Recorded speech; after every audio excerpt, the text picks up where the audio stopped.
harmful, or dangerous. I believe this to be truly un-American as an immigrant myself. I want to also close by just saying something that a CEO in Springfield actually said. The CEO said, quote, "I wish I had 30 more," in speaking about the Haitian immigrants. Our Haitian associates come to work every day. They stay at their machines, they achieve their numbers, and they are here to work. That is the American story.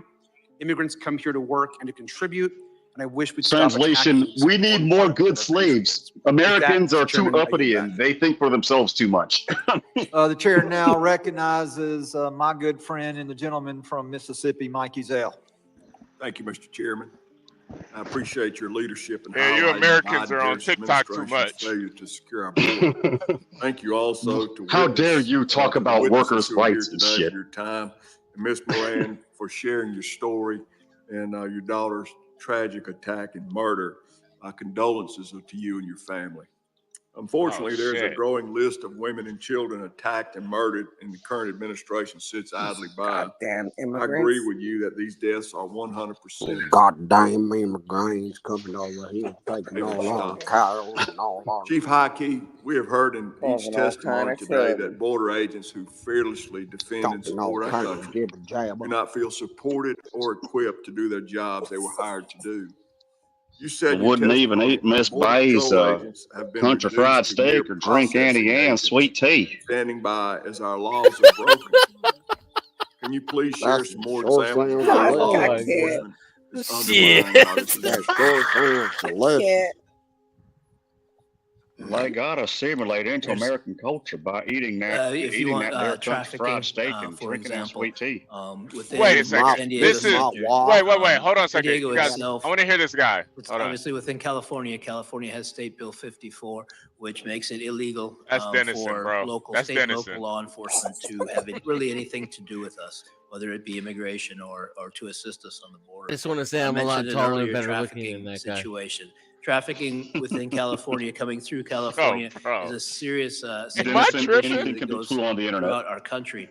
But because of State Bill 54, but because of state and locals State are not Bill allowed 54, to call us when they run into these young then ladies. state locals are now allowed to call us when they run into HB at the Lot Lizard parking lot. Run into Hey, HB, why don't you take him off, man? On top of that, when all of the agents within the Border Patrol are inundated with processing, they don't have the chance to actually talk to the people that they're dealing with for more than seconds at a time. We run into rapes, abuses that go throughout the journey when people come to the United States. And we have the opportunity to talk to them to get them help once they arrive here. The agents don't have time to do that. They don't have time to do DNA testing, for example. The Border Patrol is under a court order to do DNA testing on people who are brought into custody. We did not have the time or the resources Alejandro Mayorkas suspended that, by the way. to complete that at all in San Diego. That was suspended in 2022, the DNA testing requirement. In often cases, the money that comes from the soft-sided facilities is another, all of this extra funding comes out of the Border Patrol budget. So our computer refreshes, our cameras, our software systems are becoming older and older. As one of the representatives mentioned, money to fix vehicles is limited because I lost so much my money eyebrows is in going to Vietnam. care and feeding of masses of people.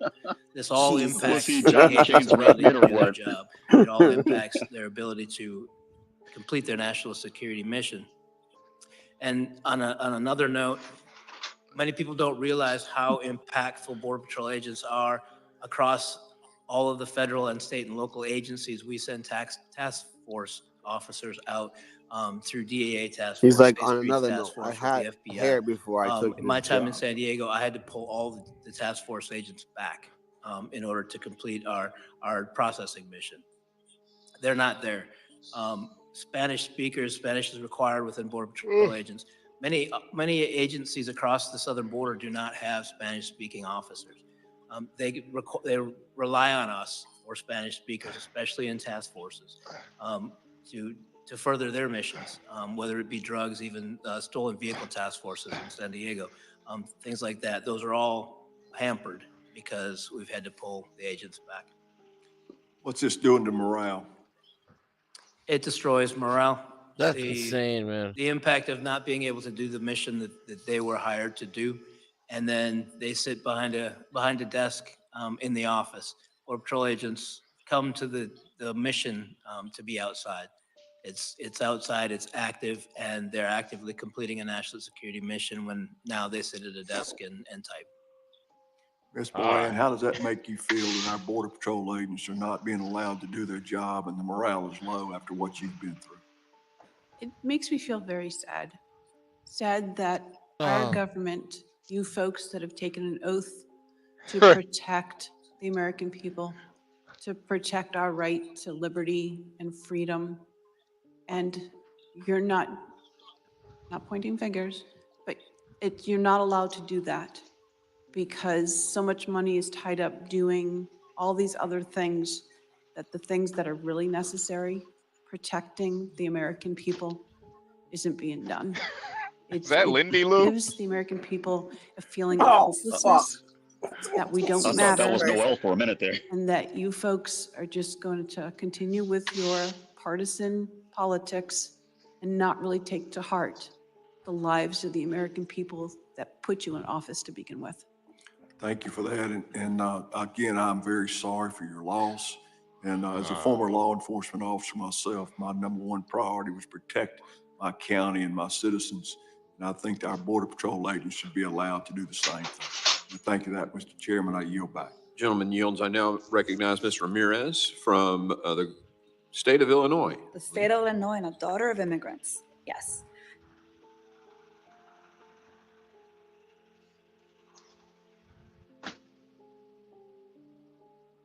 Why is she holding her hands like that and opening her mouth? Hey, it's kind of hot.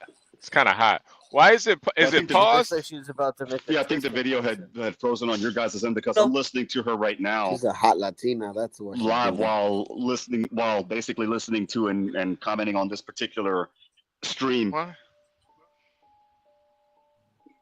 It's the hot Latina. She's blaming the Republicans for everything, basically. The chart's wrong here.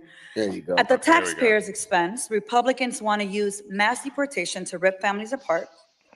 They want to unconstitutionally strip citizenship from U.S. citizens who have immigrant parents, and they want to expand this border wall that has already cost about $45 million per mile. And folks, we've been talking about this in the last almost 2 hours here. None of this will fix our outdated immigration system that we haven't fixed since 1986 when I was 3 years old, or increase our ability to stop fentanyl trafficking, stem the unlawful flow of weapons across our border, and certainly it won't dismantle these cartels that we should be dismantling. Talking about immigration specifically, we have more than 30 years of data on enforcement-only proposals and policies based on deterrence work, and they simply don't work. Even these cruel actions of the former administration, they didn't actually reduce migration or improve order at the border. Instead, they've resulted in chaos and people forced to wait in unsafe places, and women and children going through the worst cases and experiences. This is a textbook much emotional like my argument, own ladies and mother gentlemen. experienced When you hear across the this border. type of argument, So folks, this is we when you should can be tune talking out, about creating right? legal pathways, and I understand that's Committee on Judiciary, and I wish that you and I were working on that. That is actually what we should be doing together, creating legal pathways, but it doesn't seem like that's what we want to do, because vilifying immigrants seems to be the only priority in this committee, and certainly with most of my colleagues on the other side. We have too many people, bitch. I want to hear from We you. need to deport this bitch. We're closed. What Go should Congress home. be focusing on to secure the border and support border full. communities like yours? Why won't you The just go fire back? marshal says no more Specifically, there is a people. dividing line between federal and state law enforcement. The federal agencies in my town, federal officers outnumber 30 to 1. There's 30 federal officers for every 1 local officer. So that includes one of the largest border patrol stations in the U.S. and the 3rd largest that are both in my county. Large contingents of CBP, OFO, those are the guys in the blue uniforms on the border that do the inspections at the ports of entry. And, frankly, I don't want to do their job, and they don't want to do my job. I do the same job as the 3,000 other sheriffs in the U.S. There's about 3,000 counties and 3,000 elected sheriffs in the U.S. I treat everybody the same.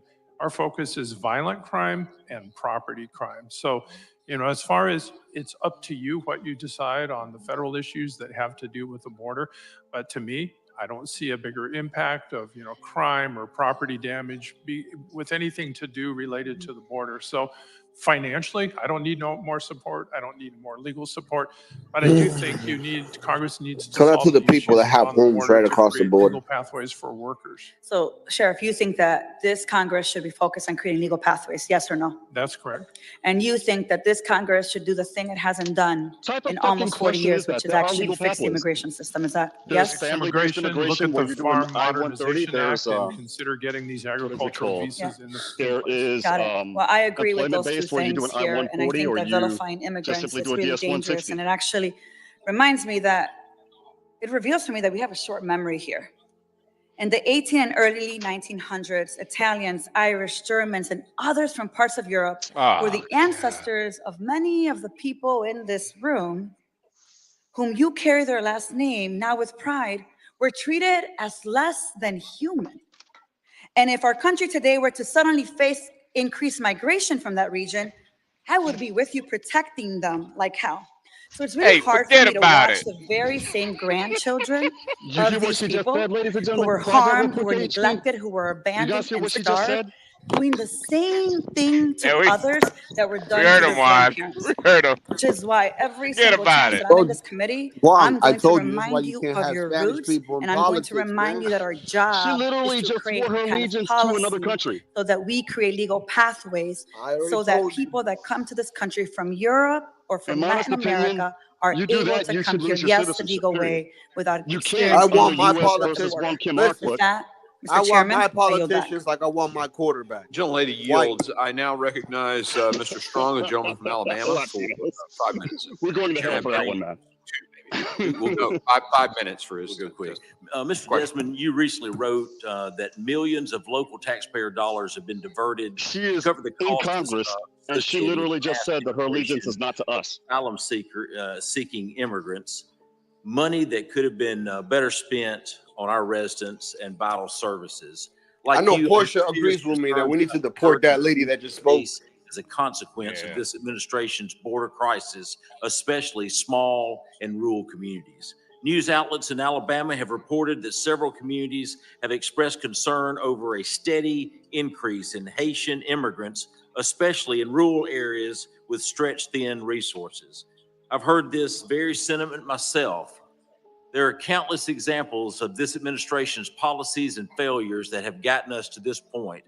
One that has come to the forefront, and of course it's Cuba, Haiti, Nicaragua, and Venezuela, which at the end of July this year have enrolled over 500,000 migrants into the United States.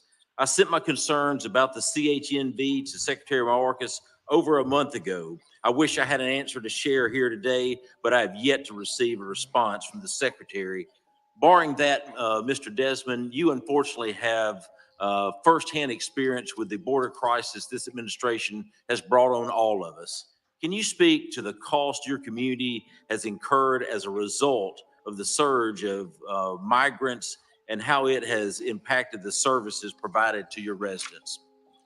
Well, thank you. The cost it is kind of hard to monetize because there's so many different agencies and so many different elements to it. But I can tell you specifically the San Diego County itself, we spent $6 million to set up a migrant receiving center for those being dropped here. And we only had it open for 4 months because we ran out of money. And yes, that money could have been spent on our roads, infrastructure, and parks. But we also have our hospital systems. Many people come across the border, they're injured because of their long journey. I'm sure most of you have seen YouTube videos of people dropping their children or their loved ones over the fence. Many people have broken limbs, things like that. So we have many paramedic calls that actually go to the border. We also have fire calls. When people come over in the cold of night, they'll burn just about anything they can get their hands on to stay warm, which is, I understand, but we all have fire calls and potentially fires and structures that catch fire along the border. And also, just kind of the fear factor itself of people driving boats up onto our beaches and just walking unimpeded into our communities. So monetarily, also our San Diego airport has migrants sleeping and staying there. So that hurts we're a tourist town. That hurts our tourism. You see migrants sleeping in the airport, coming and going.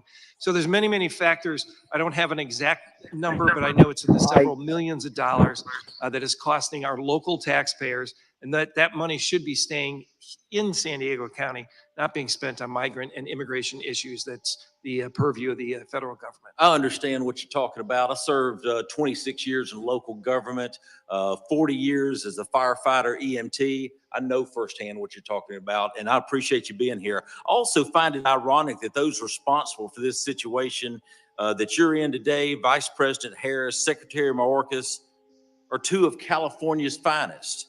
It sends a clear message to every American that if they had allowed this to happen in their own communities, if they don't care about what's happening in their own backyards, why would they care about what's happening in Alabama? I think the evidence is obvious.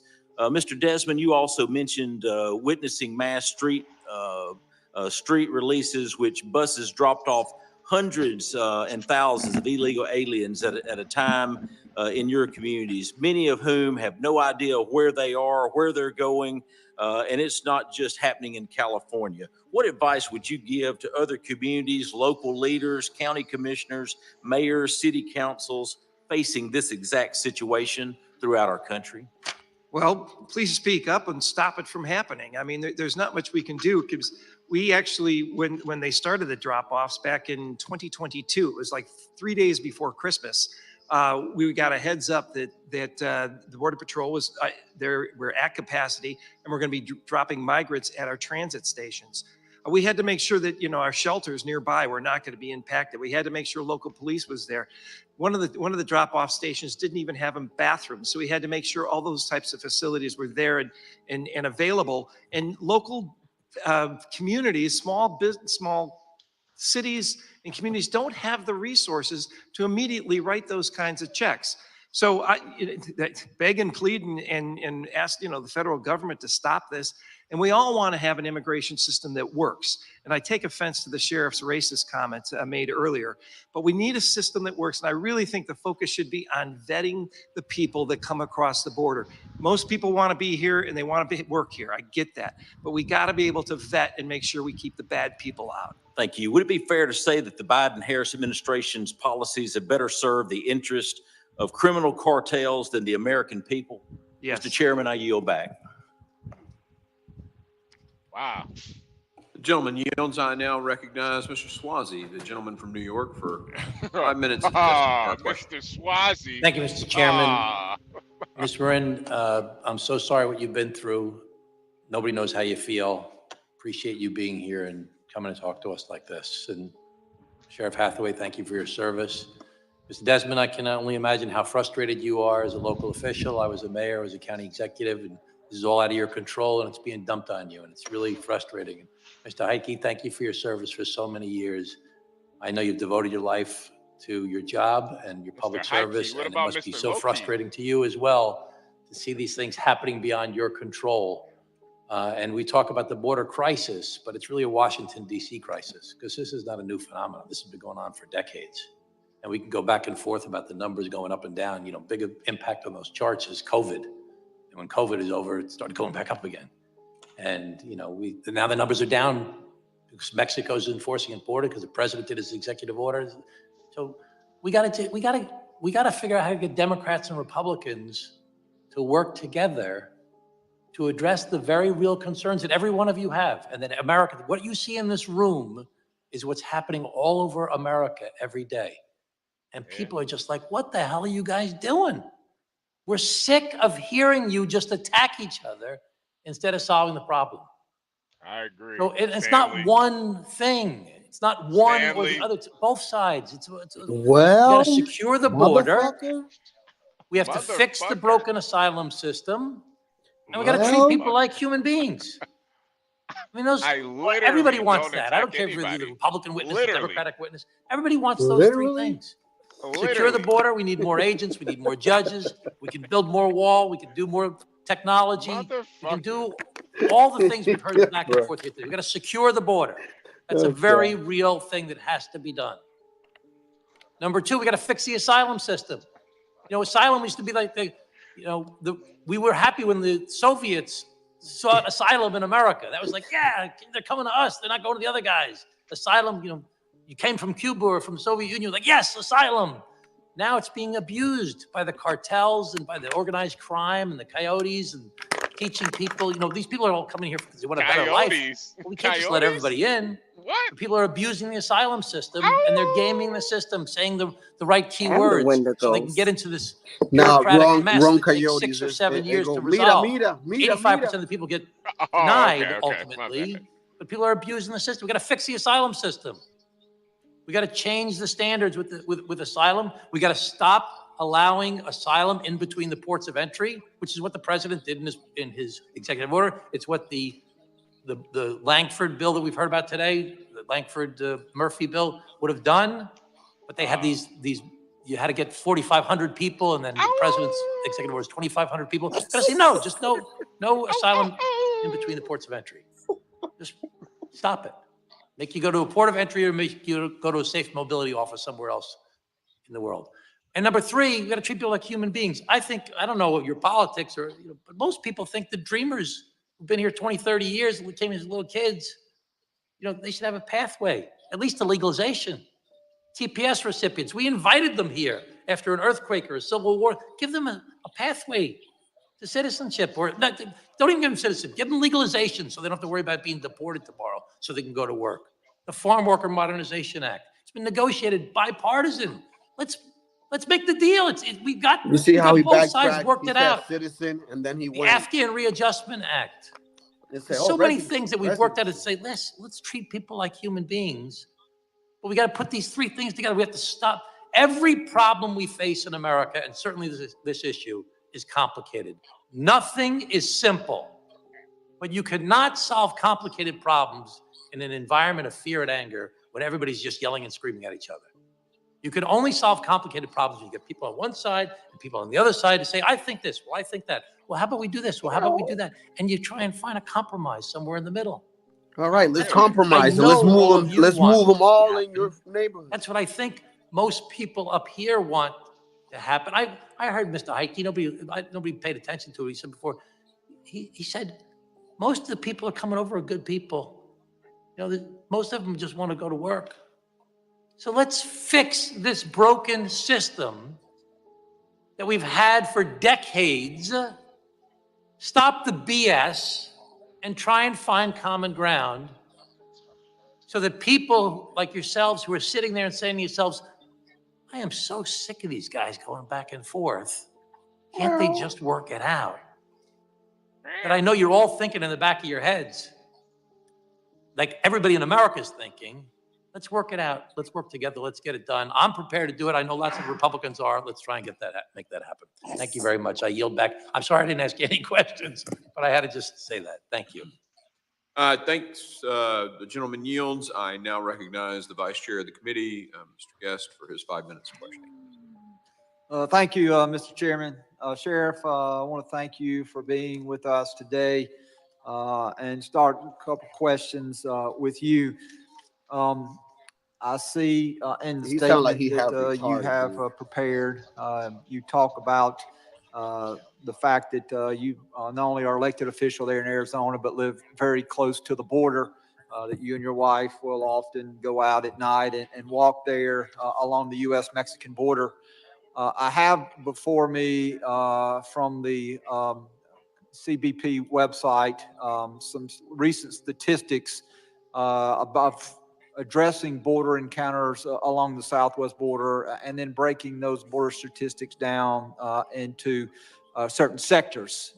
And it shows that overall, over the last 12 months, that in many sectors, we have begun to see a brief decrease in the number of border encounters. But the statistics put out by CBP show that in the Tucson sector, which encompasses a large portion of the Arizona border, we have seen a dramatic increase in the last year. The numbers for FY23 were 322,000. For FY24, it's 452,000. So a 40% increase in that sector, as we've seen the numbers decrease in the other sectors. centers. And so since that is an area of your state, wanted to see if you can shed any light for the committee as to why we have such a substantial increase. And again, that is one of the only two sectors that we have seen increase I might not be over smart, the last year. but I know what love is, Janai. That movie's messed up, man. She gave that man we've seen a HIV. 40+% increase in encounters within the last 12 months. Yes, as Ms. Taylor Greene alluded to, Nogales, which is in the Tucson sector, is the designated reporting accumulation area for the CBP1 app. So it's the only place, the primary place for people who are claiming asylum. They're told to go to Nogales, whether they show up in Ciudad Juarez and El Paso or Tijuana, they're told apply via the CBP1 app and go to Nogales. So a lot of people go there, then they can't get their appointment. You want to ship fried rice? I take order, please. They walk across and they self-surrender to Border Patrol. So to me, that's been the main reason for the steady numbers in that sector. So they're being directed there by the administration. Is that correct? That the CBP1 app, which is a smartphone app for asylum seekers, is not available along the border, but in Nogales it is. So they're all directed there, whether they start out making contact in Texas or Southern California, they're directed to that sector. And in the testimony of Chief Hinkie, he stated that one of the things that he thought that one of the things that had driven some of the surge in immigration was the decrease in detention beds. And I know that you had mentioned in your testimony, Sheriff, about the need for additional immigration judges, which I support. I support additional immigration judges because I know the statistics show that in some parts of the country that there's a 4 to 5 year backlog, and individuals, once they come across our country, their first court date at times can be as long as 4 or 5 years. And there is a substantial need for immigration judges. And so I don't disagree with that assessment. But I also agree with Chief Hinkie that detention beds are giving out important. Obama phones at the border, bro. That as we have immigrants who are coming across the country, particularly many of which we are not, in my opinion, properly vetting. And I think that we have case after case of immigrants who have not been properly vetted, who have been allowed in the country that never should have been in. If we had detention beds available so that we could properly vet those immigrants, and then have a process for those claims to rapidly be heard, that some of the situations that we see would not have occurred. And so what are your thoughts on additional detention beds? Is that, and I'm not saying that's the only solution. I'm not saying that there's one silver bullet, because I don't believe that. I believe that there are a multitude of factors that Congress must take into play if we are going to try to solve this problem. But do you support additional detention beds for the proper vetting and to expedite those individuals who are incarcerated and in those detention beds to be quickly brought before an immigration judge? Yes, if I can speak a little bit behalf on the current sector chief in the Tucson sector, Sector Chief Maudlin. He has properly stated that, look, my officers aren't trained to be detention officers and babysitters, and they've had to do this detention function, and they've also been moved oftentimes on TDYs to the Rio Grande Valley and to different areas. So it's not really a function that Border Patrol was trained for. I'm sure Chief Heike could attest to the same thing. It really should be handled by another agency. Yes, that is a valid concern, but it's not something that Border Patrol is trained for. Like Sector Chief Maudlin has always told me, I want my officers back on the line, not sitting here functioning as detention officers. Thank you, Mr. Chairman. I'm out of time, and now yield back. Gentleman yields. I now recognize Mr. Burkeen for 5 minutes of questioning. Thank you, Mr. Chairman. Thank you. Did I pronounce your name correctly? Is it Marin? Varun? Varun's up there? Warren. Thank you very much for being here. The fact that your daughter was killed by an illegal alien, God. Why are they sexually assaulted. This? Do you think that the media is paying attention to these stories to the level that they need to? I do not. And the reason why I say that is because there's been 4 or 5 that have really hit the media. And it's because there are mothers that are speaking out and not stopping. But there are a lot of women that are assaulted every day. And I think because they're assaulted, but maybe perhaps because of shame or fear, they're not reporting the assault, or it's a local police matter that doesn't necessarily hit national news, so it might just be local news.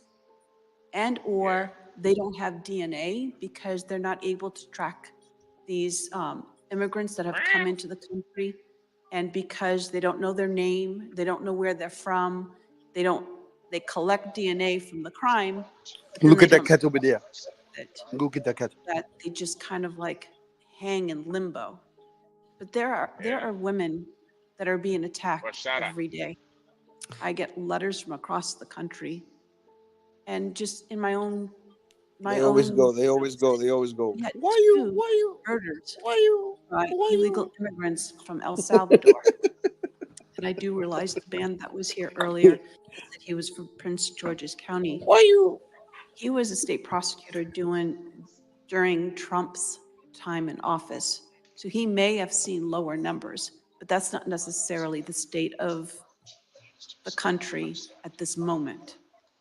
And I think that I'm not trying not to take up your time. No, yeah, appreciate your response. And no one would want to find themselves in a situation that you've experienced. And genuine, heartfelt condolences. I wouldn't say no way. To you. We're so sorry. This committee is so sorry. Can I just say one more? Of course you can. I think that they hear us speak as mothers, and they think because we're mothers, that we're emotional, yes, and we're more attached. But if you actually saw the bodies and the crimes that are actually being committed against a human being, it's like an animal dragging a prey into the woods and attacking them. If they could see how violent these crimes are. Like a Wendigo. I'm not saying that all immigrants are like this. Like but a if crocodile, people are willing bro. to come into the Come country into the water, illegally, there's something that they're hiding. Because an upstanding person would come legally. Ms. Heike, you, San Diego sector, former Border Patrol chief there, several decades of experience. Do you think the American family, the average American family who hears these stories, has a right to feel less safe? You think it's justified, the feeling across America of just regular people sending their sons or daughters into a public space, a public sphere where they're not present with that child, that this validates a heightened concern for their children's safety? I do. Is this something that you experienced in your decades of experience, this heightened level of concern? Was it experienced under the Trump administration, this level, or is there something to be said, direct correlation to this current administration's position on the border? In my time with the Border Patrol, I have never seen entire zones that were left without agent presence. I've never seen that before. Mr. Desmond, you're over the San Diego sector. What's interesting is in 2023, with 1,200 mile of border wall, of a 2,000 mile border wall, Texas has more than the majority of the border wall.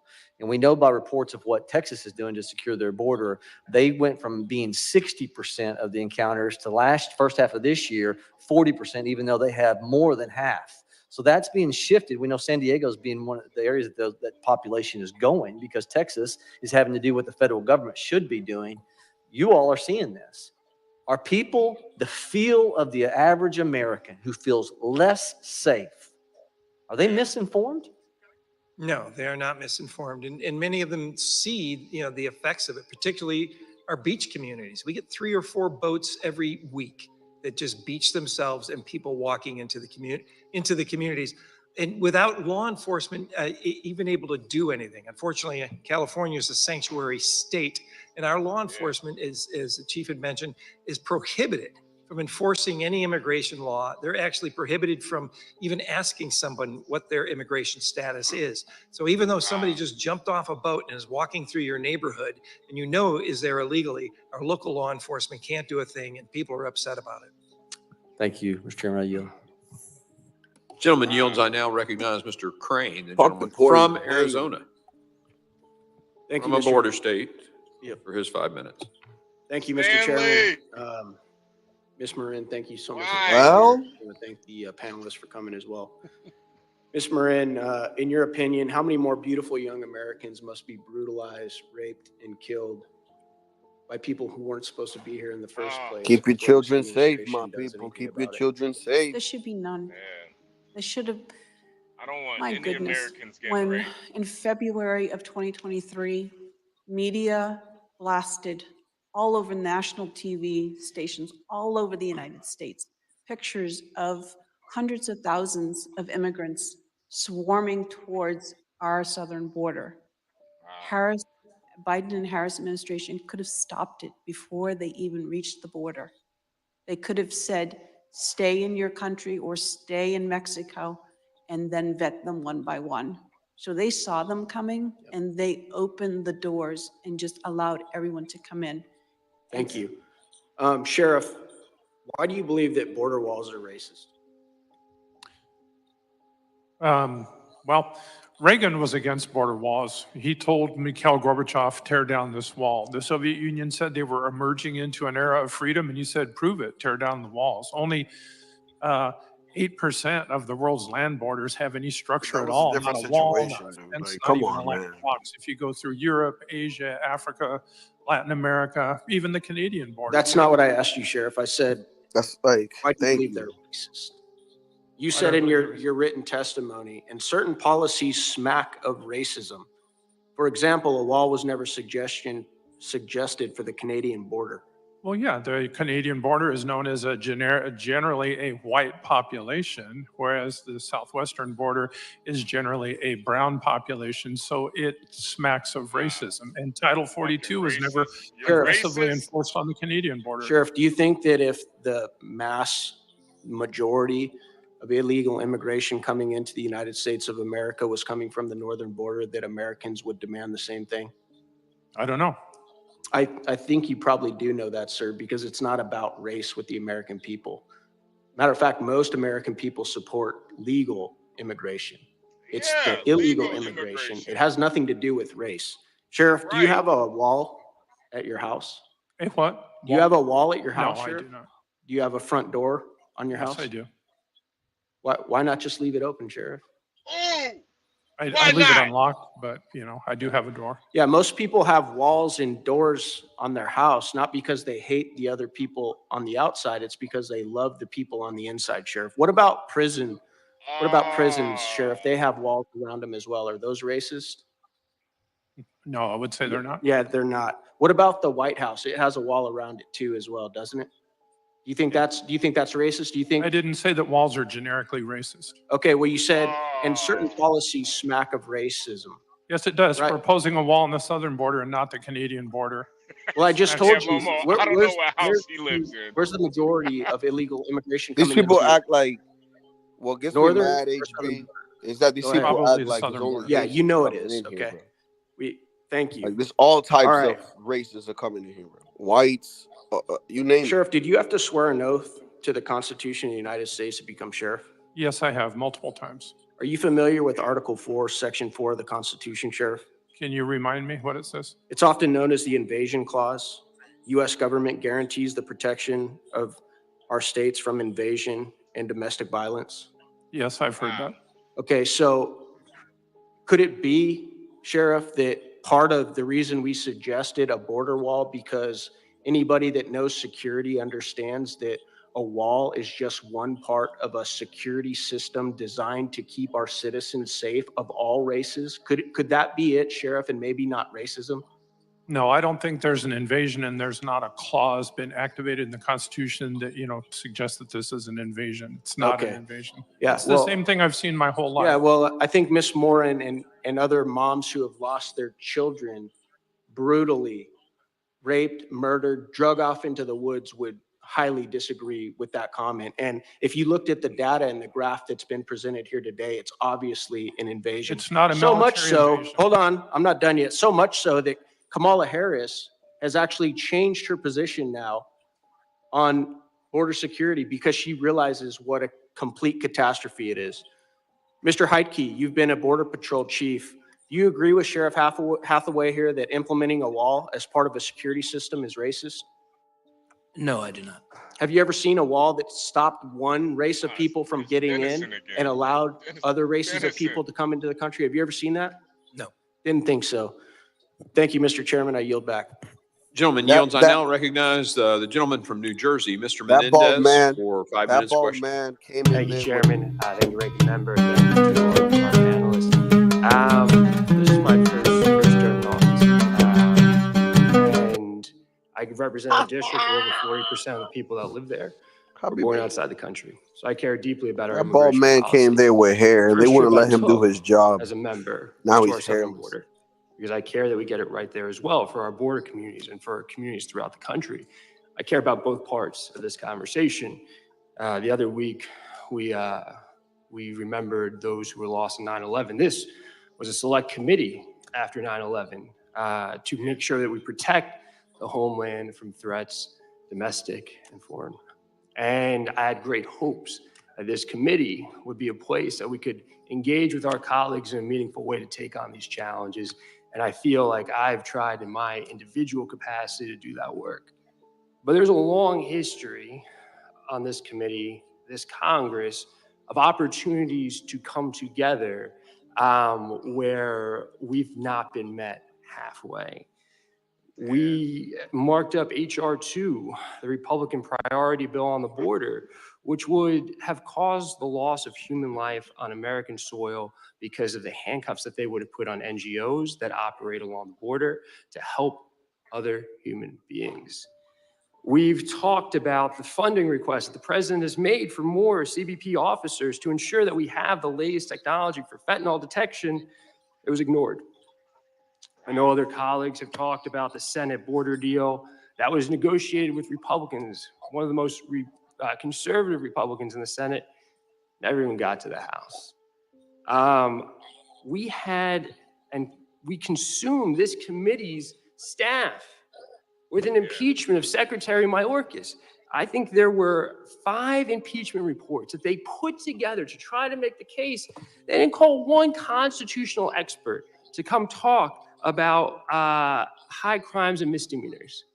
I mean, so when we as Democrats are frustrated, we share the frustration with the American people who look to us and want us to get things done. We know we have to work across the aisle because we're in the minority party. That's what we came here to do.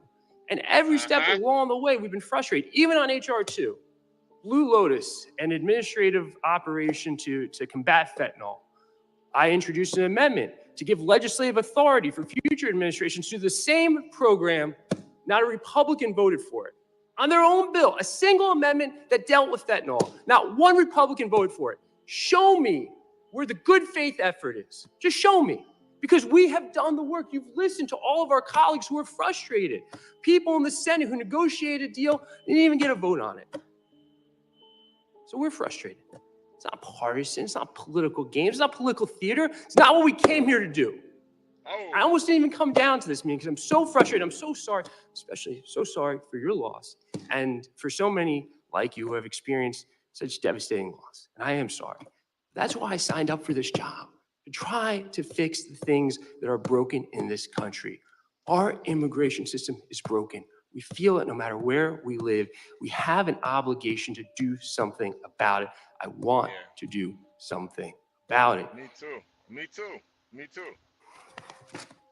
Me too. I believe we have folks who have worked in CBP. We have folks who are sheriffs. Yeah. Do you look to Congress and us as legislators for solutions to some of the challenges that you're all facing? Do you? Yes. Sir? Yes, definitely. I consider that to be your job. It is. And if I were a resident or you're a sheriff, I would look for you to make sure that our communities are safe. This is a two-way street. We listen. We show up to these committee hearings and listen to all the things that you are facing, that Border Patrol agents are facing, that border communities are facing. Just listen. We listen. Listen. I just wish we were doing more. So just know that I'm committed to trying to take on these challenges. So many of us really are. You may not see that here in this committee. You may not see that today. Rest assured, we're going to keep trying. And we're going to try to get to better places for all residents, both of our districts and throughout the country. So thank you all for being here today. Thank you for all that you do to advocate for these issues. I yield back. God bless America.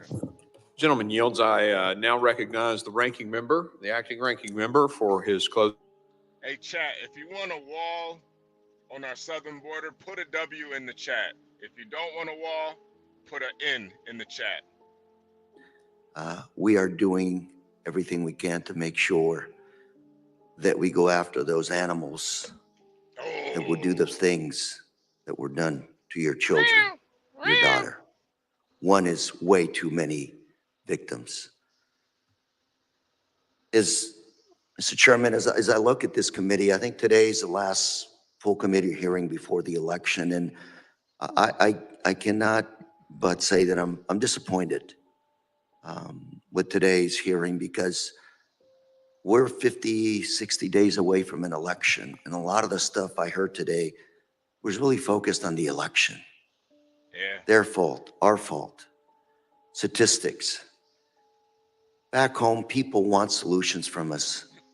I don't hear a lot of solutions today. Mr. Heitke, I started talking to you just a little bit about the resources.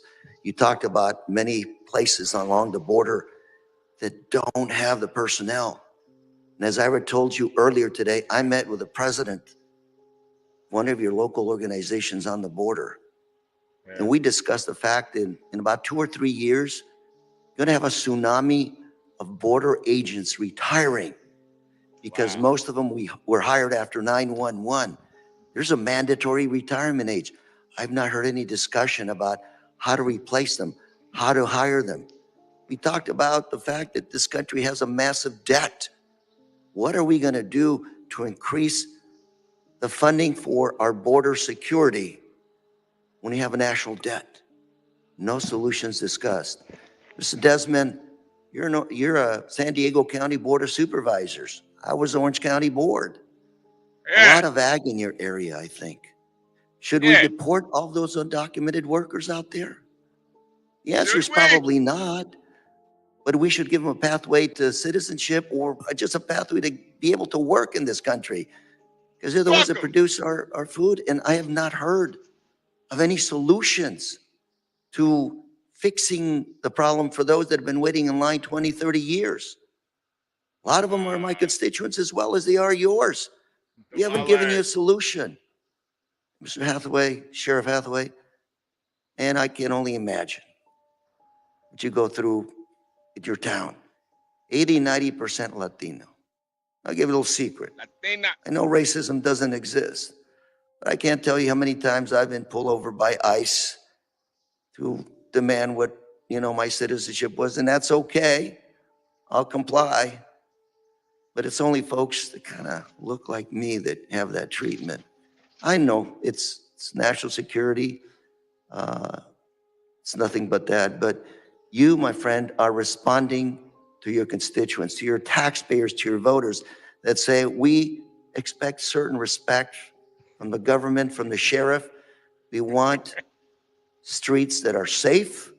We want to make sure there's policies that enable us to live like human beings and not have to fear police officers. We spent 20 years in the county of Orange trying to make sure that the people that lived in the shadows didn't fear reporting crimes to police. That's good policing. We're not a police state. The United States is not a police state. We have to have cooperation from our population to make sure we have safe streets. You, Sheriff, have a tough job, but you're not alone. The numbers, a beautiful chart out there, speaks volumes. But what's not on that chart is the story behind a lot of those numbers. We didn't talk about the COVID pandemic that devastated not only the US, half the countries in Latin America are non-functional right now. You go to Honduras, that economy is on lifeline. Other countries in Latin America, Colombia right now has about 4 million Venezuelan refugees. Costa Rica, ditto. Mexico, trying to figure out a handle to the problem. And by the way, the other issue nobody talked about today is Mexico's cooperation with the U.S. today. They're our biggest trading partner and they're stepping up to the plate. It's never enough. But, you know, we want to work on a solution, for example, safe pathways to the U.S. to work. Oh, yeah. And also databases that track those criminals. So Ms. Morin's situation is not repeated. We don't, those are real solutions that we're working on and we can continue to work on. Dreamers, okay? That population of kids who are here, now adults, some of them that actually have made the ultimate sacrifice in the military for our country, and whose families are still living in the shadows. It's not an issue for Homeland Security, but it is connected to Homeland Security. You know, former Secretary of Homeland Security, General Kelly, who used to be President Trump's chief of staff, would say border security does not start or end at the border. If anything negative gets to the border, you're already too late. And he was in charge of Southcom, which is the Southern Command, U.S. military in Latin America. He understood that it wasn't about the border, but it was about the region. I didn't hear any discussion about these issues today. And Mr. Chairman, we've got a lot of work to do. It's not your fault. It's not their fault. It's our job to fix these problems. The American taxpayers are asking us to be practical and do it. 60 days out, and we're talking essentially political rhetoric here about the election. You know, Senator Langford is a guy I talk to a lot. He put his neck out in the line as an elected official to come up with an immigration solution. He really worked hard. And I looked at his, and I said, Jim, you really gonna go out on the limb here, man? Nobody's been able to succeed for 30 years. He said, this is the right thing to do. Immigration solution, a border solution. And then former President Trump came out and said, kill it. He's a conservative Republican from Oklahoma trying to do the right thing for America. Yeah. And that's what his reward is. Yeah. We have to change the rhetoric. Yeah. We're all Americans. America. We are all expecting our federal government, the United States Congress, to solve the problems. You know, America. Most of us here are married. Do you ever go home and say, I get 100% on the decisions with my wife? Your spouse? Of course not. You negotiate the deal, and if you get most of it, you've cut a good deal. Can I You get some don't coochie agree tonight, 100% baby? with your wife, with your spouse when you're cutting the deals. I need Why do we coochie. expect to come to Congress and agree 100% with the other side? Hope we can move forward. Homeland Security was designed, this committee, that agency was designed after 9/11 to work together, not as a partisan committee, but as a committee that worked across the aisle to protect Americans from foreign and domestic terrorism. We have to get back to doing our job and doing it right. We've got the Secret Service that's also under our jurisdiction, and they're having a hell of a time protecting our presidential candidates.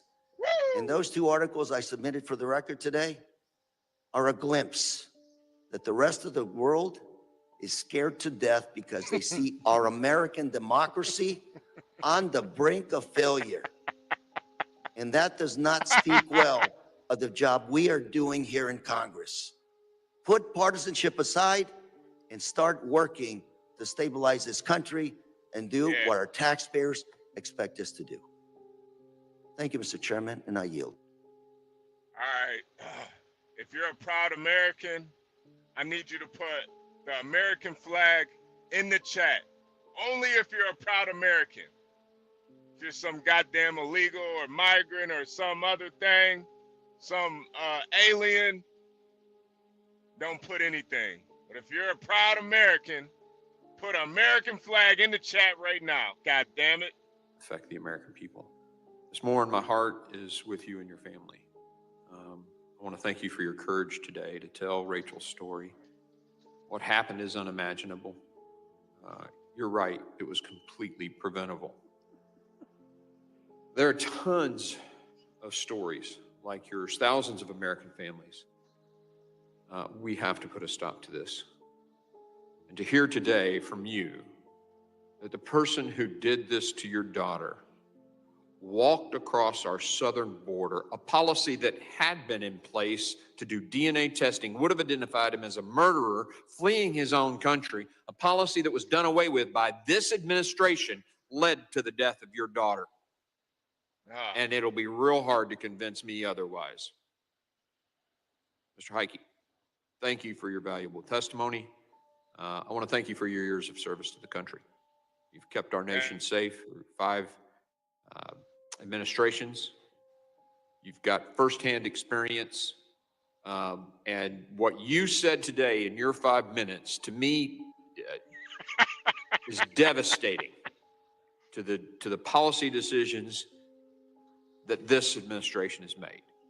You were very clear that they decreased returning people to other countries. They decreased detention, and it was purposeful policy changes, intentional. It led to massive increases in migration to our country. Then you were told to hide it so the media couldn't see it. You shared stories of human trafficking, sex trafficking of little girls. Secondary to this wave, because you're overwhelmed with resources, which was secondary to the policy changes.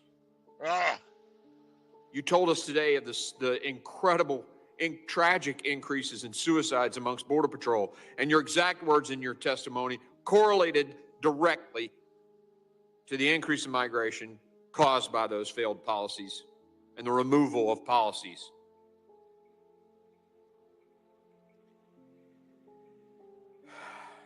You know, Mr. Correa, I love this gentleman. He's a great man. He talked about resources is the problem. And many, many people here have talked about, oh, we got to have one of many, but okay. But if you implement policies and refuse to let people do their job, more people aren't going to solve the problem. Yeah. And oh, by the way, HR 2, the bill we passed, increased the number of Border Patrol agents, but Mr. Desmond, we appreciate you being here with us today as well. San Diego County has seen some of the worst of this border crisis, and it does start at the top. It starts with President Biden and Vice President Harris, and I want to thank you for shedding some light on the situation in California and the realities of this crisis. And I really appreciated you talking about the fact that your state has ordered federal people and other people not to ask certain legal questions that are in the laws passed by this body. Ignore the laws. That's like saying, you know that Constitution that says this body writes the law, this body executes the law, this body adjudicates the law? We don't care about that. We're just going to pick and choose which laws we enforce. You don't like a law, you change it. Change it. That's a threat to democracy as far as I'm concerned. Change it. Stanley.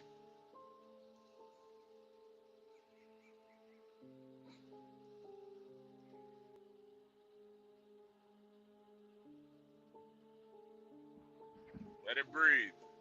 Let it breathe. Is it paused? Did it pause or is it me?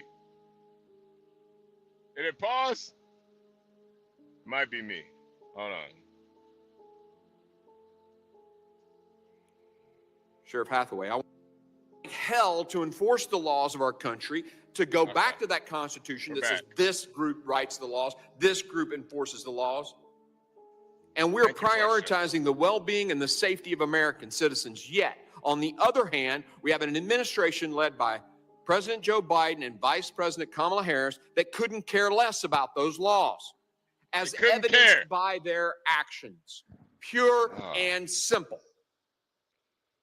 It is inescapably clear that the Biden administration and Harris, along with him, ended effective border policies with no alternatives in place to secure our border. They implemented an unlawful policy of mass catch and release, and they gutted interior enforcement, casting aside their responsibility to enforce the laws that they swore to uphold. And they have continued to deceive the American people about it. Let's hide these people. Let's fly them to Texas. The truth is, Americans no longer feel safe in their communities. A little baby crawling on a floor in a VRBO in Florida is dead because of the fentanyl brought across our porous, open southern border that a witness today said has been left wide open so we can process more people into the country. Millions of Americans have lost loved ones to fentanyl. And Americans who can't afford housing, whose insurance premiums have shot up, forced to watch as lawbreakers, have been rewarded with free housing and benefits. Yeah. Now, I think it was you, Sheriff Hathaway, earlier talked about not impacting inflation. I'm sorry. If 12 million people walk into the country, we can't just suddenly make a dairy for milk. And there's this thing called the supply-demand curve, basic economics. If you increase the demand without a change in supply, the price is going to go up. It's just basic economics. Get cracked. Get cracked. He's talking to you. You know, I thought spending almost 2 years investigating this border crisis would have more of an impact on the other side of the aisle. I thought laying out the human cost of this crisis, bringing in people like Ms. Morin, especially the cost of innocent women, children being trafficked, would have an impact. I thought telling the stories of those who've been victimized by criminal illegal aliens would weigh on their conscience. I thought bringing recognition to the memorandum written by the secretary telling his people to ignore the laws passed by Congress and let felons into the country instead of detaining them would make a difference. Felons. I thought laying out the financial cost of this crisis to the American communities would make them think twice. Think twice. I thought explaining how the crisis is overwhelming law enforcement officers would garner a little sympathy.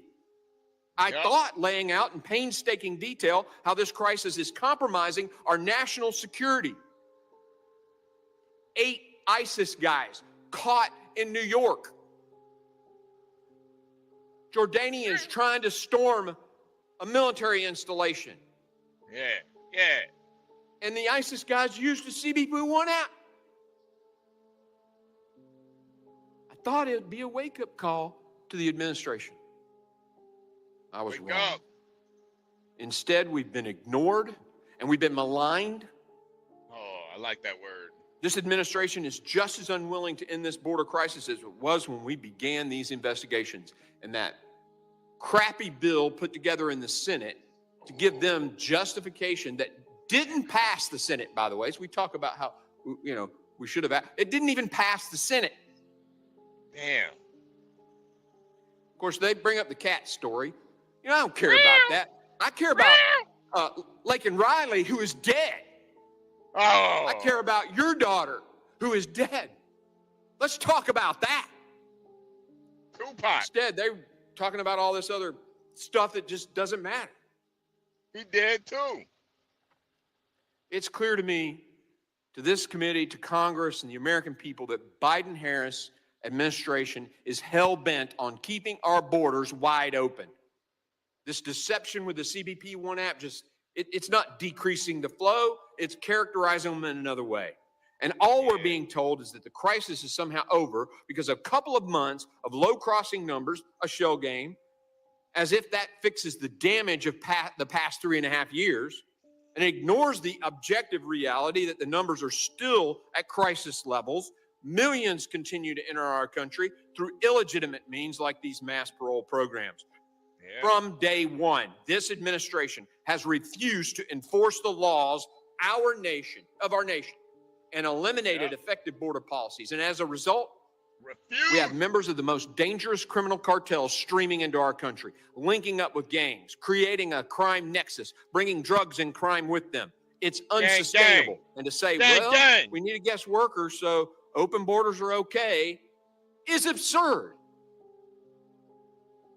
It's also absurd, or at the very least contradictory, the claim that most of these immigrants are coming to work, when in reality, most are attempting to claim asylum.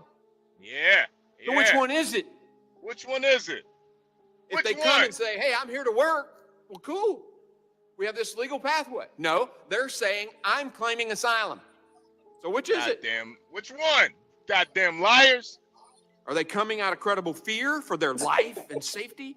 Or are they coming as economic migrants? You can't have it both ways. I honestly don't know how anyone can listen to the stories we've heard today and still stand by Biden-Harris administration's reckless policies. Policies that are killing Americans and compromising our national security. Exactly 1 week ago, members of this committee went to Ground Zero, the World Trade Center, to remember Americans killed on 9/11 and to honor the first responders who gave their lives, 19 men, that all took, that's all it took to take the lives of nearly 3,000 Americans. And yet our Border Patrol has stopped 384 suspected terrorists trying to get in. How many more of them are in the 2 million gotaways, known gotaways? Not even the ones that walked across while Chief of the Border Sector said, there was nobody there watching. Lastly, let me just point out how intentional this plan is. Its expansion of the CBP-1 app funneled hundreds of thousands of inadmissible aliens to ports of entry and then into the interior of this country. This is a major end around to our lawful immigration system. And as NBC News recently reported, even individuals with terrorist connections have been allowed in through this program. Well, we know who those are, some of them anyway. Yeah. Additionally, massive fraud was discovered in the Cuban, Haitian, Nicaraguan, Venezuelan mass parole program, which allowed 30,000 inadmissible aliens into the country each month.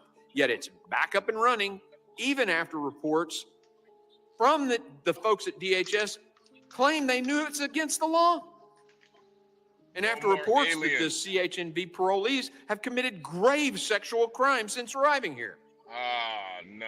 Simultaneously, this administration allows border wall materials to rust in the desert instead of choosing to build the wall we've already paid for. In short, the Biden administration, Biden-Harris administration is doing everything in its power to perpetuate this border crisis, and any claims to the contrary is misleading at its least.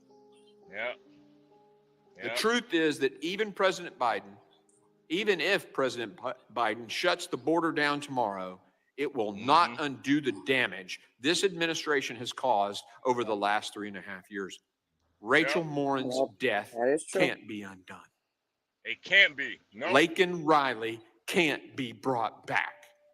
And the heartbreak felt by those who have lost a loved one because of this border crisis cannot be fixed. How many times have we sat here and held hearings over the lawlessness of this administration and its refusal to obey the laws and secure our borders?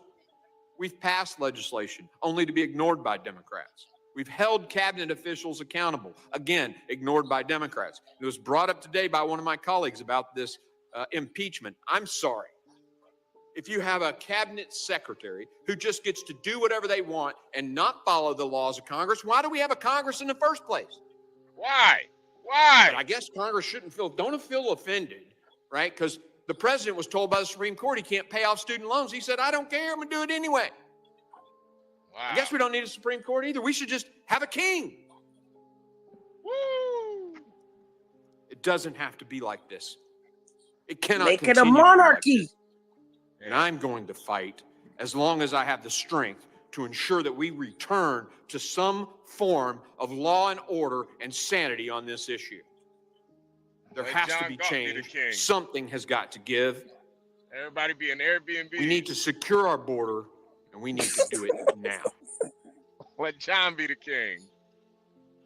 I thank the witnesses for their valuable testimony. I think it should be Stanley. The members for their questions. No, absolutely not. The members of the subcommittee may have some additional questions for the witnesses.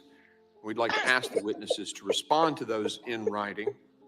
Pursuant to Committee Rule 7D, the hearing record will be held open for 10 days for those. Without objection, this committee stands adjourned. If you are tired of illegals coming over here and graping women, put a grape in the chat. I want to see grapes in the chat.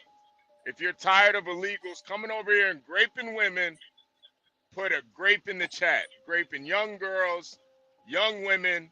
I need to see grapes in the chat. If you're for it, don't put anything. But if you're against it, put a grape in the chat.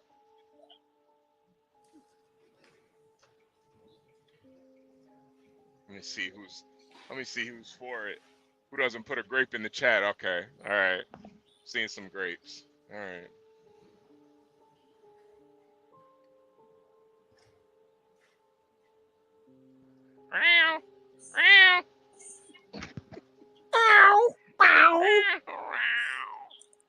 You know what? I think we need to hide our kids, hide our women, and hide our pets. Because they're graping everybody out here. They're graping everybody. Everybody's getting to graped. go and receive a medical procedure. She's going to have to get right back to the airport because she got to get back. All right. I don't know what she's talking about. Oh, what that? Yeah. And I identify as a cat, you know. I identify as a cat. Okay. No, what that so you know what that I don't know what that Jezebel was talking about. Yeah. I don't want to be eaten. I don't want to be great. Not in a bad way. Not in a bad way. Well. Yeah. Well.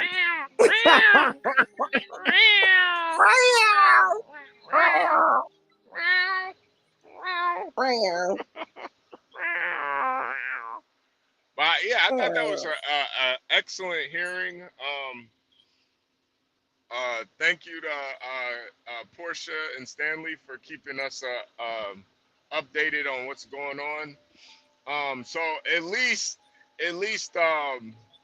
you know, at least the Congress and the Senate. I'm not sure who that was. It was a bunch of white people and a Mexican.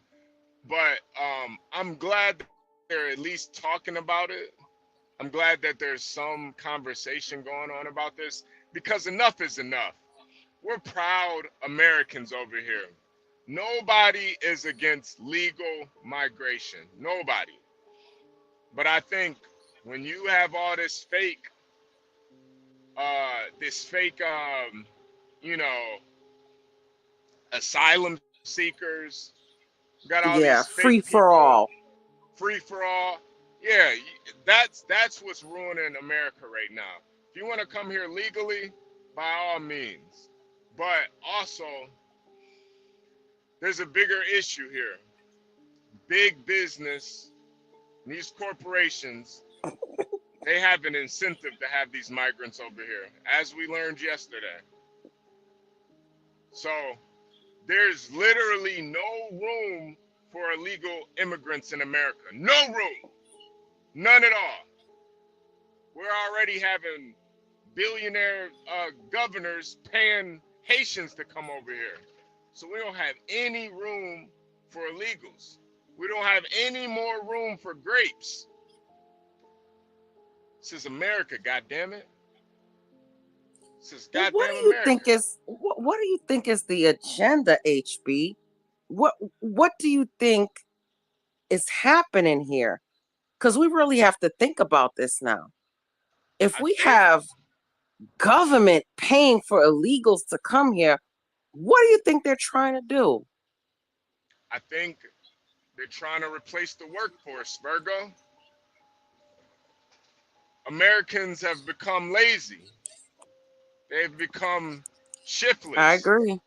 Everybody wants to be a TikTok star. Everybody wants to be on YouTube. Everybody wants to get super chats and donos. And there's nothing wrong with that. But, you know, I don't know. Yeah. And you know what? My father-in-law could say it best, because back in the day, he was a carpenter. Mm-hmm. And, you know, he had his own business, and then they started bringing the Mexicans in back in the 60s. And guess what happened to him? What happened to him? The Mexicans started getting paid less, so his business failed. You know, I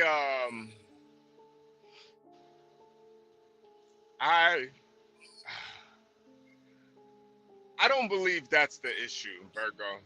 I think when we get comfortable.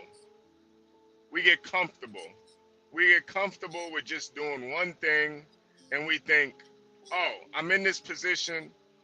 I got my skills. All I got to do is do this job, and everything's going to be all right. But you have to gather more skills. If he was a carpenter, respectfully, should have tried to expand his skills. Maybe learn how to lay brick, too. Learn how to lay brick. And you know what? Maybe not everybody, but even just a few people being lazy, and it causes, for these people to come in and take these jobs. And even if certain people were, great at their jobs, just a few people that, weren't, it's going to cause some issues. I think that's what happened. So two things could be, like my father-in-law says all the time, two things could be right. Yeah. Guys, I keep focusing on this immigration issue. Here's something coming hot and heavy out of DC. And we're seeing the new protected class supplant the old protected class. And I want to share with you an incident with our new Americans. And you're going to see this here. Wait, John, is your mic hooked up? Oh, can you hear me? Are you able to hear me now? We can hear you, but it sounds a little. Is it better now? Better now? No. It sounds decent. It sounds decent, but it's not. It's Black said it one time. It's not as robust as it usually is. Let me see. What can I do here? I don't know what to do here. I don't know if it's connected. I don't know.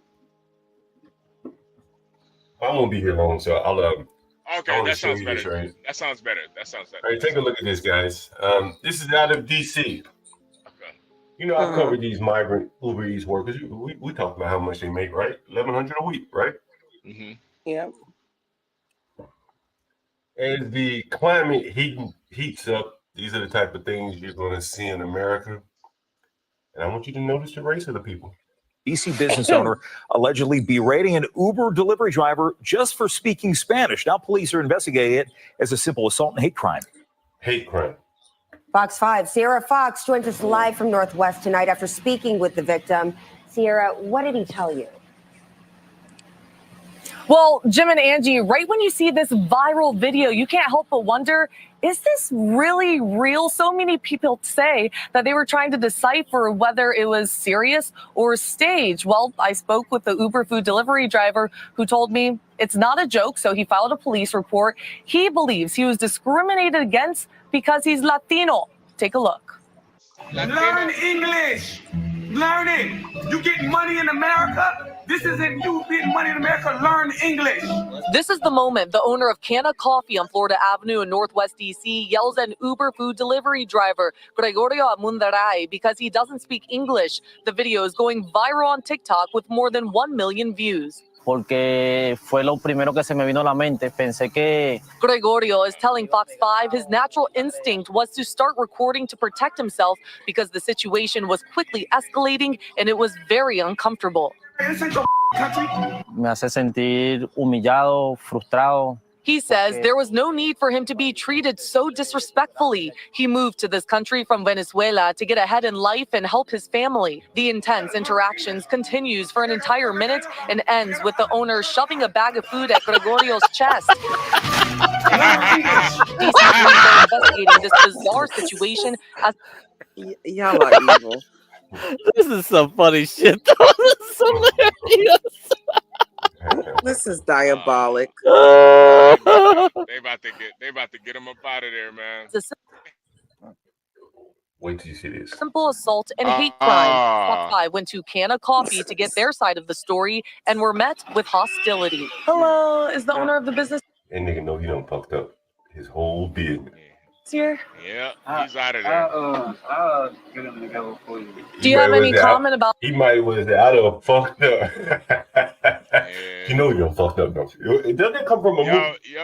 Yo, John, his Yelp review gonna be all negative reviews in Spanish. That shit about to be done. Be 1,000. What's that movie? What's that movie?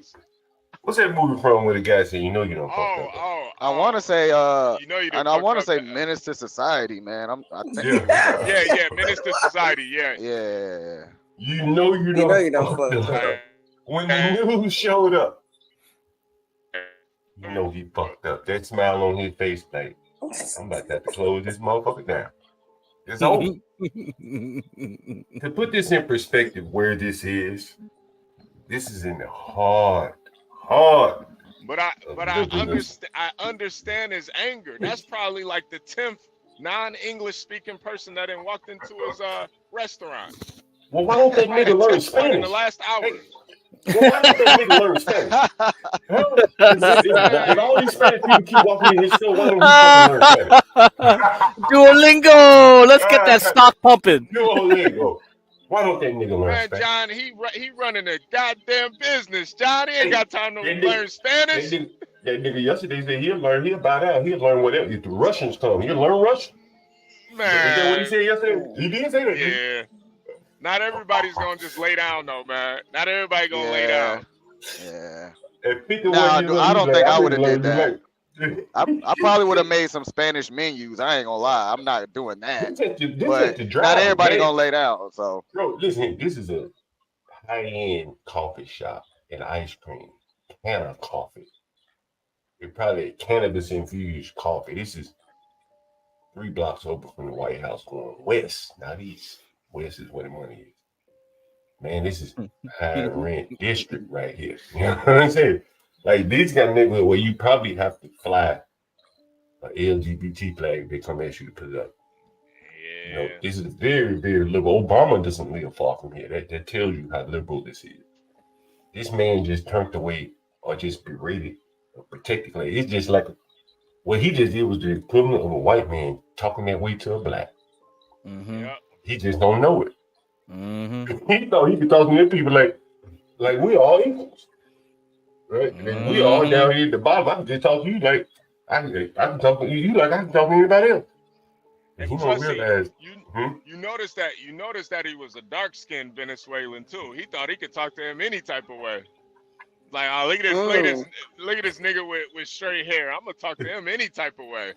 Learn English. Nah, nigga, you gonna have to learn Spanish more like. Man, you know, I imagine that them Venezuelans probably could, if they really wanted to, put his ass out of business themselves. If they really wanted to show some force, they could just start knocking the windows out, right? Yeah. Refusing to pick up his orders, right? Yeah. And he done, right? It's over for him. This is an introduction to this Negro, to the new overclass over here. He had to learn the hard way. Yeah, Let's see the video that's going viral, you can. He won't say a word. They ain't even get that nigga chance to apologize. Look. Oh man, it's amazing. The way he was talking though, I doubt he even apologizes. Yeah, it's gonna be hard to. Oh shit! I don't have a shirt on. What? Did he apologize? John, what are you doing, John? Man, I just cut some grass. Just came out there with no shirt on. What I the just cut fuck? some grass, man. Threw my damn shirt off. Oh shit, my bad. Holy shit. John's trying to seduce the ladies up on. Oh, no. Thought he was in Alabama for a second. Oh, no. Nigga went home for a quick. Let me rectify this situation. Sorry, John. Players fucked up too, man. It's all good. Man, my bad. Play as fuck up, John. It's all good. Oh damn, he was like Team Fatty or something. He thought it was Team Fatty. man, Oh my bad. shit, Yeah. Team Fatty never has a shirt on. Man.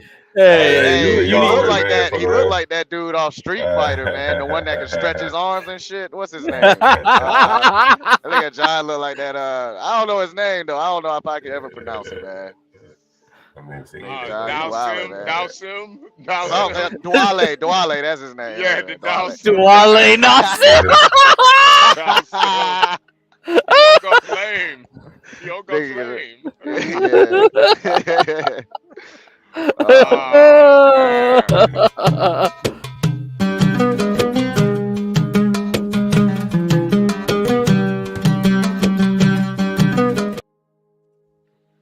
John, you've been calling this though, man. It's gonna be a lot of friction between the American blacks and these goddamn these immigrants, man. Yeah. It's Yeah, gonna that be was a just, lot you know. of friction. Yeah, that was just one little flashpoint there. You about to get your store shut down, I guarantee you. Hey, you guys said most of them are coming from the southern border, right? Yeah, all of them actually. Yeah, all of them. Ain't nobody. Nah, I think you gotta watch that northern border, man. They be creeping in there, man. You don't even notice. Yeah, you better watch out with Canada. But I think it's so much harder to go to Canada just to get to America, though. That's easier, dude. It's easier. No, it's easier. But I'm saying. Yeah, with the British Empire collapsing, man, it's easy to get into a Commonwealth country and then cross over. That's where them Pajeets are coming from. Yep. What I'm saying though, Crack, is I think it's geographically it's harder for them. No, they fly in. That's the thing. They flying in. They fly them in because the UK is flying them in. How do they get across though? They have tunnels. They got tunnels. So watch those freaking a lot of those houses near like the Canadian border. You think like they're just farmland and shit. People getting paid, man, to put tunnels through them. They got an underground railroad. Yeah, they got underground railroad going the other way. Yep. That's crazy. Damn, that's crazy. And because like it's so many miles too, right? It's like how are you gonna monitor all that shit? Nope. It's way longer than the Mexican border. Now, see, I'm thinking they had to walk through some treacherous ass forest. Nah, there's tunnels, bro. It's some tunnels up there, man. They cheating to get here. They cheating. They bring the coke to Canada and they go the migrants go the other way. Yep. Is it more expensive to be up going to Canada versus It depends. It depends on the migrant. It depends because a lot of Pakis can get through there much easier than through Mexico. You know. Yeah. Why is that? And Chinese too. Yeah. But why is it? Why is that? Because they all get passports from Hong Kong to fly over there, and they got passports from India. It's all the Commonwealth countries. UK's collapsing, bro. We're suffering for it, man. It's just like a dying body, right? And all the bacteria and like flies and maggots are coming out of it. But explain it though, Craig. Explain it. I think. I mean, so a lot of when I was still working in my company, a lot of people that had visas were actually Canadians. So the Indians were actually Canadians. The Nigerians were actually Canadians. So many of them were just because it's easier to migrate to a Commonwealth country from another Commonwealth country, right? Than from Commonwealth to America. So they go through it that way. So that if you see a lot of people coming through the legal way, you have to like surmise that the illegal way is also going to be better off for them to try to do. Yeah. You know, Craig, it brings me. I'm working with a guy who was Indian. Yeah. But he was British. And he said his dad worked during the tea times or some shit, British tea or some shit. Mm-hmm. And he got citizenship because of that, right? You know how the light never goes out on Britain or whatever. And I guess whatever in their empire they were doing in Britain, they brought him to whatever they were doing. So look at the former Commonwealth countries, Nigeria, you got fucking Kenya, you got India, Pakistan, South Africa. They had tons of countries back. So they still part of the Commonwealth, even if they're not really, because they can apply much easier if you say you're a former Commonwealth country. Zimbabwe, right? Yeah, Jamaica. Yep, that's right. I think though the difference though is a lot of them can speak English, so it's not as much of a culture shock for us. We can deal with the accents. I mean, shit, we got accents, but it's like when you can't even speak a lick of English coming over here, like, Or bro. drive, like, yeah. And You know then what I'm saying? Like, the Nigerians can drive when they get here, right? Yeah, they could drive. But then too, you're doing our jobs, you know, like Uber Eats and shit. I'm sorry, man. That's an American job. So you coming over here not speaking the English, you're doing Uber Eats, and you can't even speak English. That shit's fucked up, man. It's fucked up to see. Yeah, it is. It is, especially when, like, my house is very hard to find. And you know, I'll have people come here dropping off stuff, and they speak no English and none of the languages I speak. You know, like you know, Russian or whatever. And I'm like, holy hell! Yeah, that's you crazy, know, ain't it? And you speak a yeah, lot of and languages. That's crazy. You can't even match one of them. yeah, I can't even match. Bingo, no bingo. So, you know, they come over here and they, you know, they're like speaking Russian or whatever, and I'm like, they call me on the phone, and I'm like, well, what are you talking about? What do you mean? You know, So it's so I can understand Goddamn how shame. people get frustrated if you don't speak any other language. I can get it. You know, my I was thinking about that interview yesterday, and you know, in some ways it was kind of sad because you know the guy, you know, he's doing pretty well for himself, and in some ways he was like, look, man, we can just leave these Americans behind, move on to the new, make some new Americans, to replace the other Americans. And, you know, like Portia was saying, damn, it makes me think I should redouble my effort to help, you know, my fellow man. And you know, I don't know. What do you guys think about that? It's like, I don't know. No, I think it's almost like a lose-lose, because when you are in that community, you know that the only people that can really pull them out is themselves. Can't nobody really help them niggas. Can't nobody help them niggas. But I think too, though, you know, this one of the things I really respected about you, John, and I think a lot of niggas they hate you for it. They call you a slumlord and shit, but they don't really look at it like, yo, John could be out. He could be owning properties in the really nice parts of of DC. He could easily do it, but he chooses to rent to niggas. And I think sometimes people just give up too quickly. No, he's already mentioned this before, man. Like he said, like exactly the point. Like if it was Amazon owning those houses, they'd be happy. They'd be happy with that. It's a faceless entity, and they all just complain about the man. Yeah. See? Yeah. You're right about that. Yeah, no, you're right. Maybe people have given up too easily. I can't really blame him for not being, you know, stuck in the mud trying to help some people that seemingly aren't willing to help themselves. Hey John, would you be offended if someone said that they want to hear the tenant side of the story? No, man. Listen, I was talking to a dude the other day, guy that lives in my house. I wouldn't necessarily call him a tenant. But you know, he used to work for me, and once I fired his ass, I gave him some time to find a place to live.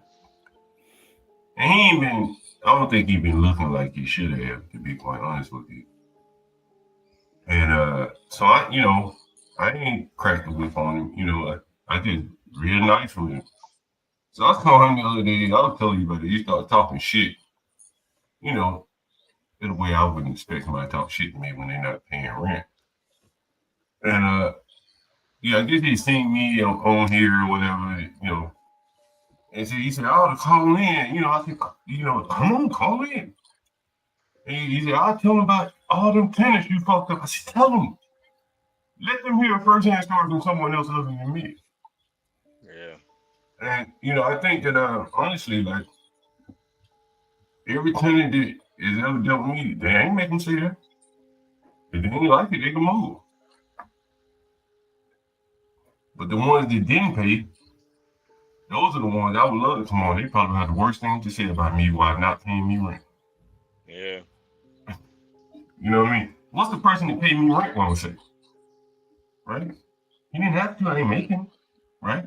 Every month he paid rent. What the hell he gonna say to me about me? Right? As long as the ones that don't pay, they will have some bad to say.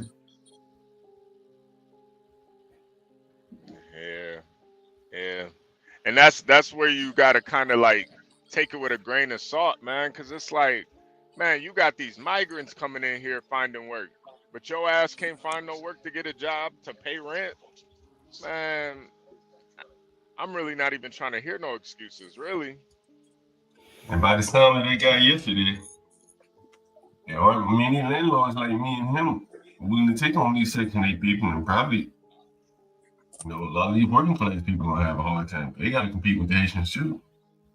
Yep. And they're paying more because they stacking up 6, 7, 8 to the house. You know, they can pay a little more. Yeah, it's about to get hard for lazy niggas, man. It's about to get real hard for them, man. That gravy train coming to a stop, man. Y'all gonna have to, y'all gonna have to start treating y'all baby mamas right. Y'all gonna have to start working. What? What? Listen. What? Nah. Nah, yeah, they gonna have to start treating their baby mamas right, man. If you want a couch to sleep on, you gonna have to start. It's basically over, man. It's basically over. People is, been living on the fat too long. They got so used to getting that fat. Now they're gonna be eating that chitlins again, man. They ain't doing it. They ain't ready. Yeah, man. They ain't ready for that shit. That's why I told Imperious, man, you guys don't know what the low level of existence an Asian can tolerate. Like, you want to fight China, you can nuke them all day long, and they'll still be underground like ants, waiting for you to run out of nukes, and they'll just pop out. Yo, Crack. I saw some art that some people did after Hiroshima in Japan. Mm-hmm. Oh, really? That just shows you, yeah, they did art afterwards. That just shows you the resiliency of those people. You really don't understand. Yeah, you really don't get it. Yeah, they got bombed to hell, and then they started doing paintings about it. Like, bro, what the fuck? Like, come on, man. Mm-hmm. Hey, HB, take a look at this. People are picking with the main store now. This is one person here. I'm famous. It's funny, right? Man, they don't even know the whole story, though. Dude he tried to steal some food on DoorDash, but you got to get the exclusive online, man. I'll tell you the story. So he tried to sit in the mail and try to steal some food, HB. So, do you notice anything about this video, HB? Crack, you ready? We got 2 o'clock, right? When it went. What's his name is speaking? Powell. Yeah, Denison's going to start in a while, yeah. Right, let me know when you're ready. HB, you know anything about that video right there? The guy criticizing, he's actually applauding the ice cream man for picking with the, for cursing out the migrant. Telling the migrant to learn English. Did you hear that, HB? No, I'm watching it. I don't see nothing. All right, let me play it again. This is a black couple that pulls up. He's playing the video on his phone, right? Mm-hmm. And the black guy is talking back to him. The black guy who taunted the Hispanic guy. I'm famous. It's funny, right? Man, they don't even know the whole story, though. Dude he tried to steal some food on DoorDash, but you got to get the exclusive online, man. I'll tell you the story. All right. So he's trying to say that the Hispanic man, on doing his DoorDash job, was trying to steal some food. If that's it, why you ain't mention it on video? Right? Instead of berating the man about the Spanish, you should have said, hey, man, you trying to steal some food. Now he trying to smear the Hispanic man. Let me replay it again. In case you get that's the shop owner right there. No, this is not the shop owner. This guy in the car has pulled up in front of the restaurant, right? Oh no. That's what I mean. That's the shop owner who's holding the camera. No. This is like a random black couple coming up to support this guy. Listen again. Okay. Is it the same restaurant, John? Yeah, listen. He said, I'm famous. Listen. I'm famous. It's funny, right? Man, they don't even know the whole story, though. Dude tried to, he tried to steal some food on DoorDash, but you got to get the exclusive online, man. I'll tell you the story. All right. So you see that? Man, that fucking Venezuelan, it wasn't trying to steal no damn food, man. Look at that shit. Look at that shit. Oh, trying to steal no wow. damn food, Look at man. that. Already making lies. Amazing. Amazing. He probably was like, dos? Nah, uno, nigga. Uno. Don't take two of these. Oh shit! Here he is without the. You know, did you notice that the news blanked him out? We couldn't tell what race he was. Did you notice that? Oh, really? The shop owner. The business owner. You couldn't tell what race he was, other than by his language. You could not tell. Yeah. Hey, hold on, somebody said Kamala speaking to the Hispanic couple. Y'all want to listen to that? God damn, what the hell? This shit's so stupid. Now there's the real business owner right there, HB. That's him not blurred out. Look how he all up in his man face, in his man grill. He's in the AP, they all said the minute the trainer there, I'll go back to this store and pay his ass. Yo, John, they look like they're battle rapping. He look like he's battle rapping. Let's hear what little boy. You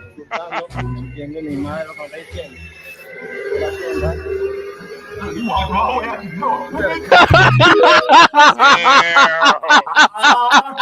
In America, you need to learn it. Learn English.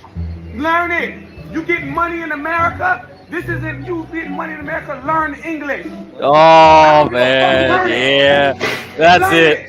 That's it. It's over. Learn English. Man. About that shit. Learn English. Oh, fuck about this shit. Learn English. Learn English. Learn English. This ain't your fucking country. This ain't your fucking country. Learn English. Learn English.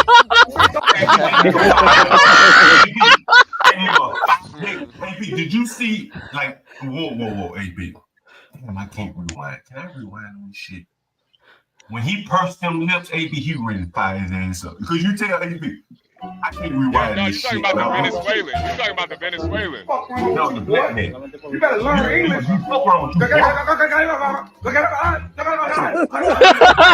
What? Click clack. That man was hot as hell.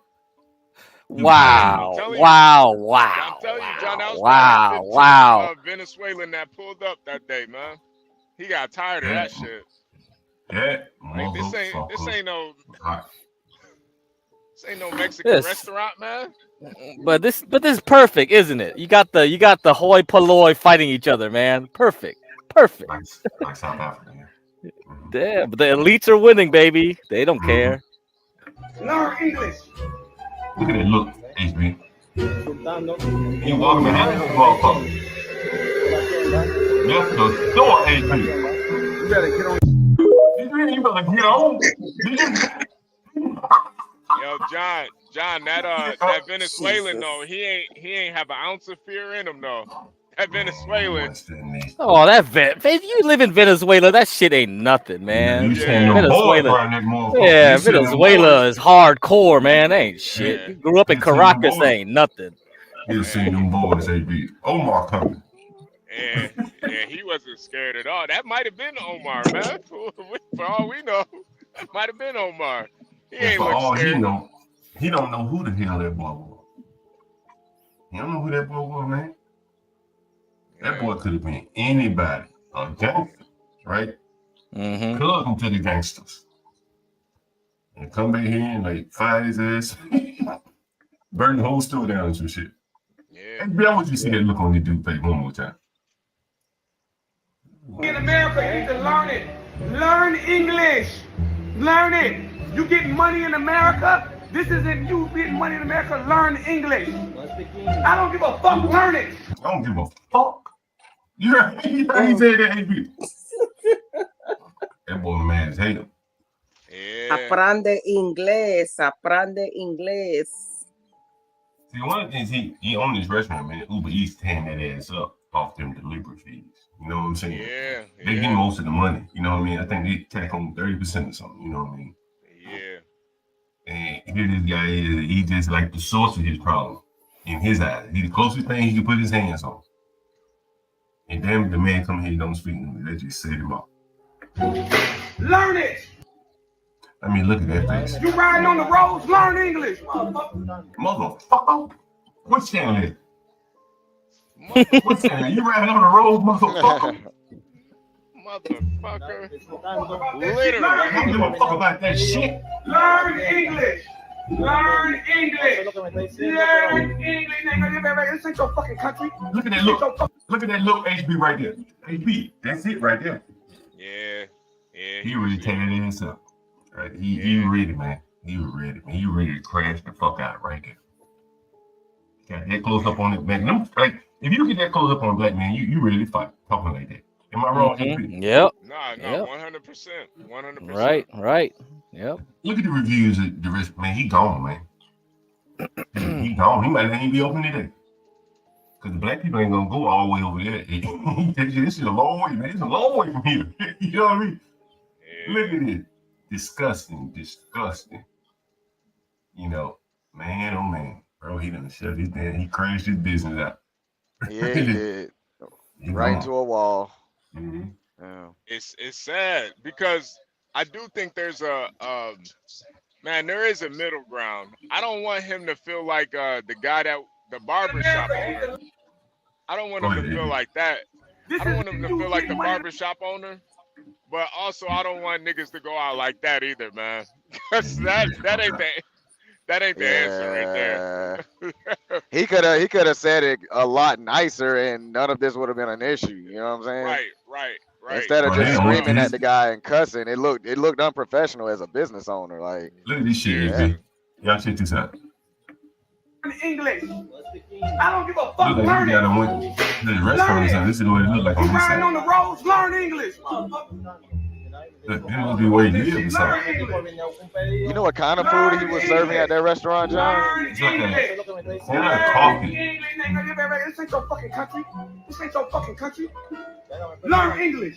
Look, they got it. They don't want to pull up his health certificate, all kind of shit. Yeah, he wildin'. What's wrong with you? You know, hey John, this actually kind of happened to me too, man. And I was at a shipper, and we like waiting in line to fill out the paperwork. And one of these guys, bro, this dude could not speak a lick of English. And I don't know, he was some type of African. I don't know what he was. I don't know what the hell he was. So he's in front of me, but he can't speak no English. I'm behind him. So I'm like, let me just fill this shit out for you, because you're not about to be wasting my time. Like, fuck it. So the lady at the front was like, he don't speak English? He don't speak English? And she was kind of pissed about it. And I was like, I just started looking at him like, shit, man, listen, I'm just trying to get up out of here. I don't care about none of that. I'm just trying to get up out of here. But he either has a Spanish-speaking dispatcher or someone on the truck that can speak English, but why wasn't that person in there with him if that's the case? So yeah. He must got a Spanish-speaking dispatcher. Man, no, and that's kind of sad too, man. That's sad. It wasn't even Spanish though. He speaks something else. He was like, yeah, okay. Yeah, this is a typical Venezuelan woman. So Venezuela's hardcore, man. Yeah, I forgot he was talking about trucking. You know, we got Russians and all type of people. Yeah, we got all types of shit in trucking. Yeah, no, I don't know what the fuck he was speaking. He was sounding like Duale. I was like, I don't know what the fuck you talking, but you ain't about to. Because you know, sir. Sometimes at those shippers, some of them ladies at the front be some bitches, man. They be some straight cunts, man. So I was like, nah, I already know she about to cuss your ass out, man. She about to light you up. Yeah, man. She about to light your ass up, and and Twitter and Instagram ain't gonna save you either. That shit ain't gonna save you. They'll just reject the load. They don't give a fuck. They got 1,000 more coming in. It should be a law. No English, no job. That's what should. It should be a law. Good luck with that. They'll be like going all the way to Supreme Court if they Well, we try to need do people that to kind of fix the shit. roads. So. Oh my god. I was trying to call this guy. What, are you serious, man? You could have called him? Oh, lordy, lordy, lordy. You have to save it for after Jerome Powell. Oh, you No, could. he gonna be a few minutes. He's not answering. No, you know, some jobs you don't need to know English. You know, you cleaning up somebody's front yard or, you know, doing construction. I don't think you really need to know English. You own if you own a restaurant, you don't really need to know English. All you got to do, you know, what you want, number one, number two. You just point at the. You don't really need to know English. But when you in customer service, you got to know English, man. I'm sorry, you need to know English. You transporting food to people, you need to know some English, man. Fuck that. Yeah, they literally have places in Texas where you got to be bilingual to get the job. They've been doing that in Texas. Damn. Closer to the border, of course. I'd say southwestern Texas, but yeah, they've been doing that out there. And it caters to Spaniards, you know. So they want Americans to speak Spanish too. Go ahead.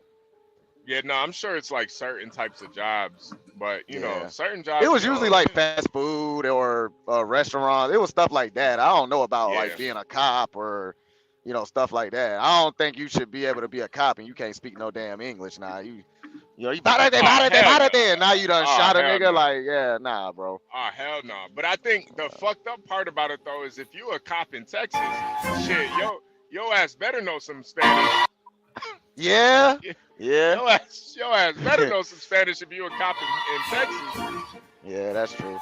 Hey, we got about 13 minutes. We're placing Kamala till Powell comes on.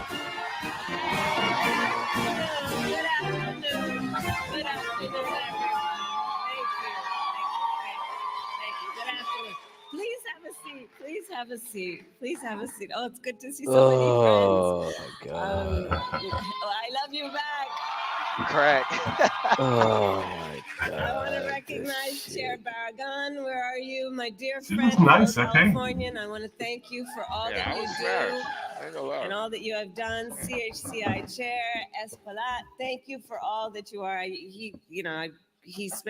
Both of them have spent time with me at my house, and we've shared a lot of good stories together and many meals together. And I just want to personally thank them both because they really, as you know, are extraordinary people and extraordinary leaders, and they do so much on behalf of so many. So thank you both for your leadership and for hosting me this afternoon. And to all the incredible leaders here, it is an honor to be with you again. And to everyone, happy Hispanic Heritage Month. Hey, John, you know what, John? I can honestly. It's every month of the year. So this is a room of long-standing friends, and many of you know my background. My mother arrived in the United States when she was 19 years old by herself. Man, who cares? I spoke about it recently, actually. You know, my mother, I was the eldest child. And as the eldest child, those of us who are, you know, you see a lot of things in terms of what your parents go through. I think every child sees a lot of things. How my mother was treated. She was a 5-foot-tall brown woman with an accent. And I would see how the world would sometimes treat her. I'm going to tell you something, and this is where I come from. My mother never lost her cool. She never defined her sense of dignity based on how others treated her. She was a proud woman. She was a hardworking woman. She had 2 goals in her life: to raise her 2 daughters, my sister Maya and me, and to end breast cancer. She was a breast cancer researcher. And growing up, our mother taught us certain fundamental values: the importance of hard work, the power of community, and the responsibility that we have to not complain about anything, much less injustice, right? Because why are you complaining about it, she would say. Do something about it. And that's how I was raised. Do something about it. And those values have guided me my entire career. From, as you heard, being a young courtroom prosecutor in Oakland, California, where Bay Area. Oh, get cracked. Oh, fuck that shit. Yeah, that one guy that yelled. That was our local radio station for hip hop. What the But fuck doing is she that talking work, you know, about? part of the You think she background on listen to why I goddamn became a hip hop prosecutor was radio? actually when I was in high school. I learned that my best friend was being abused, being molested by her stepfather. And when I learned about it, I told her she had to come live with us. And I called my mother, and my mother said, Quite a "She pivot did." there. Yeah, right. And so I decided I wanted to start a career and do the work. Yeah, of that's right, San what? Jose. Just doing it, 106 making sure we protect KMEL. the most vulnerable. You know what I'm and so talking I about. started my career as a courtroom prosecutor, and took on those who would be predators against the most vulnerable. As Attorney General of California, I took on the big banks and delivered $20 billion for homeowners who were middle-class families who faced foreclosure because of predatory lending practices. I stood up for veterans and students who are being scammed by the big for-profit colleges, knowing and many of whom had an immigrant background and were just simply trying to do the best they could to invest in themselves and their family for their future, and the subject of awful scams. I have stood up in my career for workers who are being cheated out of the wages they were due, and for seniors who have faced elder abuse. And I say all that to say, when I stand here before you today, this is not just something that I decided to do, but really is about a lifelong career that has been about fighting for the people. For the people. And for years, I have been proud to fight alongside the members and the leaders of this incredible caucus. In almost all of that work. And the work we have done together has been about so much I just talked about. It has been about defending workers' rights. It has been about expanding healthcare for more Americans, including dreamers. It has been about forgiving billions of dollars in student loan debt, including for many of the folks that we know, friends, relatives, who again have been burdened by that heavy debt and just needed to be seen. Teachers, firefighters, nurses. The work we have done together has been to create the National Museum of the American Latino. And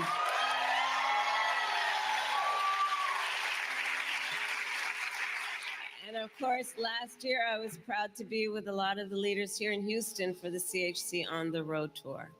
So I say that to say that CHC, our work together, has always been guided by shared values and by a shared vision. However, at this moment, we are confronting two different, very, very different visions for our nation. One focused on the past, the other, ours, focused on the future. We fight for a future, for affordable health care, affordable childcare, and Hey, I wanted to we ask, fight for a future should I where we can build set up an Affordable issue child for care would be Jerome nice. economy, understanding Oh, go ahead. that the people of our country, the people we know, have extraordinary ambition and aspiration. Nah, Portia, we're gonna listen to a little bit of this, and then we're gonna go into Dennison, are you ready to share the screen? we're Yeah, gonna we're go just into gonna Jerome. go. Yeah, we're just gonna go into Jerome Powell. Jerome doesn't speak until like 30 minutes after the release of the press release, so it doesn't matter. We're just looking at charts. Yeah. Someone else has to put up the video though if they want to listen to him. Yeah, because we're just gonna watch Dennison trade. Yeah. Yeah, Dennison, he's Yeah, still if you're there. ready. Yeah, Dennison, let us know. And so with the work we have done together and going forward, we will continue to lower the cost of groceries, for example, by taking on something that I think is very important to deal with, which is price gouging on behalf of big corporations. You know, I've seen that happen before. Many of you who have are coming from states where we've seen extreme weather conditions in California, wildfires in other parts of the country, or even in the pandemic, where people are desperate because of these kinds of emergencies, desperate for support, and then some, corporation, and it's very few of them that do this, but then jack up prices to make it more difficult for desperate people to just get by. We need to take that on. We need to lower the cost of housing. We don't have enough housing in our country. The supply is too low, and it's too expensive, both for renters and for folks who want to buy a home. So we will build together millions of new homes and give first-time home buyers $25,000 in down payment assistance.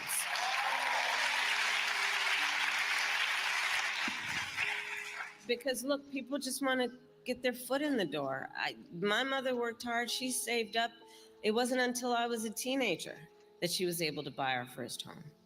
And the American dream is elusive for far too many people increasingly.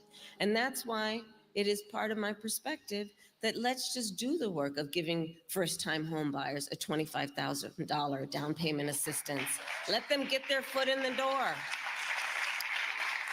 We need to lower the cost of healthcare and continue to take on big pharma and cap the cost of prescription medications. Yes, for our seniors, which we have done together, but for all Americans. Because when we look at drugs like insulin, everyone here knows. First of all, Latinos are 70% more likely to be diagnosed with diabetes. And with the support of CHC, we were able to cap the cost of insulin at $35 a month for our seniors.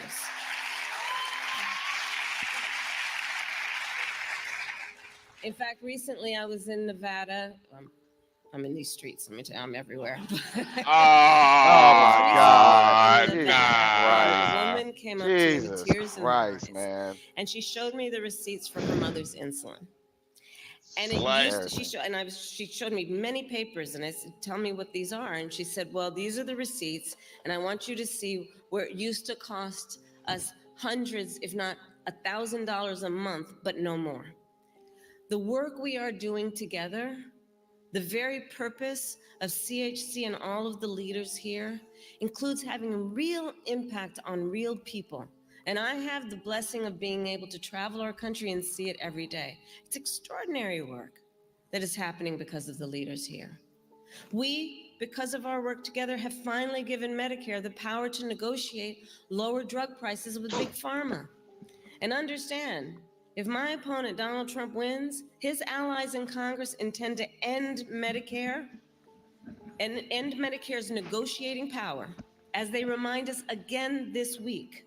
They are essentially saying, check this out, because you know you have to ask why, right? Check this out. Shut up, bitch. Why would you want to end Medicare's negotiating power against Big Pharma? And essentially, they're saying that it's not fair to Big Pharma. That's essentially what they're saying. Well, I'll tell you what's not fair. What's not fair is that our seniors, for too long, have had to cut pills in half because they cannot afford their full medication. That's not fair. It's not fair that our seniors have had to choose between filling their prescriptions and putting food in their refrigerator or paying their rent. That's not fair. Wow. And that's why we will continue to do our work together, including Fight Project 2025, an agenda that would cut Medicare and increase the cost of health care in our country. Okay, I gotta cut that shit off. This is annoying. We have one I feel more like minute. most of the people in that One more minute, guys. You can see most this of the thing people in move that like rally crazy. weren't even listening. What is this Spy? Is this Spy This right is here? Spy. Spy's about to move. Oh, Spy's shit. about to move in 1 minute. Yep. Let me. I don't know if Denison's ready or not, but I'll just put this chart up. Portia can put up like the Bloomberg term, like a TV stream if she wants like news.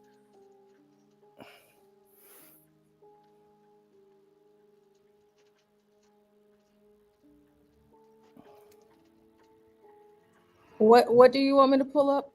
So, like, if Denison's not ready, ooh, there we go. Oh shit! Look at that. You probably made like $1 jillion just on that move on a microsecond.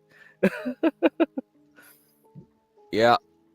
So yeah, just get that on standby. So if Denison's not ready, you can play that shit. Yeah.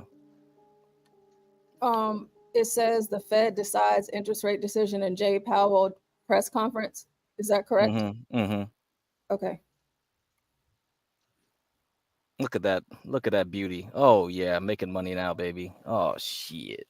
Ah, shit. Oh, that is how you make money, guys. This is how you make money. That Jesus. candle is probably like hundreds of thousands of dollars being made right now, and you don't even know it. God damn it. That is how the real money's made. Because when you do options, you know, that candle or holy shit, that's hundreds of thousands of dollars right there being made. Millions, billions. Yeah, man. It's a video game, ain't it? That's all it is. So instead of playing Counter-Strike and yelling at people, calling them niggas, you could just be doing this. I make no money yelling at people like Imperious on Call of Duty, all right? I make no money on Xbox, man. Microsoft making money on me. Damn, that's it. That's over, man. I don't know. So Jerome Powell speak in like 29 minutes. Once he starts speaking, it might go the other way. It might reverse this move, but for now, it looks pretty bullish. Let me see what gold is doing. Yeah, okay, gold's not doing much right now. Maybe it's undecided on what it means. I think the first initial minute, they probably sold it already at that top up there. So we'll have to wait for the speech for confirmation, but that's a ton of volume, right? Just on 3 minutes.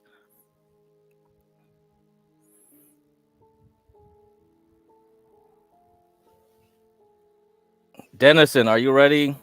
He's probably trading right now. I don't know. That's the problem. He can't multitask when he's trading and doing this shit.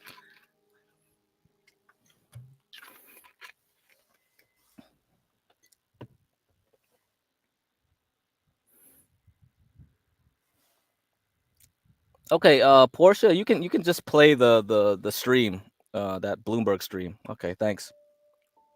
So far, by 0.8% on the S&P 500, the overwhelming outperformance on the Russell, the small caps now up by 1.7%. In the bond market, just bear in mind, we've come a long way. And we've priced in a lot to this yield curve. The 2-year just climbing just a little bit to unchanged at 360 at the moment at the front end of the yield curve. And in the FX market, dollar yen dropping back by about 0.7%. So that's a weaker dollar, a stronger Japanese yen. Lisa, 141 on that currency pair. Yeah, now over to the Bank of Japan. And if they hike, how much does that divergence continue? I also want to point out gold. You're seeing a bid into gold right now. We start to look for some of the inflation proxies. So will this sort of feed into that idea? I thought it was interesting. The long end of the yield curve, just on the margins, not significantly, yields just slightly up on this idea that they're going to go bigger. Ooh, look at that, small caps. Even more down the line. So the median dot can mask some disagreement beneath the surface. So let's talk about the range and not just the median at the FOMC. The median dot for 2025. Bullish on Duolingo, baby. Published is 3.4%. The range for 2025 is anywhere from 2.9 to 4.1. 2.9 to 4.1. That's quite a range on this FOMC. And I think for the first time in a long honestly, time, I should have held Duolingo a little bit longer. Yeah, you should have. You know, as long as I can make some money, I don't This was give not a a fuck, unanimous man. decision. And it really I'm building highlights my account up, why so, this actually you know. became such a knife's edge kind of decision. Just to add to that, 10 officials penciled in 100 basis points or more of cuts for this year. 9 officials penciled in 75 basis points or less for this year. It actually matters quite a bit for market expectations, especially given some of the policy uncertainty next year. So TK, we get 50.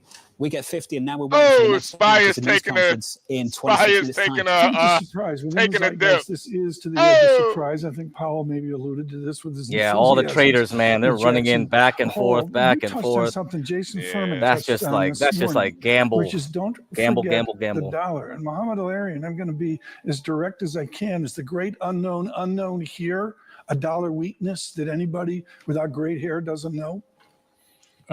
That we may not know. I think we've seen it before. I remember periods. Ryan, it's already decided, Ryan. It's 50 basis points. 50 basis point cut.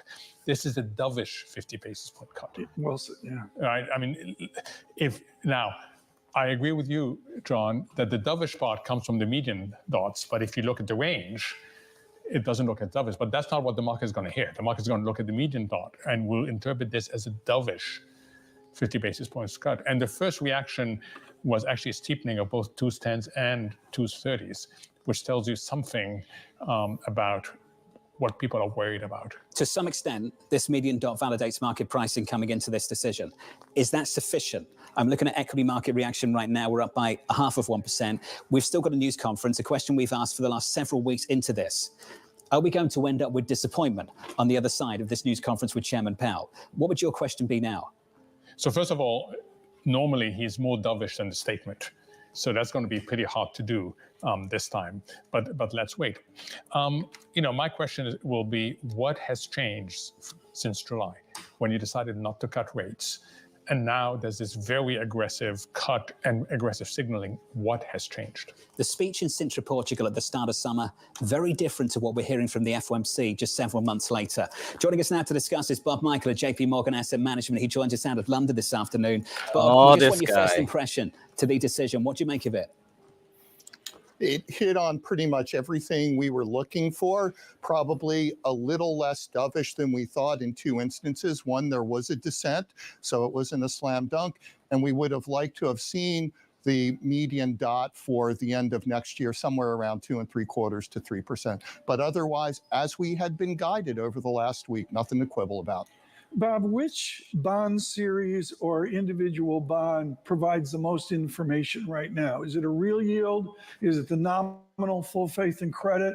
What's of the most value to Bob Michael right now? Credit spreads. Credit spreads will tell us whether investors believe the economy is in dire shape and this was an emergency 50 basis point cut, or whether this is just a Fed a long way from neutral, perhaps, as Mohammed hinted, a meeting or two away from where they should have started the cycle. So they're starting to get towards neutral. Yeah, that's Mohammed Aryan. Yeah. Okay, all is well. And yet what we saw earlier this morning was an increase in mortgage applications. What we've seen is already the bond market pricing in all of this and then some. And basically the statement only encourages that even more. Do you not see a risk of potentially reignited inflation, Bob, that we could potentially see expressed in the long end? As Mohammed was mentioning, we are seeing that yield curve steepening in a way that hints that something else is amiss, especially when paired with gold.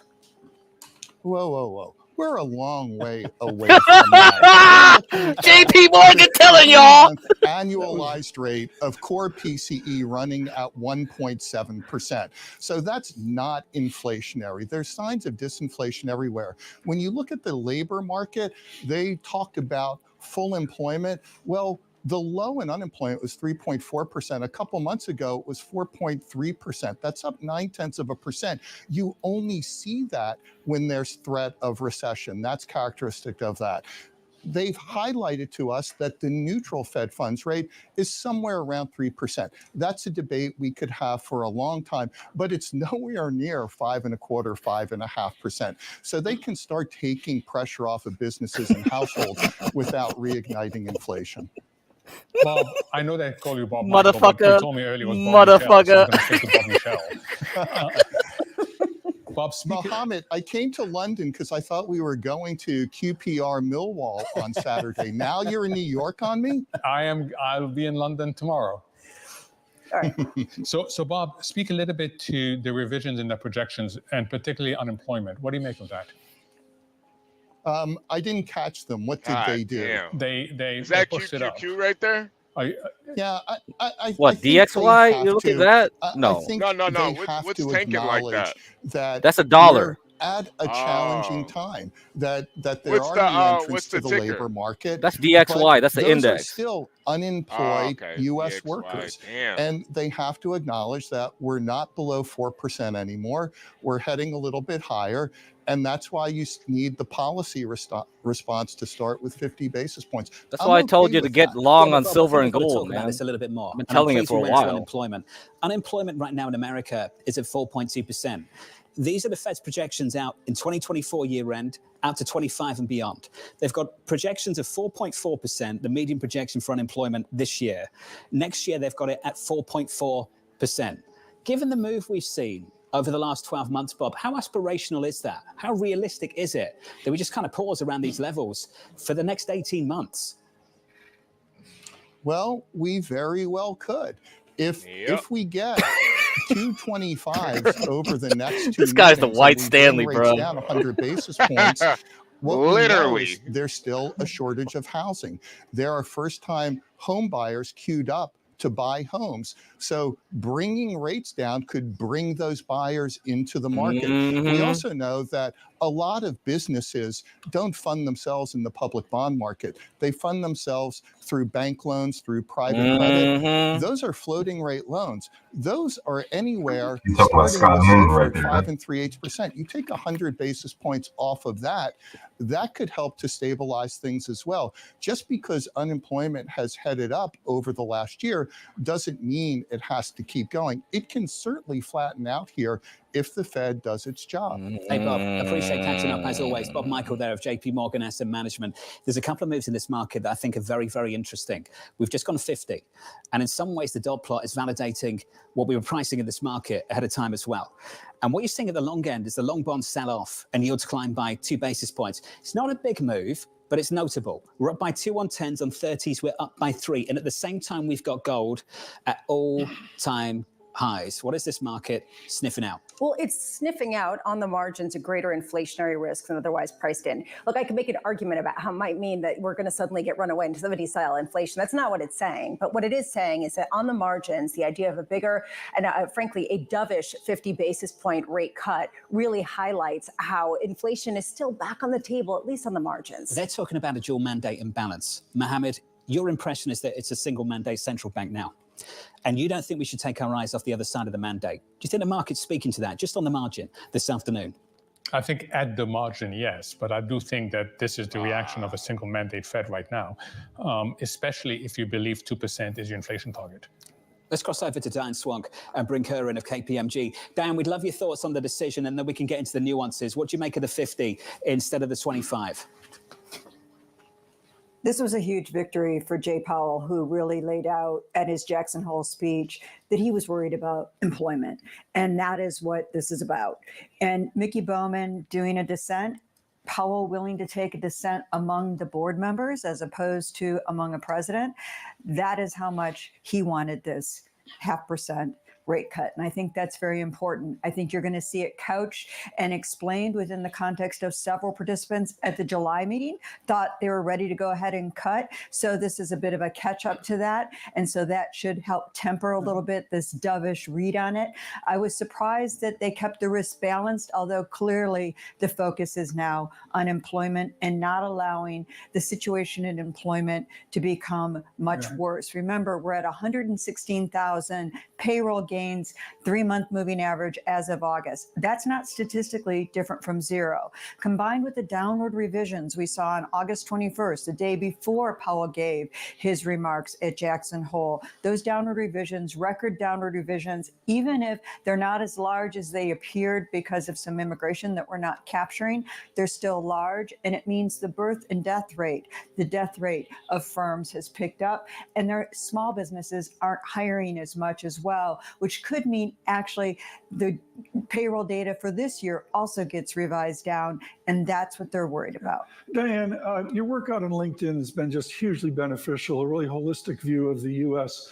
economy. I have a Dow Jones Industrial Average, bottom of the pandemic, up 128%, 21% per year. I've got debt and deficit that Hal Bronner and Bernstein never dreamed of. Diane Swank, is this a Fed just dealing with our stimuli? Is this a Fed just dealing with debt and deficit to the sky? You know, we've had everything you could possibly imagine pushed up inflation, and now we're seeing it come down despite the fact that we still have a lot of debt. So, you know, on the margin, yes, we do have high debts, and I do believe we need to deal with that at some point in time. And I don't think we have anyone who's willing to talk about it on either side of the aisle, which is another issue, and we can talk about that at a later date. But right now, we've got a Federal Reserve that's no longer buying that debt. And you've got a Federal Reserve that is seeing inflation come down despite the fact that we have high debt. And that's because on the margin, after we get past the sort of 6 months that we put a whole year budget into, from March into October 1st, you get a continuing resolution at best through year end, and you're going to get more constraints on spending, I think, as we get into 2025. Diane, one reason why this comes as a surprise, this decision, one reason why is because they could have telegraphed this more carefully. There was no data that really moved the needle between the time when the quiet period began and now that would shift us toward 50. Why do you think there wasn't more clear communication that this was a Federal Reserve ready to cut rates by 50 basis points? Well, frankly, I don't think that Jay Powell, by the time the blackout period hit, had the votes in his pocket to be able to do that. And I think we saw that in some of the mixed messages, even the day of the blackout period. Chris Waller, governor on the Federal Reserve, had said, he'd be open to a more aggressive rate cut, but he didn't seem to be really ready to do it in September. We saw John Williams come out that same day and sort of talking about more cautious rate cuts, more of a quarter point kind of rate cut. So they didn't telegraph it because he hadn't corralled the cats. But this really does speak to the fact that he does have an extraordinary ability to actually do just that. Let's get to this quote from Neil Dutta of Renmac, just out at the moment. Here's the issue.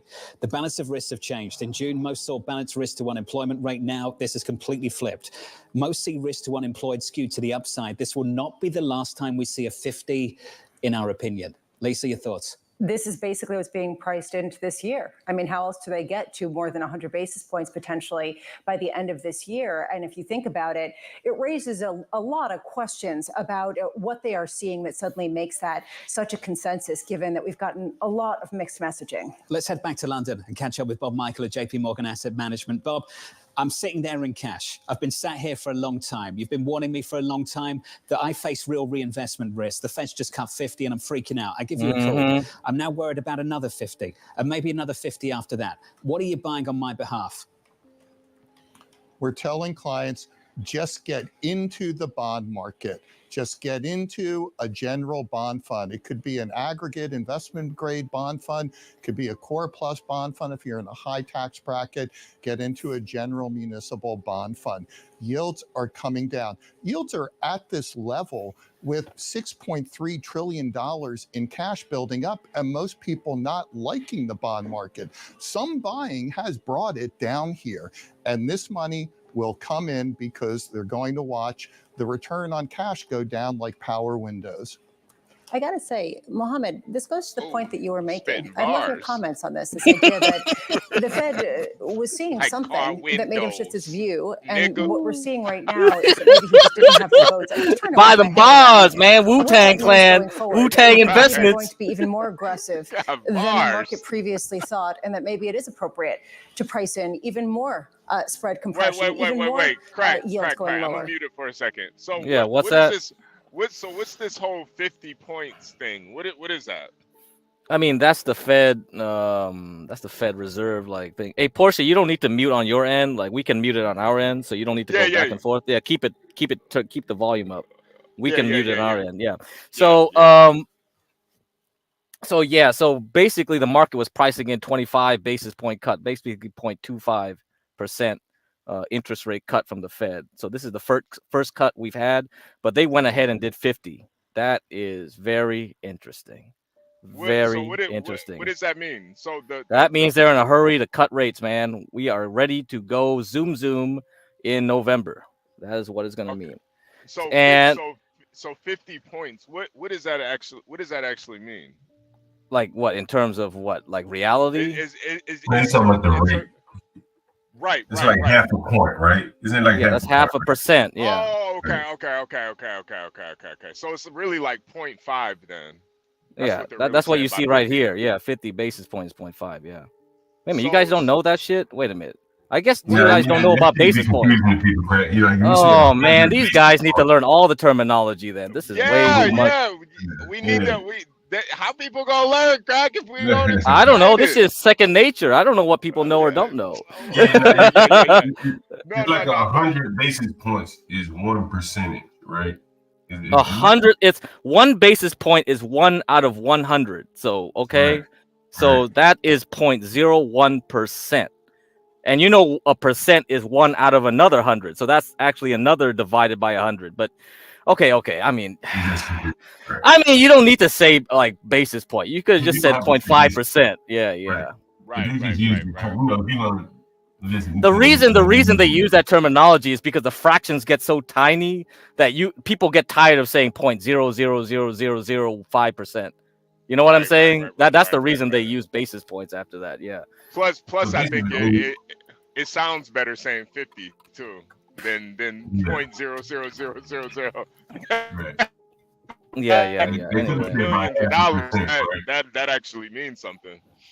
But anyway, like they could have said 0.5%, which would mean 50 basis points. Is that right? That's yeah, they did say 0.5% multiple times actually on here. Yeah.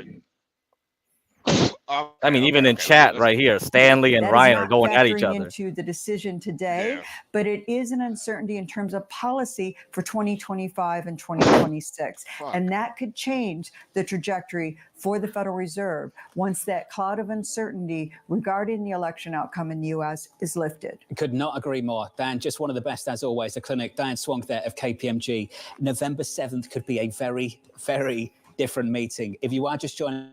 So basically the next meeting is November 7th, 2 days after the election. So that's why the October window now is going to be dark. Okay. Nobody knows what's going to happen between now and that, because also the next earnings seasons where companies report earnings will be late October into November. So at that point, it's just about elections, man. That will drive the stock market. And if the news cycle wants to scare people and say like, oh, look at this new unemployment data, that means we're going into recession, they'll do that and they'll push the stock market down. That's why that JP Morgan guy is telling people to run into bonds.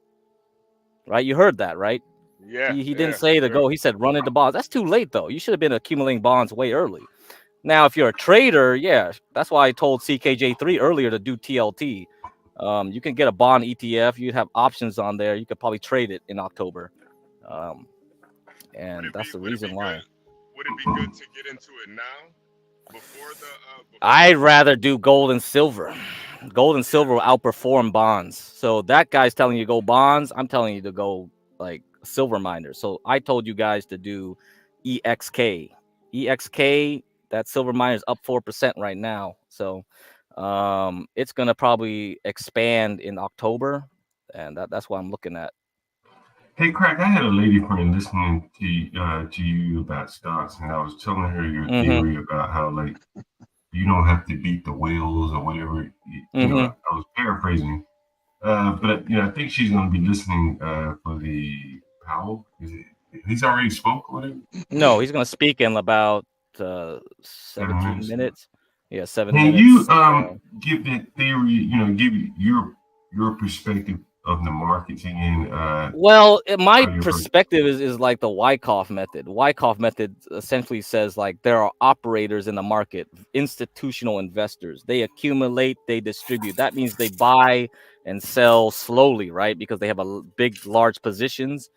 You can see this through the tape, to the chart, basically, right? And from there, you can determine from the chart, like, oh, this stock is going to continue up or continue down after a pause. So that's really what it is.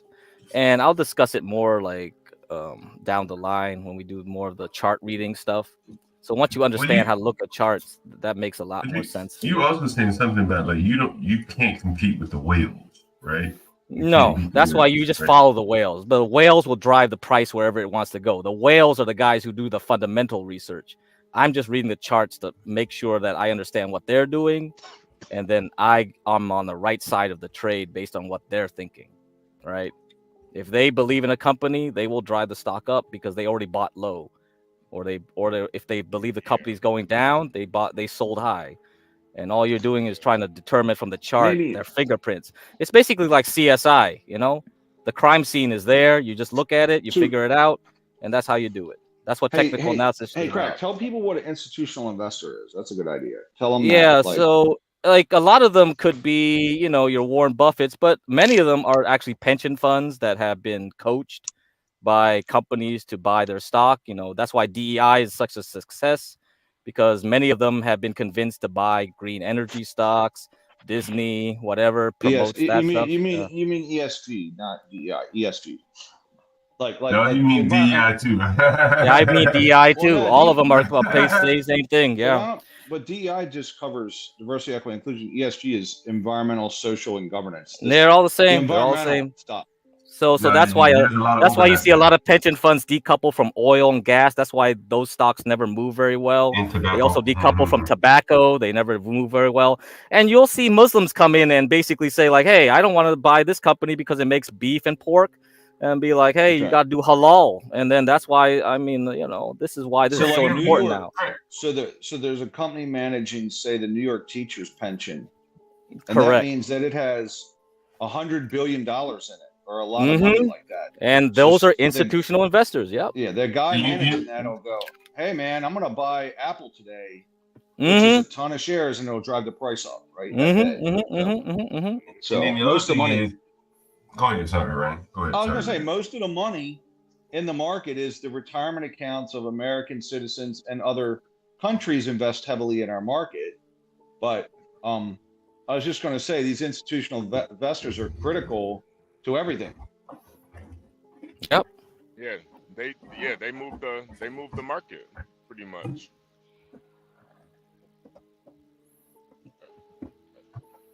So let's check back with the charting right now. You see it bouncing, right? It's bouncing like crazy before he talks. 4 more minutes, guys. 4 more minutes on the SPY.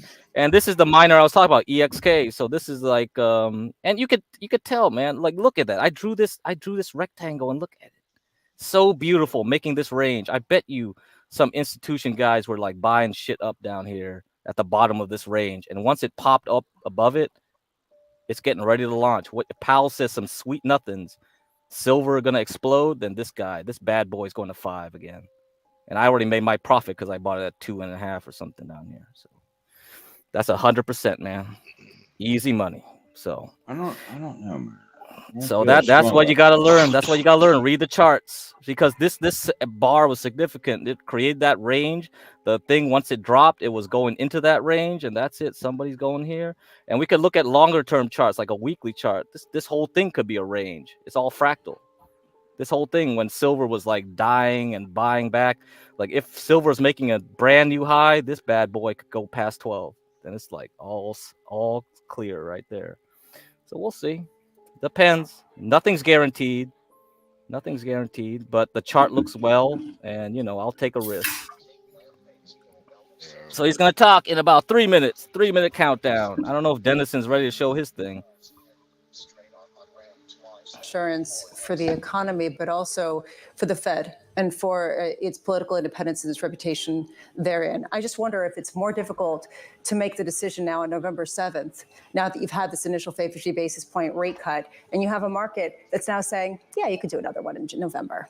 Yeah, and that was the argument all along. Start in July. Don't get yourself in this situation. But it is what it is, and they're now going to have to navigate this. I think Powell is going to be very clear. He'll say we are not impacted by political issues, just like he will say that he is blessed, to use his word, by lots of opinions from outside. But ultimately, it's what they decide in that room. And they will get lots of opinions after this one. In just a moment, 2 minutes away, Chairman Powell will walk into that room and give us a news conference for the next 60 minutes or so. We'll take that in its entirety on Bloomberg TV and on Bloomberg Radio. Lisa, things could be very different on November 7th. We've said that repeatedly. I don't think you can overstate it. Things could be very different. The outlook for 2025 could shape up in a rather different way, dependent on what the complexion of Congress looks like, how divided things are in the nation's capital. And whether or not we even know at that point, as Anne-Marie likes to say, whether we have a decision. It just will be interesting how much this is a 3-part act. We get the third part of the act coming up moments away, how he characterizes what this insurance policy is really for. Is this because they are seeing true weakening in a labor market that otherwise is kind of hanging in there? And that, I think, is one of the key questions. How do you expect him to frame it? Is this a one-off mid-cycle adjustment, a wait and see, we'll regroup in November? Or is this the beginning of a one-way trip back towards what they think is neutral? Can it be both? I mean, right? Is there's basically, everyone have their cake and then eat it too? Because essentially you have inflation coming down and you have an economy that is in a trajectory that typically does lead to further weakening. Is it history that can actually make sense at a time that has defied a lot of historical precedents? It's going to be a really difficult one for him to really It's going to be difficult because they're coming out of a pandemic and they're making it up every meeting and every day and every speech, John, as they go. They're making this up as they go. Today, they catch up, maybe, is the right way to put it. But the then what of November and into 2025 is real. We certainly all agree on that. We've said this a few times. We've all been humbled through this pandemic and coming out the other side. Equities right now going into this one just short of all-time highs on the S&P 500. We are firmer by 0.5% in the bond market.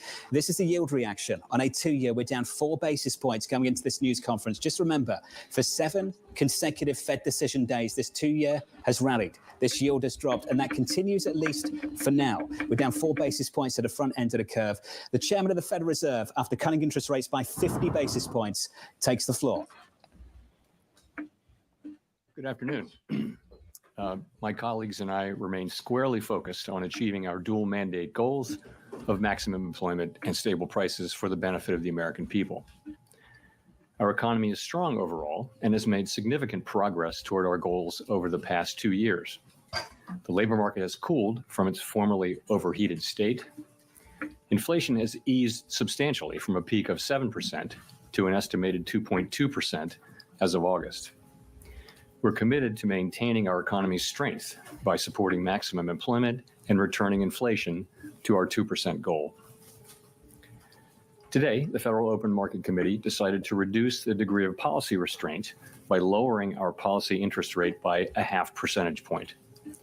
This decision reflects our growing confidence that with an appropriate recalibration of our policy stance, strength in the labor market can be maintained in a context of moderate growth and inflation moving sustainably down to 2%. We also decided to continue to reduce our securities holdings. I will have more to say about monetary policy after briefly reviewing economic developments. Recent indicators suggest that economic activity has continued to expand at a solid pace. GDP rose at an annual rate of 2.2% in the first half of the year, and available data point to a roughly similar pace of growth this quarter. Growth of consumer spending has remained resilient, and investment in equipment and intangibles has picked up from its anemic pace last year. In the housing sector, investment fell back in the second quarter after rising strongly in the first. Improving supply conditions have supported resilient demand and the strong performance of the U.S. economy over the past year. In our summary of economic projections, committee participants generally expect GDP growth to remain solid, with a median projection of 2% over the next few years. In the labor market, conditions have continued to cool. Payroll job gains averaged 116,000 per month over the past 3 months, a notable step down from the pace seen earlier in the year. The unemployment rate has moved up, but remains low at 4.2%. Nominal wage growth has eased over the past year, and the jobs to workers gap has narrowed. Overall, a broad set of indicators suggests that conditions in the labor market are now less tight than just before the pandemic in 2019. The labor market is not a source of elevated inflationary pressures.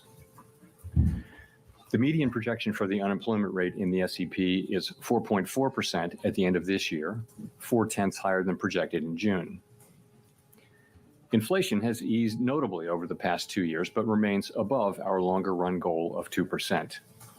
Estimates based on the Consumer Price Index and other data indicate that total PCE prices rose 2.2% over the 12 months ending in August, and that excluding the volatile food and energy categories, core PCE prices rose 2.7%.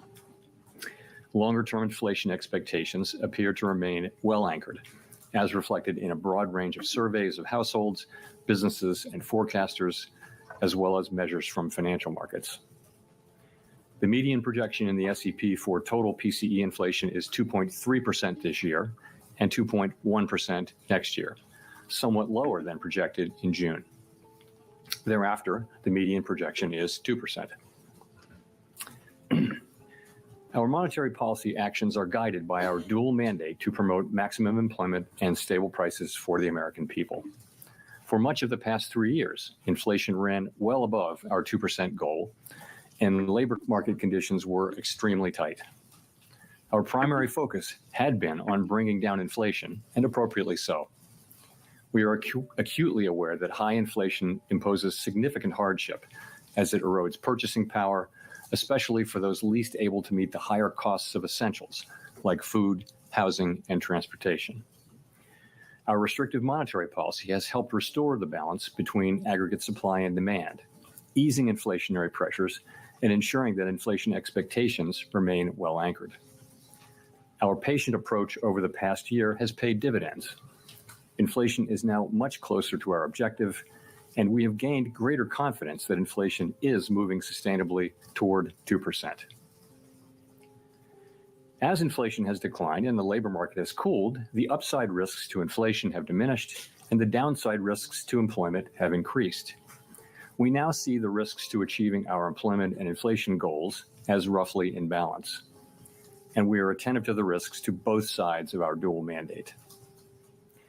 In light of the progress on inflation and the balance of risks, at today's meeting, the committee decided to lower the target range for the federal funds rate by a half percentage point to 4.75% to 5%.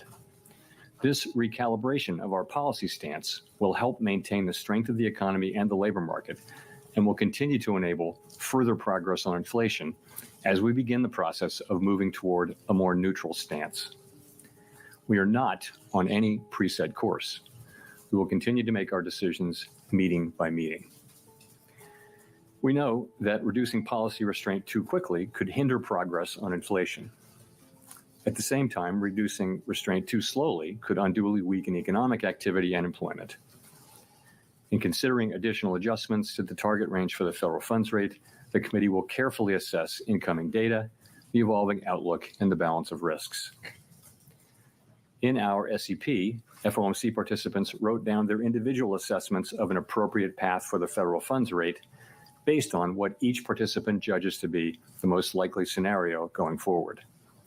If the economy evolves as expected, the median participant projects that the appropriate level of the federal funds rate will be 4.4% at the end of this year and 3.4% at the end of 2025. These median projections are lower than in June, consistent with the projections for lower inflation and higher unemployment, as well as the changed balance of risks. These projections, however, are not a committee plan or decision. As the economy evolves, monetary policy will adjust in order to best promote our maximum employment and price stability goals. If the economy remains solid and inflation persists, we can dial back policy restraint more slowly. If the labor market were to weaken unexpectedly or inflation were to fall more quickly than anticipated, we are prepared to respond. Policy is well positioned to deal with the risks and uncertainties that we face in pursuing both sides of our dual mandate. The Fed has been assigned two goals for monetary policy: maximum employment and stable prices. We remain committed to supporting maximum employment, bringing inflation back down to our 2% goal, and keeping longer-term inflation expectations well anchored. Our success in delivering on these goals matters to all Americans. We understand that our actions affect communities, families, and businesses across the country. Everything we do is in service to our public mission. We at the Fed will do everything we can to achieve our maximum employment and price stability goals. Thank you. I look forward to your questions. Steve Leisman, CNBC. Thank you, Mr. Chairman, for taking our questions. In July, you said you weren't necessarily thinking about a 50. You didn't want to be specific, but you said you weren't thinking about a 50. The inflation data last week came out a little firmer than expected. Retail was strong, third quarter GDP running 3%. So what changed and made the committee go 50? And how do you respond to the concerns that perhaps it shows the Fed is more concerned about the labor market? And I guess, should we expect more 50s in the months ahead? And based on what should we make that call? Thank you. So, okay, a lot of questions in there. Let me jump in. Since the last meeting, we have had a lot of data come in. We've had the two employment reports, July and August. We've also had two inflation reports, including one that came in during blackout. We had the QCEW report, which suggests that suggests that the payroll report numbers that we're getting may be artificially high and will be revised down. You know that. We've also seen anecdotal data like the Beige Book. So we took all of those and we went into blackout and we thought about what to do, and we concluded that this was the right thing for the economy, for the people that we serve, and that's how we made our decision. So that's one question. What was the second and third? How do we make the sorry, thank you, sir.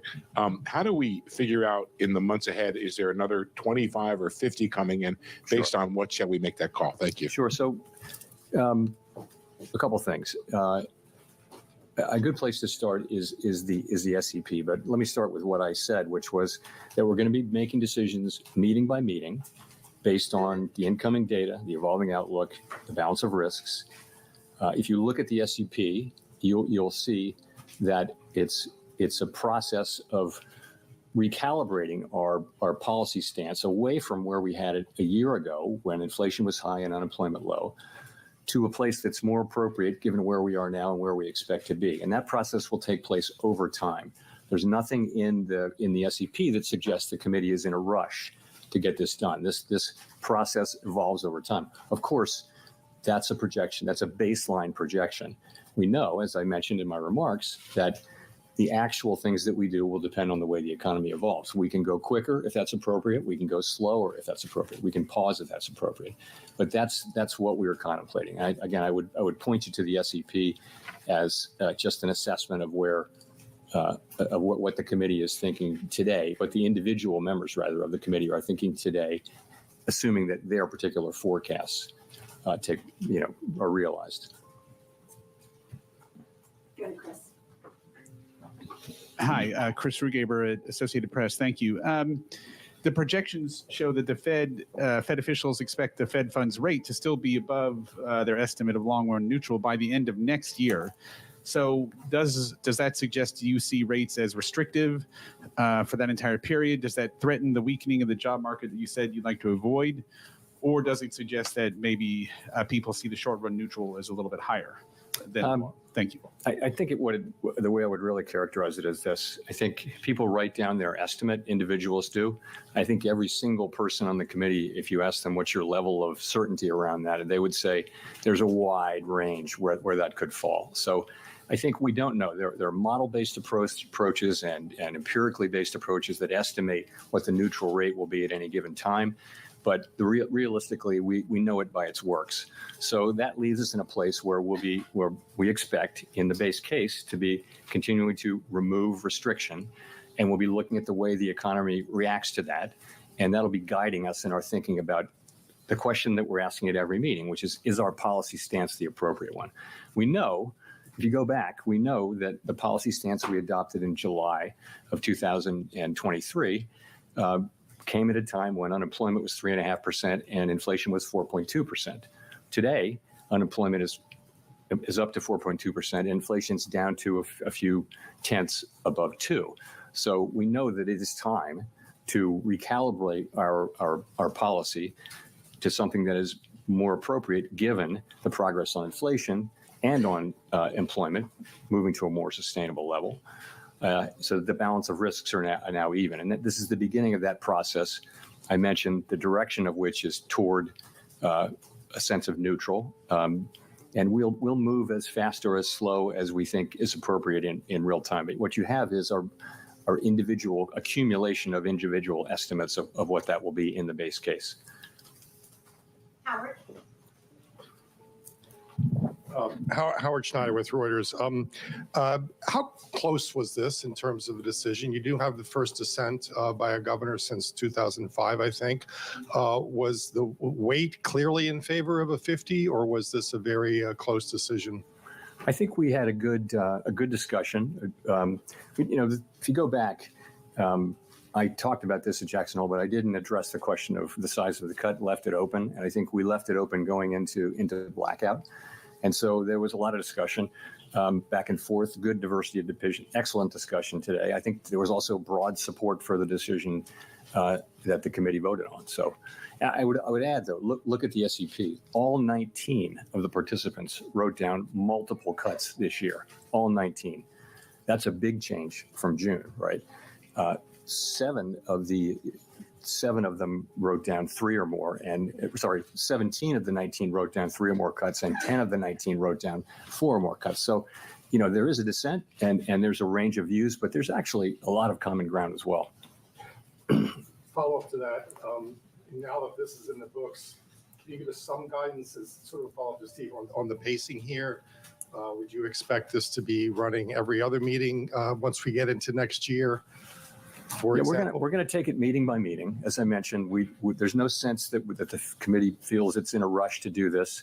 We made a good, strong start to this, and that's really, frankly, a sign of our confidence that inflation is coming down toward 2% on a sustainable basis. That gives us the ability. We can, make a good, strong start, but. And I'm very pleased that we did. To me, the logic of this, both from an economic standpoint and also from a risk management standpoint, was clear. But I think we're going to go carefully, meeting by meeting, and make our decisions as we go. Gina. Hi, Chair Powell. Gina Smilik with the New York Times. Thanks for taking our questions. You and your colleagues in your economic projections today see the unemployment rate climbing to 4.4% and staying there. Obviously, historically, when the unemployment rate climbs that much over a relatively short period of time, it doesn't typically just stop. It continues increasing.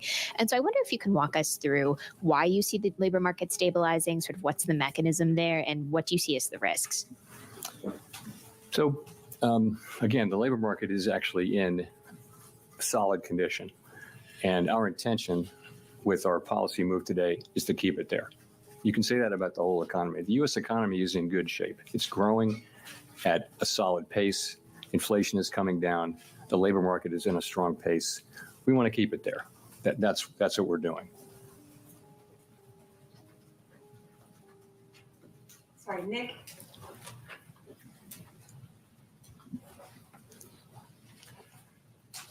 Nick Timmeros of the Wall Street Journal. Chair Powell, does today's action constitute a catch-up in action given recent substantial revisions to the employment data? Or is this larger than typical rate cut a function of the elevated nominal level of the policy rate such that an accelerated cadence could be expected to continue? Okay. Multiple questions there, but so I would say we don't think we're behind. We do not think we think this is timely, but I think you can take this as a sign of our commitment not to get behind. So it's a strong move. Sorry, your other question was? Well, is this about what happened in the employment data between this meeting and the last meeting, or is this about the level of the funds rate, the high nominal level of the funds rate relative to what might be expected if you're trying to maintain equilibrium? So I think it's about, we come into this with a policy position that was put in place, as you know, I mentioned in July of 2023, which was a time of high inflation and very low unemployment. We've been very patient about reducing the policy rate. We've waited. Other central banks around the world have cut, many of them several times. We've waited, and I think that patience has really paid dividends in the form of our confidence that inflation is moving sustainably under 2%. So I think that is what enables us to take this strong move today. I do not think that anyone should look at this and say, "Oh, this is the new pace." You have to think about it in terms of the base case. Of course, what happens will happen. So in the base case, what you see is, look at the SEP. You see cuts moving along. The sense of this is we're recalibrating policy down over time to a more neutral level. And we're moving at the pace that we think is appropriate given developments in the economy in the base case. The economy can develop in a way that would cause us to go faster or slower, but that's what the base case says. And if I could follow up on the balance sheet. In 2019, when you did the mid-cycle adjustment, you ceased the balance sheet runoff. With a larger cut today, should there be any signal inferred about how the committee would approach end state on the balance sheet policy? So in the current situation, reserves have really been stable. They haven't come down. So reserves are still abundant and expected to remain so for some time. As you know, the shrinkage in our balance sheet has really come out of the overnight RRP. So I think what that tells you is we're not thinking about stopping runoff because of this at all. We know that these two things can happen side by side. In a sense, they're both a form of normalization. And so for a time, you can have the balance sheet shrinking, but also be cutting rates. Colby. Thank you, Colby Smith with the Financial Times. Just following up on Gina's question on rising unemployment, is it your view that this is just a function of a normalizing labor market amid improved supply, or is there anything to suggest that something more concerning perhaps is taking place here, given that other metrics of labor demand have softened too? And I guess in direct follow-up to Gina is, why should we not expect a further deterioration in labor market conditions if policy is still restrictive? So I think what we're seeing is clearly labor market conditions have cooled off by any measure, as I talked about in Jackson Hole. And but they're still at a level. The level of those conditions is actually pretty close to what I would call maximum employment. So you're close to mandate, maybe at mandate on that. So what's driving it? Clearly, payroll job creation has moved down over the last few months, and this bears watching.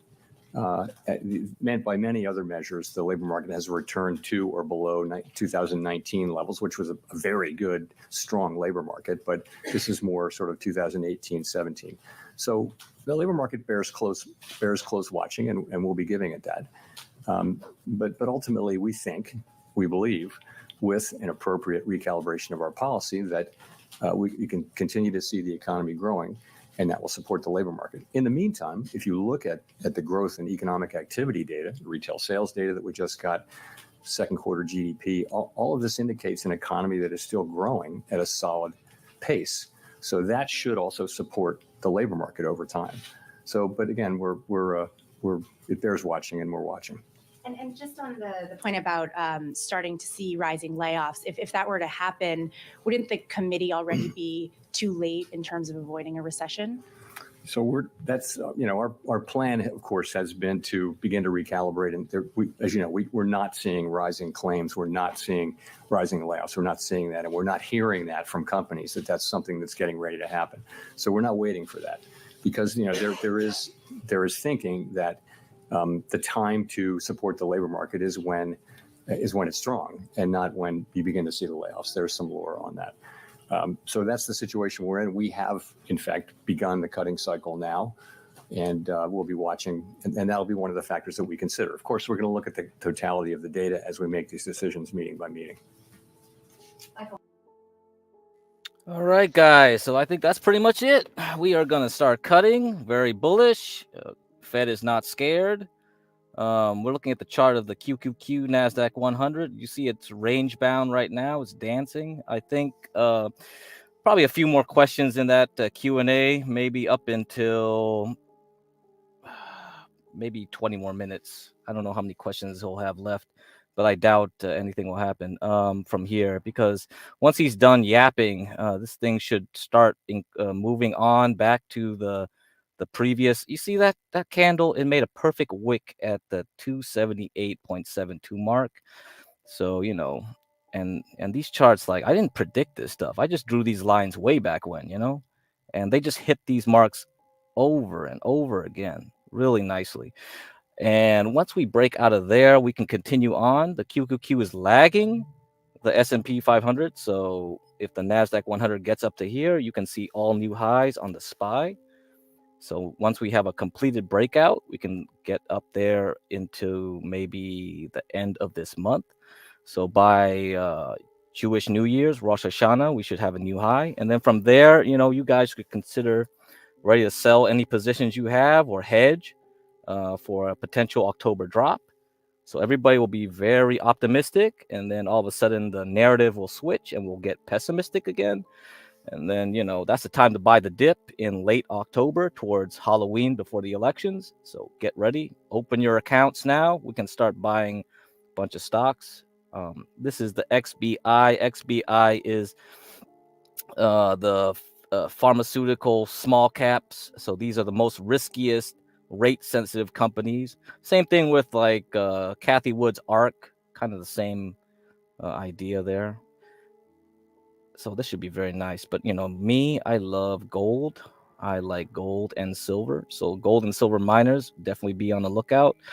Let's look at Bitcoin. Bitcoin's doing okay, but nothing wild, nothing really telling.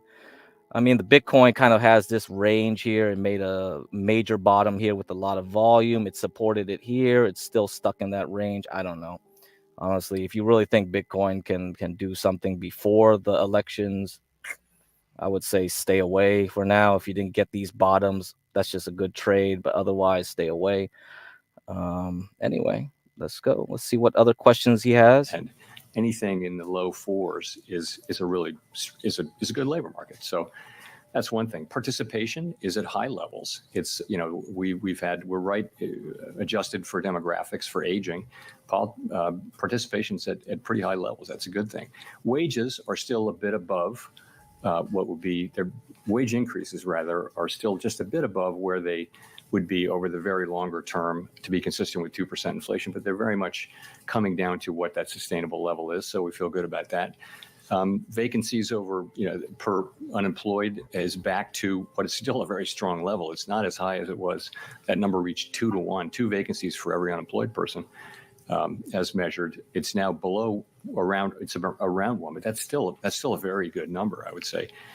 Quits have come back down to normal levels. I mean, I could go on and on. There are many, many employment indicators. What do they say?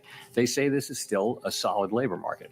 The question isn't the level. The question is that there has been change particularly over the last few months. And, so what we say is as the risks, the upside risks to inflation have really come down, the downside risks to employment have increased. And because we have been patient and held our fire on cutting while inflation has come down, I think we're now in a very good position to manage the risks to both of our goals. And what do you expect to learn between now and November that will help inform the scale of the cut at the next meeting? More data, the usual. Don't look for anything else. We'll see another labor report. We'll see another jobs report. I think we get a second jobs report on the day of the meeting, I think. Or no, on the Friday before the meeting.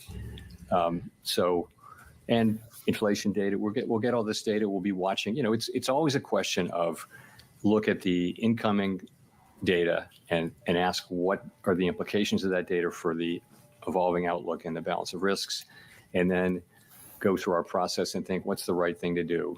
Is policy where we want it to be to foster the achievement of our goals over time? So that's what it is, and that's what we'll be doing. Yeah. Thanks. Hi, Chair Powell. Neil Irwin with Axios. We've only been running a little above 100,000 jobs a month on payrolls the last 3 months. Do you view that level of job creation as worrying or alarming, or would you be content if we were to kind of stay at that level? And relatedly, one of the welcome trends of the last couple of years has been labor market steam coming out through job openings falling rather than job losses. Do you think that trend has further to run, or do you see risk that further labor market cooling will have to come through job losses? So on the job creation, it depends on the inflows, right? So if you're having millions of people come into the labor force, and you're creating 100,000 jobs, you're going to see unemployment go up. So it really depends on what's the trend underlying the volatility of people coming into the country. We understand there's been quite an influx across the borders, and that has actually been one of the things that's allowed unemployment rate to rise. And the other thing is just the slower hiring rate, which is something we also watch carefully. So it does depend on what's happening on the supply side. And on the beverage curve question, yes. So we all felt on the committee, not all, but I think everyone on the committee felt that job openings were so elevated that they could fall a long way before you hit the part of the curve where job openings turned into higher unemployment, job loss. And yes, I think we are. It's hard to know that you can't know these things with great precision, but certainly it appears that we're very close to that point, if not at it, so that further declines in job openings translate more directly into unemployment. But it's been a great ride down. I mean, we've seen a lot of tightness come out of the labor market in that form without it resulting in lower employment. Thanks, Chair Powell. Edward Lawrence, Fox Business. So we've heard some speculation that you may be going with the federal funds rate to 3.5%, maybe under 4%. And there's basically an entire generation that has experienced zero or near zero federal funds rate. Now, some think we're heading in that direction again. What's the likelihood that cheap money is now the norm? So this is a question. You mean after we get through all of this? It's just a great question that we can only speculate about. Intuitively, many people anyway would say we're probably not going back to that era where there were trillions of dollars of sovereign bonds trading at negative rates, long-term bonds trading at negative rates. And it looked like the neutral rate might even be negative. So people were issuing debt at negative rates. It seems that's so far away now. My own sense is that we're not going back to that. But honestly, we're going to find out. But it feels to me and that the neutral rate is probably significantly higher than it was back then. How high is it? I just don't think we know. We only know it by its works. And one more. How do you respond to the criticism that will likely come that a deeper rate cut now before the election has some political motivations?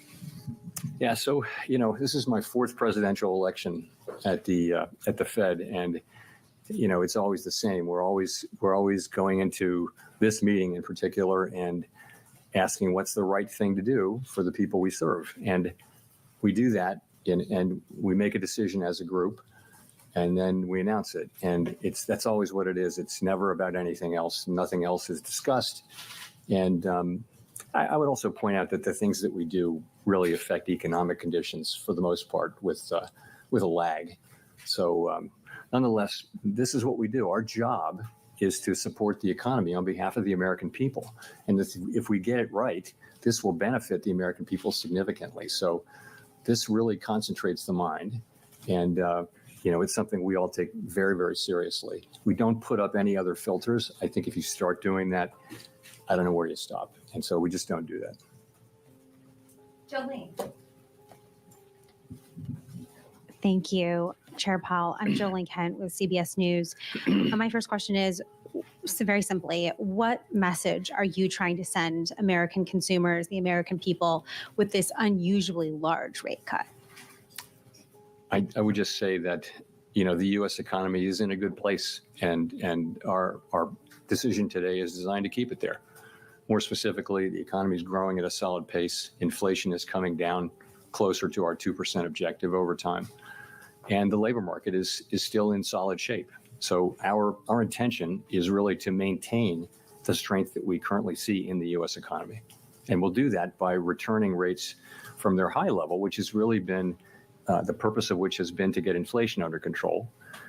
We're going to move those down over time to a more normal level. Over time. Just a quick follow-up to that. Listening to you talk about inflation moving meaningfully down to 2%, is the Federal Reserve effectively declaring a decisive victory over inflation and rising prices? No, we're not. So inflation, what we say is we want inflation, the goal is to have inflation move down to 2% on a sustainable basis. And, we're not really, we're close, but we're not really at 2%. And I think we're going to want to see it be, around 2% and close to 2% for some time. But we're certainly not we're not saying mission accomplished or anything like that. But I have to say, though, we're encouraged by the progress that we have made. Woo! Hi, Katerina Saraiva with Bloomberg News.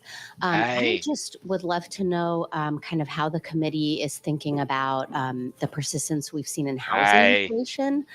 Do you think you can return to 2% with housing inflation where it is? Yeah. So housing inflation is the one piece that is kind of dragging a bit, if I can say. We know that market rents are doing what we would want them to do, which is to be moving up at relatively low levels. But they're not rolling over. The leases that are rolling over are not coming down as much, and OER is coming in high. So, it's been slower than we expected. I think we now understand that it's going to take some time for those lower market rents to get into this. But, the direction of travel is clear. And as long as market rents remain, relatively low inflation over time, that will show up. Just the time it's taking now, several years rather than just one or two cycles of annual lease renewals.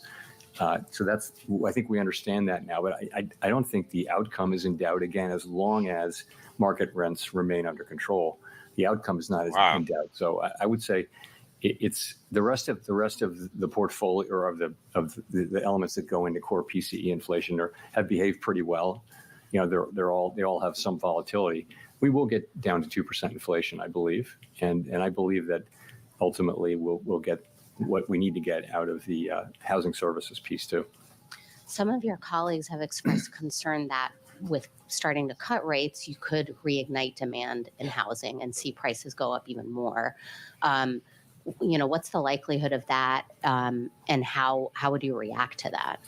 The housing market, it's hard to game that out. The housing market is in part frozen because of lock-in with low rates. People don't want to sell their home, so because they have a very low mortgage, it'd be quite expensive to refinance. As rates come down, people will start to move more, and that's probably beginning to happen already. But remember, when that happens, you've got a seller, but you've also got a new buyer in many cases. So it's not obvious how much additional demand that would make. I mean, the real issue with housing is that we have had and are on track to continue to have not enough housing. And so it's going to be challenging. It's hard to zone lots that are in places where people want to live. It's all of the aspects of housing are more and more difficult. And, where are we going to get the supply? And this is not something that the Fed can really fix. But I think as we normalize rates, you'll see the housing market normalize. And I mean, ultimately, by getting inflation broadly down and getting those rates normalized and getting the housing cycle normalized, that's the best thing we can do for householders. And then the supply question will have to be dealt with by the market and also by government. Victoria. Hi, Victoria Guido with Politico. Just following up on some of the labor market talk earlier, monetary policy operates with long and variable lags. And I'm wondering how much you see being able to keep the unemployment rate from raising too much comes from the fact that you're starting to act now, and that's going to give people more room to run versus just the labor market is strong.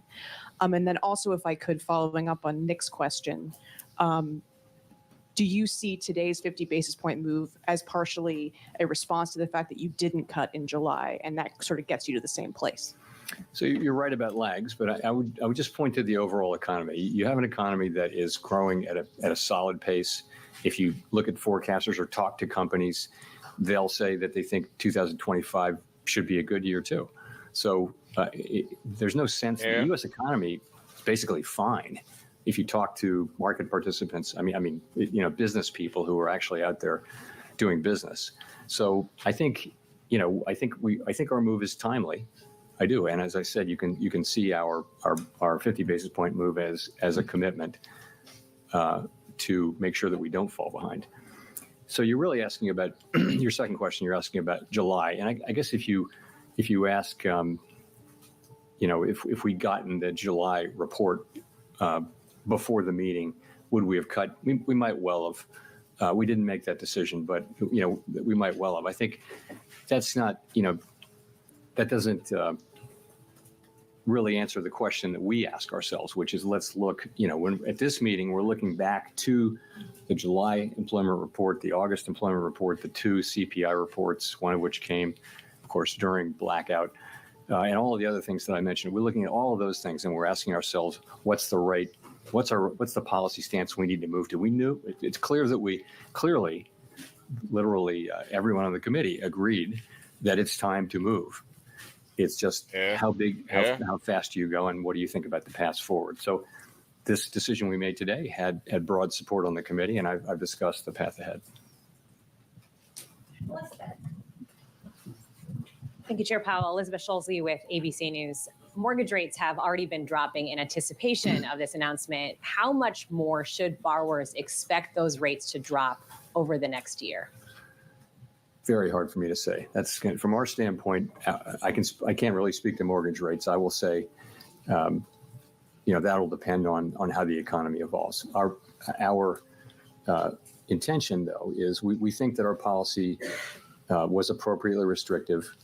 We think that it's time to begin the process of recalibrating it to a level that's more neutral rather than restrictive. We expect that process to take some time, as you can see in the projections that we released today. And if things work out according to that forecast, other rates in the economy will come down as well. However, the rate at which those things happen will really depend on how the economy performs. We can't look a year ahead and know what the economy is going to be doing. What's your message to households who are frustrated that home prices have still stayed so high as rates have been high? What do you say to those households? Well, I can. Yo, what I get can cracked. Say Yo, get cracked. That EXK, that shit just took it looked like a rainbow right now. Look at EXK. I added it to my watch list. I've been watching it. Yo, it looks like yeah. You see, this is why you day trade today, like times like today. I mean, if Dennison was here, he could show you exactly where the support, resistance, and he would just trade it. Yeah, and it returned right back to where it was just at. So that's why you never buy on the news. The news is too late. It's over. No, or buy before the. Buy before is fine. You would have sold it already. Right. You would have sold that already, man. Right. But what I'm seeing is like before this meeting, everything started to go crazy. And as soon as they started talking, that's it. The news is over. Yeah. It's just like earnings. It's just like earnings. But the thing is, like, look at ESK right now. It hit back to where it started. Exactly where it was probably at. just exactly where it's it started. so that's why you could have had two, like with the QQQ, you could have had a round trip. Like if Dennison was showing his screen right now, he would be showing you, I bought, I sold, I bought, I sold, I bought, I sold. How many round trips if he did the SPY? And he would have showed you like that's probably like hundreds of thousands of dollars if you had hundreds of contracts in like 1 day, just making it in 1 day, man. That's just it. And that's what people like. I mean, I wouldn't do that. I wouldn't take those risks. I wouldn't be day trading. I don't day trade. But if he was showing you his screen, you could see like you had a peek into the life of a trader, like a real trader. You have to be so disciplined, so unemotional, so undetached that you would just be like buy, sell, like a machine, man. Yeah. That's it. That's it. That's all you got to do. Yeah. It's almost like none of this shit even matters what they're talking about. No, it doesn't even matter. What matters is the volatility, though. The volatility matters. You make tons of money with that shit. But hey, I think what they were saying in the conference is very good for at least 2 more weeks. And I believe we have one last earnings to talk about, MU, today, Micron. So that's a semiconductor stock. I think it has earnings today. Or is it tomorrow? No, it's today. Good. I think it's today. Oh, it's next week? Damn, it's late. It's next week. Oh, never mind. I thought it was today. Oh, well. Too bad. I thought we would have a double header and could have got like a real juiced up market. Yeah. This has been a wild ride. And that happens every FOMC. That's why Dennison is like away right now. Does it like? I mean, if you're a real good multitasker, man, like you could stream that, trade it, like talk at the same time. It's beautiful. He's probably locked in right now.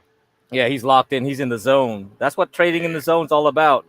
You gotta be in the zone. Like, look at that baby. Look at that baby. Look at that. It dropped all the way down. Now you see this monster candle right back up all the way from this. You see that? All these rectangles drawn long ago and this shit. Look at that. It just hits the mark. Goes through these blue, red line, purple. What ticker That's is a this right QQQ. here? Oh, okay. Yeah. It really doesn't matter what chart you're looking at. They're all the same. They all match together during FOMC day. That's what the point I'm making. Everything is liquidity, man. Yeah. I always want to know what the ticker is, just so I can kind of get an idea. You can see it up there. You see the look at the upper left hand whenever it shows something. Yeah. So. Yeah. No, I appreciate it though. Yeah. Yeah, you see that? That's beautiful. Like, if you're a day trader, that's beautiful, man. That's beautiful shit. But you heard like CKJ3 doesn't like to do it. T Spells, I don't think wants to do it. Like, people like Dennison who are very aggressive, who want to buy their big ass house in the future. They want to build their capital. They'll do this. They'll play this day because this is not easy to trade. Not at all.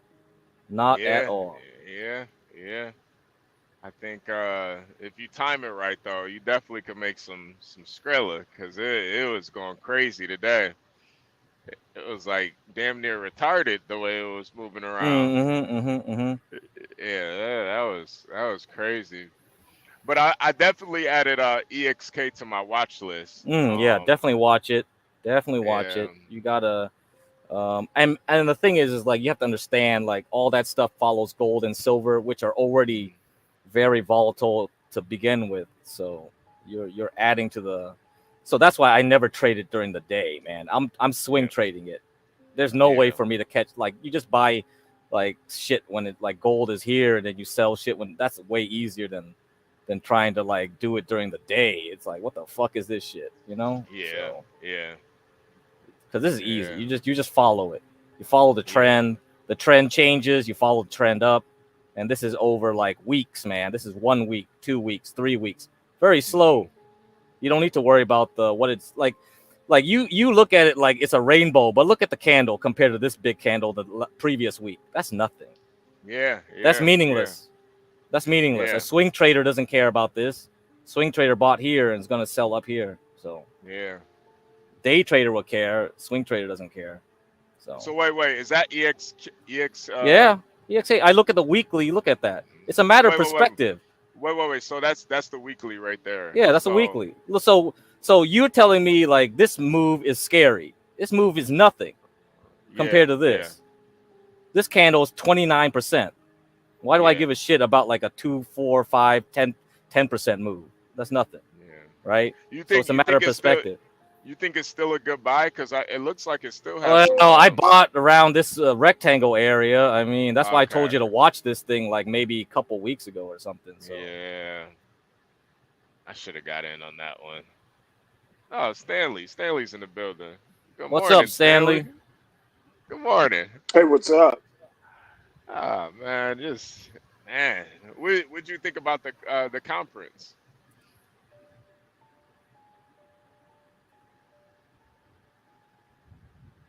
Man, he muted himself. Who, me? Yes? Yeah. Yeah.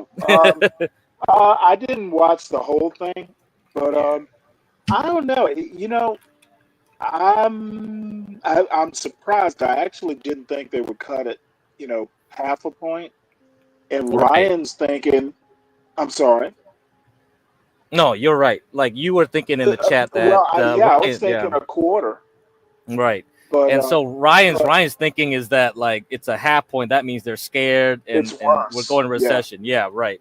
So that's that. So that's really hard to tell because the market is kind of like, that's why it's dancing in the middle. It can't really decide right now. Yeah. Well, but the thing is, and you know what? I'm kind of a negative Nancy sometimes too. Right. And maybe it's just a nice day outside, and I could give a fuck less. Mm-hmm. But you know what? I think it'll be okay. I don't think. Basically, I don't think the economy's going to tank. Right. And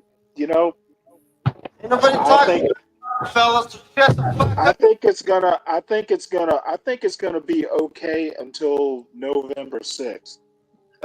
All right. Let's see. Well, but see, I don't think economy.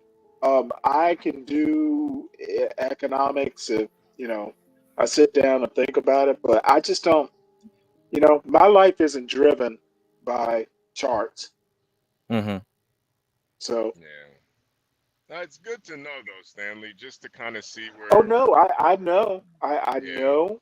I just, even when I was like y'all's age, or in my 20s or 30s, there's some things that I'm just not going to get worried about. As long as I have enough to buy books, food, and the occasional beer, I'm okay. Yeah. Honestly, I think sometimes just keeping it simple is the best solution. Anyway, I honestly think so. Now, once you have family and responsibilities, you have to think a little bit more deeply about it. But even so, I mean, my thing is, I'm almost ascetic in this way. I've never wanted a Mercedes. A big ass house just means I have more to clean. I've just never been into it. Unlike my capitalist son. Your son likes the Jordans and stuff. Oh no, actually he doesn't. When he was a kid, he was always like, "Why don't we have a bigger house?" And I'm like, "Well, it's just you. It's just you and me. Yeah. And you don't even clean your room." Yeah. So I think we're done for now. So I think Jerome Powell stopped talking. So we'll see where the market will go for the next few days after this. Ryan, I think we're set. Ryan, where is Ryan? Ryan, relax, buddy. It'll be okay. Yeah, Ryan's over there pulling his hair out.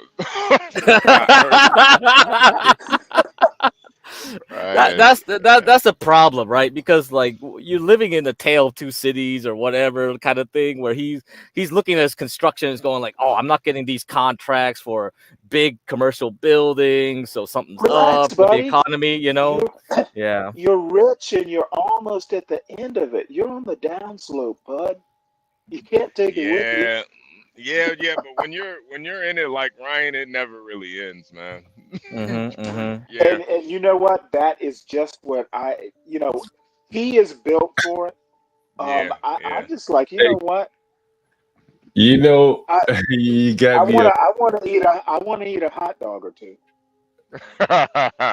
Man, Stanley, man, some people, man, there's a light that never goes out. Stanley, wait, are you calling me lazy? No. Not being here, man. I try, that's not the thing I do. I'm joking. No, not even close. For some people, everybody's driven differently, man. I'm 49, and some of my friends have slowed down to a turtle's pace. Well, I'm not a turtle yet. Check their T levels. Oh man, you know what I mean? There's nothing. I'm not criticizing it. What works for them. One of the things I started off on this stream with was the strangest secret. What is success? Like for every man, if you end up where you want to be, you're successful. In a trash heap or at the house suite. If that's what you want. The deal is, I still have a fire in my belly for things that matter. Dude, I've done that hustle in my 20s and 30s and, most of my 40s. John, I went out to bring in the trash bin and it's like 70 degrees out. The leaves are starting to fall. My biggest decision today is I bought a new laptop because, I'm going to need one. And what I'm going to eat for dinner tonight. Those are my two biggest decisions today. Yeah. And how I'm going to, roast some motherfuckers in the chat. But other than that, I'm just kidding. Hey, but, I'm the same way. I get up, and, I get up here and I spend probably more time than I should here sometimes. Yesterday, man, the white John Galt got you, man. He got you to like really wild out yesterday, bro. Yeah, no way. I felt like I was tame yesterday. Nah, you were too many beers in when he just made you really. Yep. You got to go back and watch it, man. Now maybe 2 days ago, I think I came in this motherfucker like ready to go. You know what I mean? I ready to go like 2 days ago. You know, something I don't know, probably some tenant that pissed me off, and I was ready to go. But I thought yesterday I was pretty tame. We gotta do instant replay. No, you said you were gonna leave, and you stayed about an hour. Oh yeah, you stayed, man. Oh, okay. Yeah, the white. I was like, I seriously, John, I was like, well, oh shit, you know what? I'm taking a nap because I'm gonna be up for a while. But you know what? I better get up there. I don't even remember that. Yeah, I must have been. No, you were all right, but you were there was something going on beneath the surface. You think so? Yeah. Yeah, you should play it. You should play it You back. guys are reading me here. What is that? Oh, never go back and watch yourself. No. No. We got 24 hours worth of content. I literally, I've seen a couple of Portia shorts, but I never go back because you know what? I just I'm just gonna beat myself up. You start. Come on. You start. You start trying to censor yourself, stuff like that. Yeah. John Galt says John had a lot of pent-up emotions yesterday. Maybe that's what it was. You know what I mean? Hey, man. Don't we all? Man, hey, man, I ain't put anybody out here too long. You can tell I've had a couple beers myself, so John Galt, I ain't mellow out for the rest of the day. Man, maybe I got to get it out here, man. Like since I changed my business model, I've become a lot more peaceful, I guess. Oh, really? And so, it takes a long time to simmer it. I don't get to take it out on anyone, so maybe I get up here and let it bubble over. And I didn't even notice. Yesterday, I thought I was tame. Damn. No, it wasn't bad. Damn. Not as bad as it could have been. Now, the day before yesterday, I thought. Now, I remember coming in here a little angry. Yesterday, I must have clean up behind some sorry motherfucker. Something, I had to kick a tenant out. Yeah, nasty or something. You know what I mean? Oh no! Look at that. Maybe that's what pissed me off. Yeah, no, but they, a lot of times they just say shit to, I a lot of times I don't even think it's it's like a actual criticism. It's just they watch you so much, they get like an adrenaline hit out of seeing you react to them. They might like it. No, they like it. They like it. They like it. A lot of dudes, they like the abuse. Like yeah, John, talk shit to me, John. They like that shit.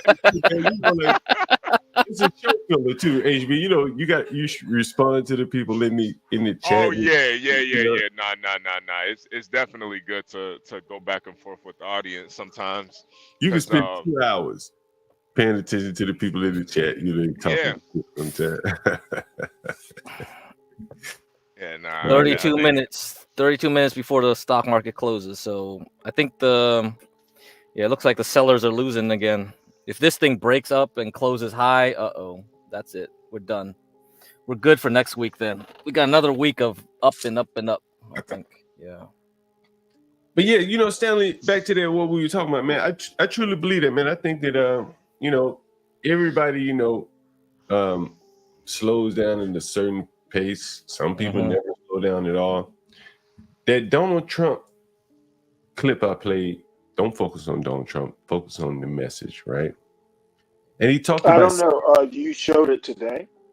No, I played it a while back. I may play it again. But he talked about this man named Stanley Levitt. And we had a lady up here, and she lived She was on the live stream in at Drink Lounge. That's where it was. And she lived in Levittown. Oh, I don't really? know. It's a white lady, yeah. Well, I know what Levittown is. Right. I think that's where she lived, or whatever. I think that's where she lived. But it was either Levitt. Is it? It's right there on the Well, Lower East. Levittown is famous. Yeah, it's on the Lower East Side. Is that Levittown close to maybe the Williamsburg Bridge? Or Manhattan? Oh no, Levittown wasn't Levittown in New Jersey? I think he built a lot of little Levittown. What is the name of it? Is it Okay, Levittown? well, yeah, actually he did, but no, it's Long Island. Yeah, you're right. You're right. Let me No, you're go right. back I'm and looking look it at up. Levittown right now, Long Island. Yeah.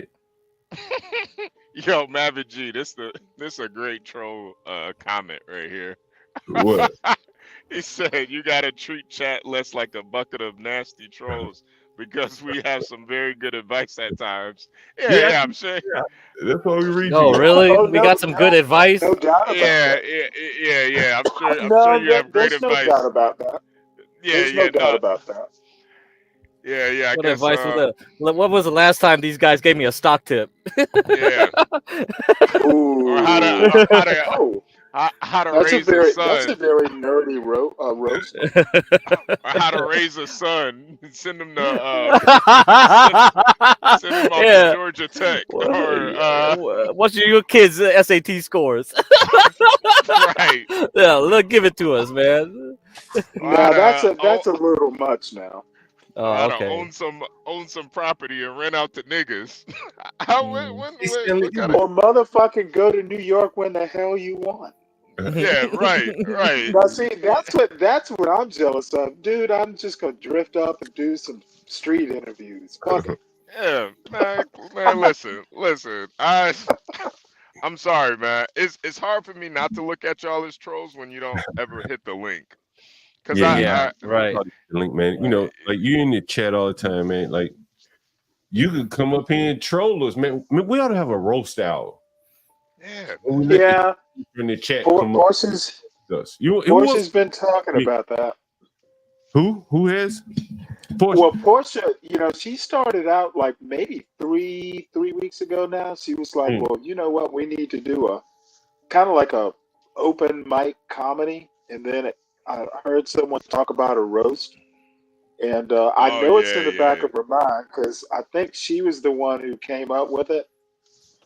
And so anyway, I think it's in, I think she's putting it together, which is scaring the hell out of me. White Doug out trying to get me to go crazy. Yeah. Yeah, John. When they talk about that shit, it really, it's like so pointless because it's just like everybody has a different opinion about that shit, but you're the only one that's running the channel, and right. Some things work for some content creators, other things work for other content creators. You know what I mean? Like I want to do it. I want to, make sure the avenues are open for the people that want to contribute that way. Yeah. So we want to do everything we can to do it. Yeah. But I do want to, there is some like, something in me saying, prove it to the people that are better than me, who may form the dependence on it. That, that they can, man, they don't need the middleman. You can cut the middleman out. Yeah. And it may not be us. It could be somebody bigger and better than us. There are a lot of people probably doing a lot better YouTube than we are. And they probably, 30% of their money sapped up by YouTube. And maybe they stroll over here one day and say, that's why you gotta do Streamlabs. Streamlabs, that's whatever podcast does. Maybe G, you want to know what? They can't tell hate from constructive criticism. Constructive criticism means you come up on the chat and give it. Instead of posting it to a chat. That's bullshit. But we do ask you all the time. If you got any advice on how to make the show better, you never hear me ask you to give us pats on the back for the show. I want to get you to give critiques. We're always welcoming criticism, critiques, however you Well, I want. think the best way to do it is come up and talk. That is the best way. Like if you hear every day, honestly, which means you must be enjoying it a bit, then come up and give us some advice to make it better, to keep you here longer, right? That makes sense. Oh man, really? You can't even spell my name right, maybe. Yeah, So come on now. Come on now. Now, if that is a joke, like spell it STAINLY. Yeah, that would actually been hilarious. You may even have that would make me laugh. You guys may have something clip worthy that we're not getting it in the chat. You guys come up here and give us something. Come on. Like until The white young guy says, "Get Cracky down a few more grand." I guess the white young guy clicking his heels right there. He's happy. This is what I mean. This is what I mean. This is what I mean. Like it's hard to and maybe even if you are being sincere, you got people like the white John Galt that they muddy it for you. Like there you go. You know what the thing is, bro. Yeah. You know what it is, bro. Like I don't know about crack, but those kind of people, man, like if they being real or fake, it drives you a little bit further because these people would love to laugh at your ass. If you are losing, they gonna love to laugh at your ass. So you better get your game up because you got some trolls out here, right? So you do give us motivation. Well, I mean, the white John Galt is an interesting character because I never knew John Galt was more than an unrhymed character. So I actually bought the book, or it's a collection of stuff. So he educated me, but I think his heart is in the right place. It's just I like him. He needs to express himself better. He I thought it was a buddy of mine trolling me. It very well could be because he reminded me of a buddy of mine. John Galt. I was watching something on Vice News on YouTube about. You can guys read this, but I saw this. Oh yeah, these people took a black woman's house, man. Just walked in, and dropped the lock, the door, right in. Yeah, John. I'm not gonna lie. I wouldn't be surprised if the white John Galt is Ice Cube. I wouldn't be surprised. I asked him. He said, "No, that ain't me." Yeah. Where is Ice Cube? Where the fuck is he? He hasn't been around for a long You know what? time. Actually, it is Ice Cube. Yeah. I wouldn't. He's be surprised. got that. Oh wow. Yeah, I wouldn't be surprised. I didn't even think about that. Yeah, where the hell has Ice Cube been? That's what they do, though. Ever since he left, white John Galt popped up. It's though, bro. Like we need people like to really encourage you to get the show better, even if their criticism is a little harsh. That was crazy about that woman, Randy Wanzer. Randy Wanzer, man, I swear I've seen your name somewhere on the YouTube channel. What other streams are Thorps. you? They're in Thorps. Yeah, this works. Yes, and Ava's. No, I like Mavi G. I don't think Mavi G is a troll. I've seen him somewhere else as well. I can't remember. He's my personal nemesis. Mavi G.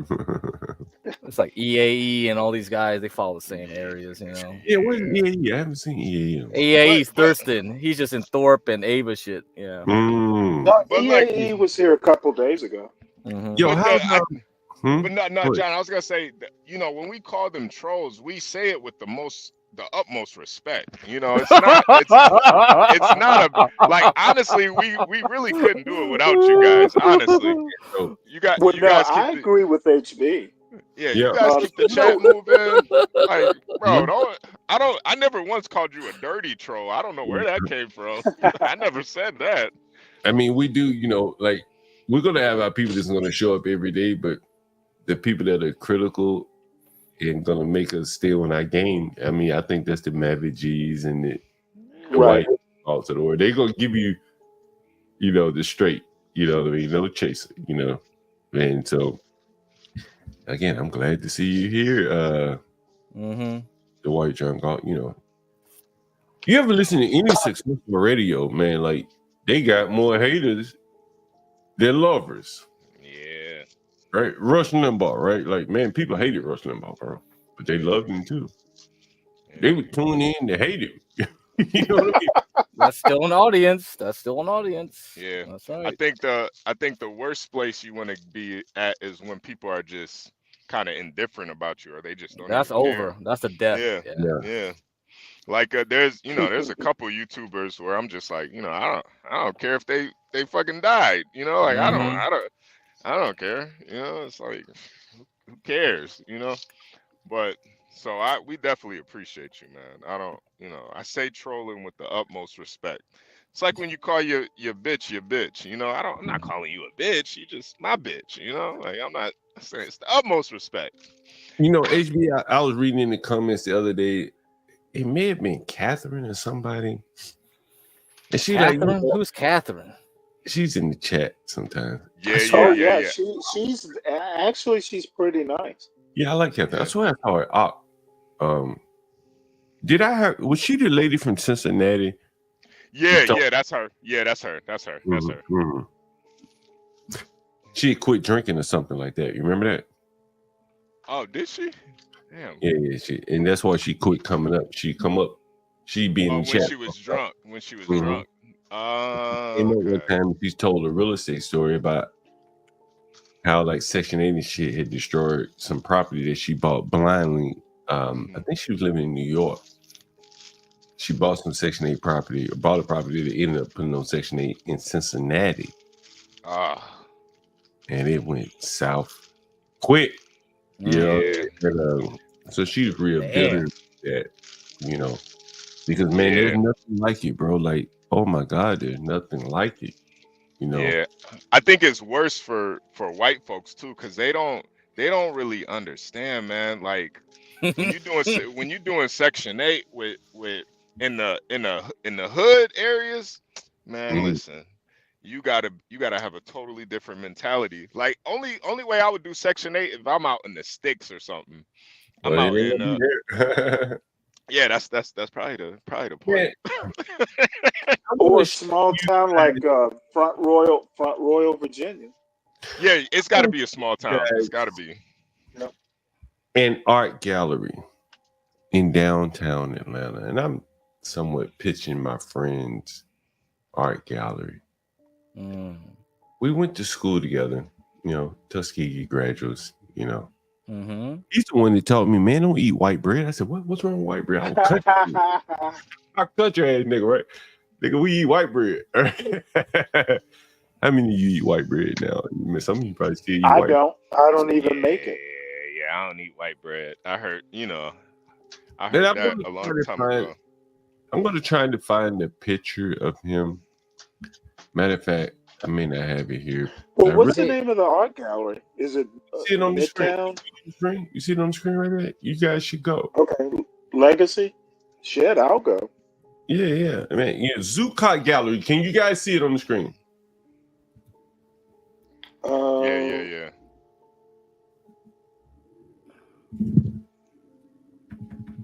Black women. Is it where is it? In Buckhead, Midtown? I think it's right downtown. Let me see if I can find. Well, you know what? As a matter of fact, my sister and I were talking about, going down there. So let me see if I can find a picture. we can go. Let me see if I can find a picture in honor.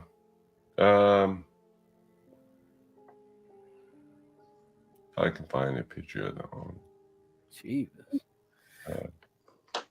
Give me a minute. Man. You're joining. It could be I guess him. Ava's going to have to pretend to be black to get in this gallery. Yeah.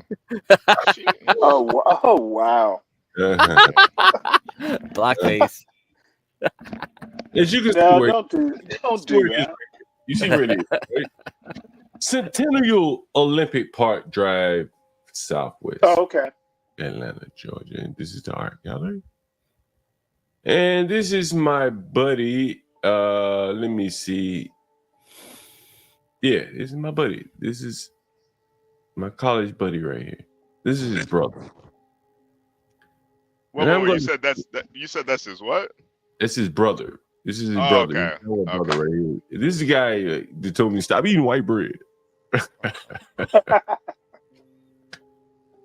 And let me see, his father is probably here. Let's see, his father is probably here. Let me see.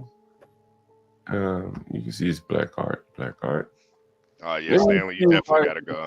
And his Okay, father. well, I plan on doing just that. Here's his. What do I need to do? What do I need to do? Advance. Proceed. Unsafe. Well, that's it. Damn. Okay. Anyway, let me see if I can get to Centennial Olympic, right? Centennial Olympics. Okay, got it. I was looking to show you a picture, and you can see his father's name right here. The guy, my friend, his name is Omari Henderson. And here is his father, one of the featured artists. Aaron, nice. Aaron Henderson. And this is a story really about, how from one generation to the next, how from the Stanleys to his son, things can be radically different. And I can't get to the site, as you can see that it doesn't show up his site when I try to click on the father's link. John, I ain't even think about that, man. What? Like Stanley's son ain't have to go to the military. Like I didn't even think about that. Well, I wanted him to. I wanted him to go to the Naval Academy.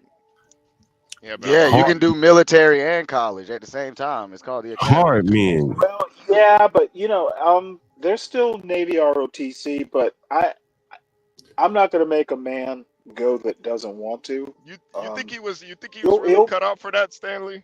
You think he was really cut out for that? Yeah. Oh fuck yeah. Yeah, I did see him handling that. I did see him handling that Draco, so you might be right. Well, let me put it to you this way. People mistake me when they see me reading a book, they think I won't fucking punch them in the face. I honestly would think you punch me in the face. To me, that is the military. You honestly look like you would bite somebody. Don't underestimate a I think people motherfucker. underestimate Stanley for real. Hey, Randy Wanzer, are you talking about the Nina Simone picture behind me, or do you see another Nina Simone picture? I have a Nina Simone picture behind me. I'm not sure how well my camera is displaying it right now. But sometimes you can see it. I'm not sure which picture you're referring to, but there is one behind me. Nina Simone behind me somewhere. Anyway, Stanley, I was talking about, like from one generation to the next. My friend, his father, he worked for Georgia Power. Really? Tuskegee graduate, engineer, went to Georgia Power, retired. They had pensions back in those days. Did very well for himself, very well indeed. Married a Tuskegee woman, and she worked for in the university sector. Both of them somewhat attached to the government in a way. Universities and power companies. Well, I mean, most of it for retirement, pensions. Yeah, and, very good. My mother and father were like that.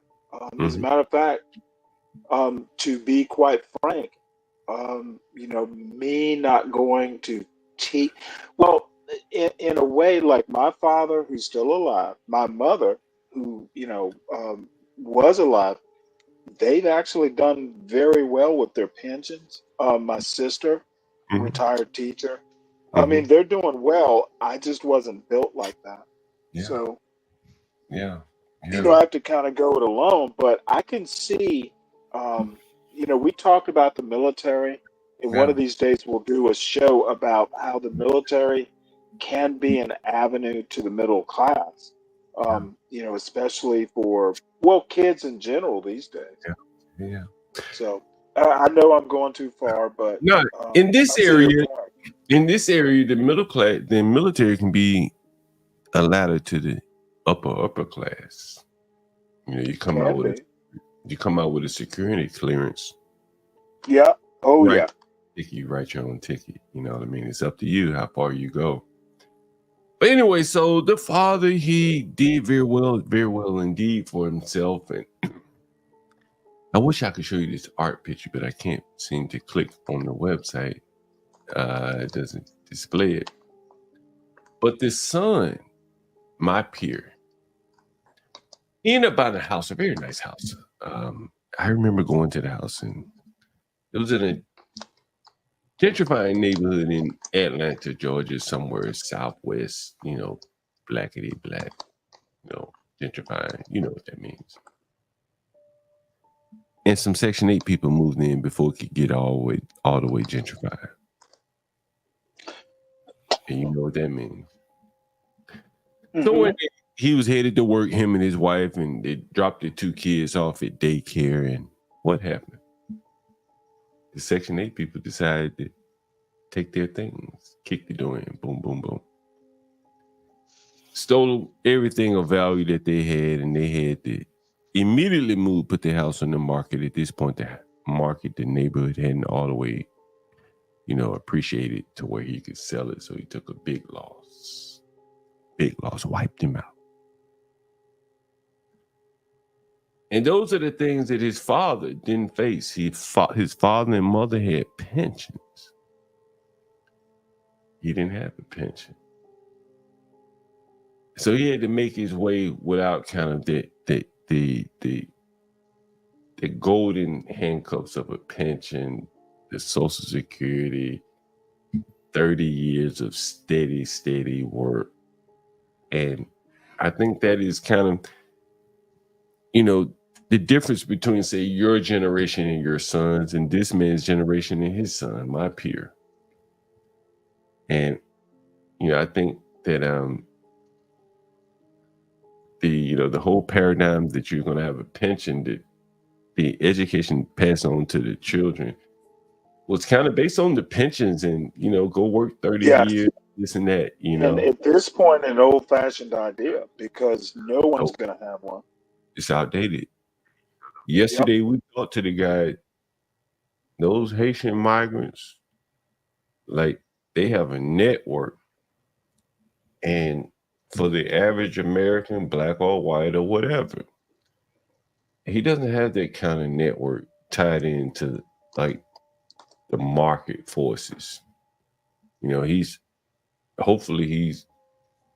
trying to get into the white collar jobs, of being attacked by the H-1B and the lack of pensions, and I think, so the things that Get Crack is talking about, and the things that, things like Master Kim talks about, are kind of the new way of going about things, just my thoughts about that. Yeah. But anyway, I was trying to show you a picture, and his father drew a picture of him. And I wish I could find it, man, but it's a picture of him backed up to a wall, fists clenched, coming home from work, tied loose from his neck.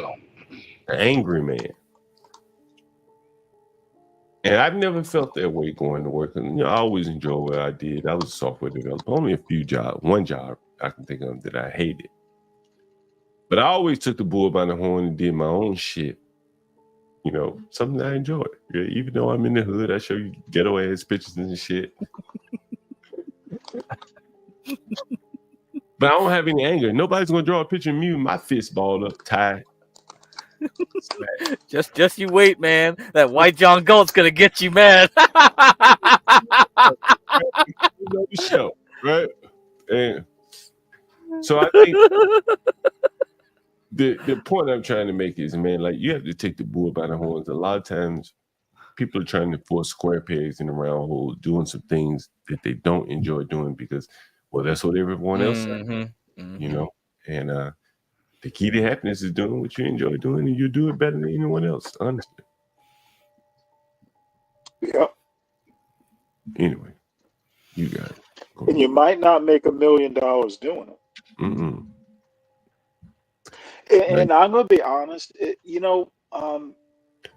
even to the point about, underwater basket weaving degrees, you actually do, I'm gonna be honest with you. My thing has always been, if you're good at what you do, you will make a living. You won't starve. You just need to find it. Very rarely, man, you guys correct me if I'm wrong, but I very rarely talk about money on here. Am I wrong? Correct me if I'm wrong here. Well, it's just a financial channel. We don't talk about money. But the dollars and cents, money. Ooh, you're right. You're right. No, that's true. That's not my pursuit. You know what I mean? And I think if you're just pursuing money, I don't think that's the right way of going about it. Making money is actually different than money. It's a process. It's a technique. It's something to do. And it can have, great results. I see what you're saying. The process is different than, the means are the ends, basically.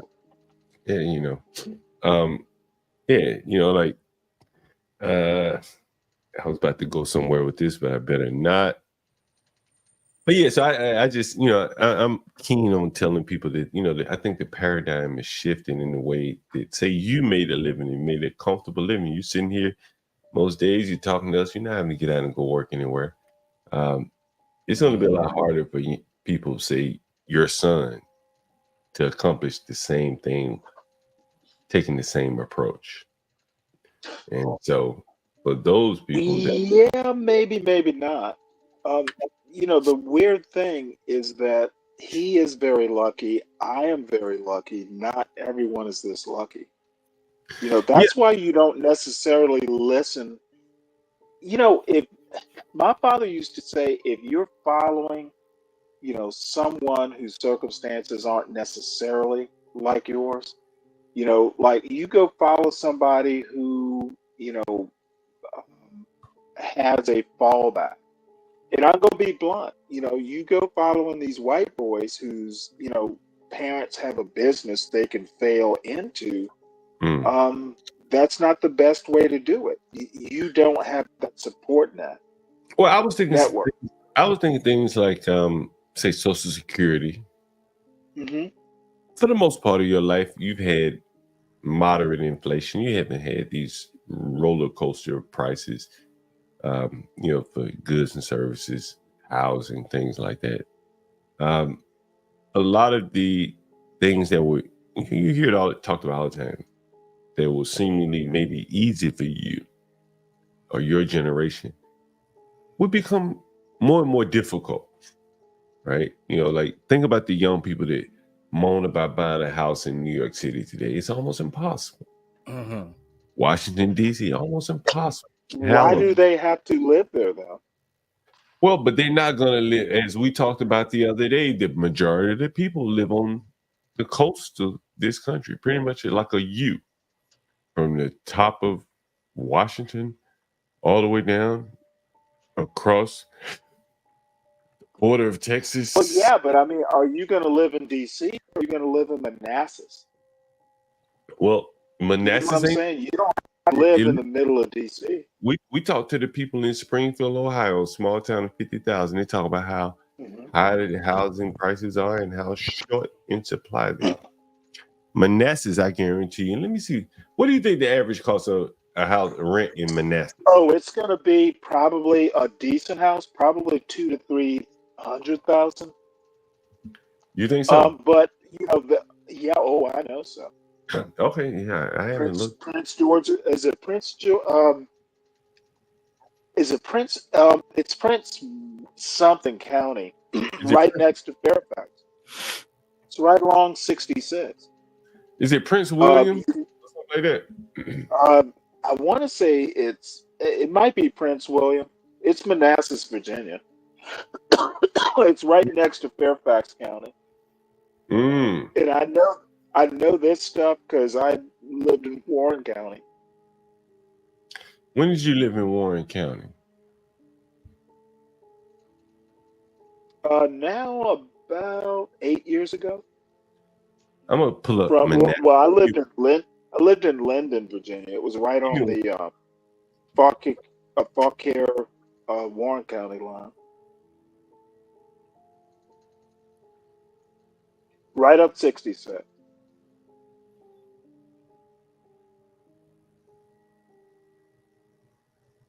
Hey Stanley, what the heck is this Eric talking about? Cucking the Thorpe content last night? What? What Thorpe content? Oh, that was me. I wouldn't let the Thorpes. Oh, they want it on again last night. Well, oh I my did. I God. talked to HB about it. I told him if you want to come up, give. What the heck are they doing? Give, They have give their own damn Virgo channel. I thought the same thing, but I was like, if you want to come up, give Virgo's belated birthday money. I basically told him pay $60. You can come up. Anyway. All right. So let's see. Let's look at the close. Yes, Okay. he forced the audience to suffer through, except you could have disconnected. I didn't force anybody to stay. We got Manasseh, Stanley. We got Manasseh. Let's take a look. It's gonna be expensive. It ain't gonna be no $200,000, $300,000. Look at that. I can't see it. $500,000. $500,000. Let me zoom in. Zoom. Yeah, but I mean, you don't have to live. They're smaller houses. 350. And I know because we actually looked. And now this is like shit out. Look at this. Good Lord. Good Lord. Oh yeah. Not bad. Yeah, they ain't bad. 200 G's. They ain't bad. Now, John, I did house hunting in that area. We weren't looking at houses like that because we Square couldn't afford footage it. on that. 736 square feet. For how much?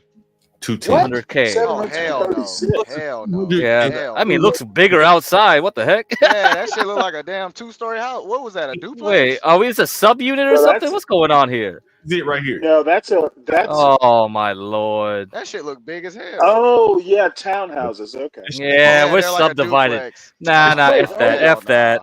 No, I ain't it's- doing that. No, John, do they want 210 for the whole quad, or is that? No. Just one side of it. You see where the door is right here? Hell Yeah, no. yeah. Well, see, we were doing single family homes, and probably at the upper end we were looking at. Now this is easily 15 years ago. Oh, hell. 15? No, maybe 13 years ago. We were looking like at 250,000, and there were still decent houses at that time. Hell no. Stanley, have you been? No, seriously, we did house hunting. Not now. Stanley, have you been? John, we kind of have that down here still. Yeah. I mean, this is what I'm telling Stanley, man. The prices of housing. I talked to a real estate. Apparently. I talked to a real estate agent in Charleroi today, over the phone, not on the stream. Mm-hmm. He said, "Man, you won't believe the prices in the Pittsburgh area, with Charleroi is, in the Pittsburgh area. Pittsburgh, right?" He said, "Man, the price of houses just skyrocketing in Pittsburgh. It's everywhere, man. I think it's hot money. That's that's what my term for it is. Money coming from countries like Russia, China, where they got to get their money some hard assets so the government can't easily repossess the money, right? You look at what Steve Bannon did when he was doing whatever that shit he was doing. What did he do? He tied up his money up in Brooklyn real estate. It's easy to drop $4, $5, $10 million in some real estate. Have it tied up in all these fucking LLCs here, there. You won't know who owns it. You can launder a lot of money, and that is what I suspect a lot of these people are doing. You got to think about it. Crack, how long did we live in 0% interest rates? Very man, quite a while, man. And what is that? That's free money, correct? Crack. 0% interest money to Yeah, the that rich. means you're not paying any extra. Yeah. You know, I Any mean, extra because value. you're not getting that rate from the banks. To the banks will get that rate. So basically, when you're talking about getting a loan for housing, it's probably like more like 2 to But what I'm 3%. saying, Yeah. Crack, if you had a business, let's say if you own a couple car washes, Mm-hmm. and you're doing $10-15 million business with the bank business and everything else, you might get that. You money, might. You got a good credit score. Yeah, you will. and you're Might. doing other business with them, right? Mhm. You're like one of their prime A1 borrowers because you're doing other business with them where they are really making their profit. That's where the bank business is, right, Crack? Like, it's not like loaning you money to buy you a little cheap ass $400,000 house. It's all the other businesses like the Scott Lintons of the world that we had on here. Yeah. Right. Right. That's what he said, right? And so it has, in my opinion, I think there's a lot of hot money that's coming in from China, Russia, India, Pakistan. All these people have money. They're not broke. Nigeria. Yeah, that's why a lot of bids on houses are cash. They're all Yeah. in cash. That's why they undercut. A lot of people can't get houses for that reason too. They bid on a house with a loan. No, they're going with the guy with cash. That's who's right. undercutting you by like 50,000. That's it. Done. Right. Yep. You have to overbid him. Right. Mm-hmm. And you look at these prices. This is Manassas, man. This is way outside of DC. 335, 469, 600. Well, it's a big house, 450. 349. It's a condo or something. Yeah. So it's quite a bit more expensive out there now. So what's like a 3,200 square foot house going for out there? Oh man, it's a lot of money, bro. That's a lot of money. Like no one's building houses that big today, right? Like why would they do that? Everybody's selling nick bags to the poor man. Nickel bags, small houses, 700 square feet. You know, I don't think, if you get a big lot up here, it's going to be, you're going to spend probably right at $1 million minimum, right? In Manassas, let alone DC. Like hell, Hillary Clinton's Yeah, house. but you're looking at the ritzy parts of Manassas. If you go back out, out on the hollers, and there are some around Manassas, there are good deals. At least, I think I get your point. This is a decade ago at least. Yeah. So yeah, things have changed, and I guess. The thing is, like, I was going to mention to you, Stanley, man. Over the years, I fly in and out of Dulles Airport. They quite a bit, and I talked about it yesterday, man. Like the global companies that are right outside of Dulles, the CIA is there. Yep, Smithsonian. Did you know the government is Amazon's biggest customer? I know Crack knew this, but did you know this? Did people in the audience know this? Amazon is the bigged, I think. Oh yeah, well that's not surprising. Because of the service. Amazon right off of 66, they're I can't remember where it is, but Amazon Web Services. Yeah. I used to Ticketmaster had a data center right next to Amazon Web Services. Yeah. Oh yeah. Amazon probably owns Chantilly, Virginia now. Yeah, do you remember they moved their headquarters to right outside of DC, right by the Pentagon? Craig, why do you think they did that? Oh, you know why they did that. Probably because they Come run the on. government. They run the services for the government. Yeah.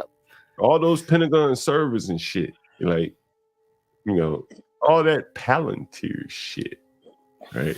They all Every time a node goes down, all the cell phone networks collapse. Facebook, you can't log in. It's crazy how reliant we are on a lot of these companies, man. Way too reliant, I feel.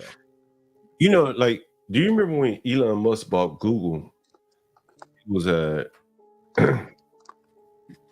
this website I read was talking about how much Amazon and Twitter collect Amazon and Google, collect from Twitter alone. It was staggering numbers, bro. They own Twitter, right? It's just like us and StreamYard. See that? Right. They literally own Twitter, bro. Like they literally like Twitter can't exist without Amazon and Google. And that's why a lot of analysts, when they look at Google and Amazon, like they don't understand that these companies are now utilities, and Yeah. you have to treat them like utility companies now. That's Yeah. what, Like Amazon could come to StreamYard and say, hey, no more comments on your stream. And StreamYard will cut all these comments off. Google could say no more comments. Well, hell, Google owns YouTube, so they could clearly say no more comments here on John Galt's show. No more comments. And there's this blog I read, The Conservative Treehouse, and they got a letter from I think it was Google saying, hey, we don't like the comments in your blog, not the content of your blog, but the comments. And they demonetized their entire site strictly because of the comments. That's why when you go around the many websites right now, you don't see many sites that allow comments other than right. Discus, right? Yep, they'll wipe them out. Yep. And so that's why I say, like, that's why you see so many other streamers that say, hey, send me your email, this, that. You can't be dependent on StreamYard. I mean, I'm sorry on that. Well, you kind of need StreamYard, or you do need YouTube, but I think you should minimize your dependence as much as possible. That's just my opinion. Hence the super chats. I don't want to be dependent on that. Yeah. Anyway, go ahead, guys.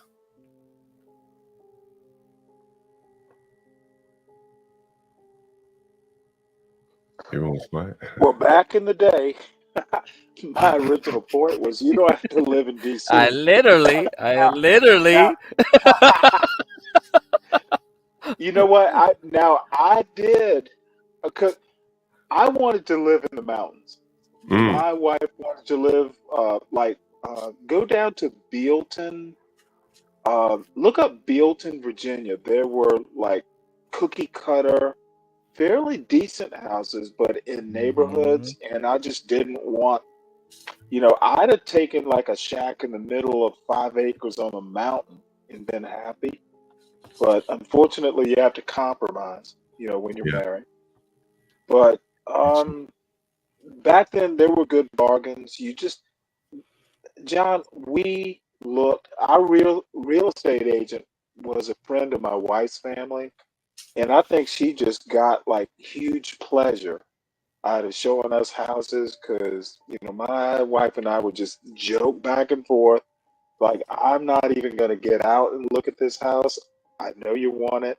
It's not what we're going to do. You go look.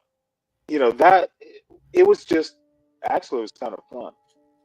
So there are bargains out there. You might have to work to find one. Yeah, I think, my approach has always been to buy used homes. Yes. Yeah, ones you got to fix up, sweat equity into it. Yep. Don't have as much competition for those either. Most people want a brand new house. That's exactly what I did, John.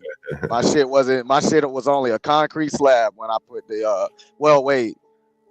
I only had to pay the security what was that? The closing costs. That's all I had to pay because military. But yeah, my shit was just a concrete slab when I bought it. I wanted brand new because I didn't want a house that someone had already been in for 10, 15, 20 years, and I don't know, the dog done died in it before, grandma died in it, or someone buried in the backyard. I just wanted something that was brand new. But there's a downside to the brand new houses as well. They don't build houses like they used to. And they damn sure don't put those good ass amenities in them. They just make them look like the good ones. But them shits they trash. They break after a few years. You know what's crazy that you mentioned that, man? In DC at least, I can't speak for other cities. I imagine it's the same. They would make the contractors hold back 10% of the sales price for any shoddy work that they did when they flipped the house or a condo, typically condos, right? But everything may not show up in the time period where you could make a claim on the money on the 10%. And I saw so many people buy properties from flippers. People who really didn't have any experience flipping houses, they would just buy a cheap house and find some Mexicans to renovate it, and then they turn around and sell it. But the problem was the city wasn't keeping track of the 10%. So the shoddy contractors were doing shoddy work and reclaiming their 10%, and the government wasn't keeping track of it. And a friend of mine bought a contract from a guy like that, bought a house from a guy like that, a condo. And he did really shoddy work. And when she tried to go make a claim on her 10%, you know, this and that, the government bureaucracy. And like, I would always recommend to people, like, unless you are buying like a high end, and even there you could have problems. But if you don't know the actual contractors, the people, you know, it's really risky, because just like in so many things in life, you know, the detail, the finishing of building a house, that finer art has been lost, in my opinion, in America, you know. And so you get a lot of shoddy work done. A lot of that could be contributed through HOA policies as well. So, I mean, a lot of times in these newer neighborhoods, you can't just, you know, build a house the way you want it or use the materials you want. It's all based on what the policy of the land developer has. And that's why I said, John, in my neighborhood, we were only able to make like certain changes to the house and its format and stuff, but I would say everyone's house looks the same out there. Yeah, you either have a 2-story or a 1-story, and they all look the same. The minor color differences and stuff like that. Yeah. Nowadays, those are just how the neighborhoods are now. I mean, yeah, 20 years ago, you had the houses where the neighbor was like, you know, 20 yards away, like my grandparents' house. And they not all next to each other and shit like they are now. And those houses also were built with brick and stuff back then. They're using a lot of wood and what's it called? I can't remember what it's called. And my buddy, Siding. It's the shit that don't. Yeah, a lot It's of the this shit they put in the walls that it doesn't catch fire, man. It's like, I want to say it's like drywall. Yeah, drywall. They using a lot of wood, a lot of drywall. back in the day, is stucco. Someone said stucco. No, they talking like plastic. You know, a buddy of mine, Philippe, that joins the chat from time to time. He bought a house in South Carolina. It was marketed as a smart house, where all the switches in the house will be smart compatible. And if there are any electricians in the house, that means a hot and neutral should be run to every switch. But you don't have to run a hot and neutral to every switch, because that's what the switch is for. It can turn the power on and off to the light. Switches it on and off. So he bought this house, and the lights, switches in the house was marketed as smart. So, which means that if you went out to Lebanon and you bought a smart switch, I've shown you Lebanon switches. Those are the switches that we use in some of our property, sensor switches, stuff like that, programmable switches. You'll be able to install the switch, and there'll be the neutral wire there. So he went to install these smart switches. He purchased Leviton because Leviton requires a neutral and no hub. And unbeknownst to him, the house wasn't wired smart. Ain't that a bitch? Wow. He didn't find out until after he bought it. They do final walkthroughs and stuff. But the final walkthrough, the inspection doesn't check to make sure that the switches are wired smart. Code will allow you to run a switch without a neutral. You don't need the switch going to the neutral for it to pass code, apparently. And so they had to tear up his walls, you know, tear holes in the walls for him to install the neutral wiring from the switch to the outlet, and maybe even back to the circuit. I'm not sure, but at least from the switch to the light fixture. This is a brand new house. The people that built it were just too fucking incompetent to wire up the switches the right way. Maybe they were cutting corners. Who knows? Because it does require some extra copper wire. And those are kind of the downsides when you buy houses from people. When they close up that wall, you don't know what's behind it. Right. Like I said earlier, a dead body. You don't even know it. You don't know. That's why I don't like them pre-owned, man. I don't. But you know, if you nowadays, if you want a house with some land on it, it usually has a previous owner. You know, Sir, and that's even just 1 acre.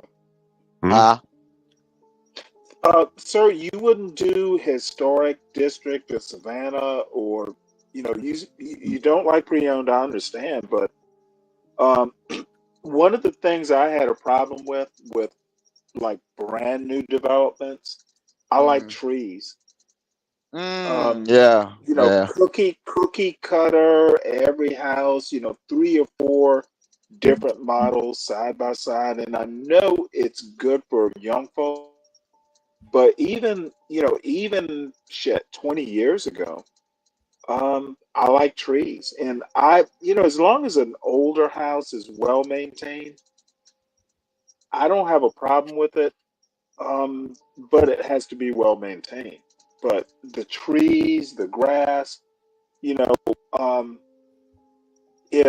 you buy a home that someone has lovingly managed, for quite some time, and they die, or I just don't have a problem with a pre-owned home, and I'm curious as to why you do. Well, like I said earlier, I don't like the fact that you don't know the previous owners, or you don't know what type of stuff they were into, or I just don't like that type of stuff. Stanley, I think it's a difference in generation, honestly. You know what I'm saying? Could be. Like generation, like this shit new, man. You know what I'm saying? No used shit. Like, remember I told you about the furniture? Like, yeah. People that move in my houses today, man, like, they don't have any furniture. Like, a lot of furniture is throwaway. They move somewhere, they throw the furniture away, buy something new. Yeah. Now, a new house has a new house smell.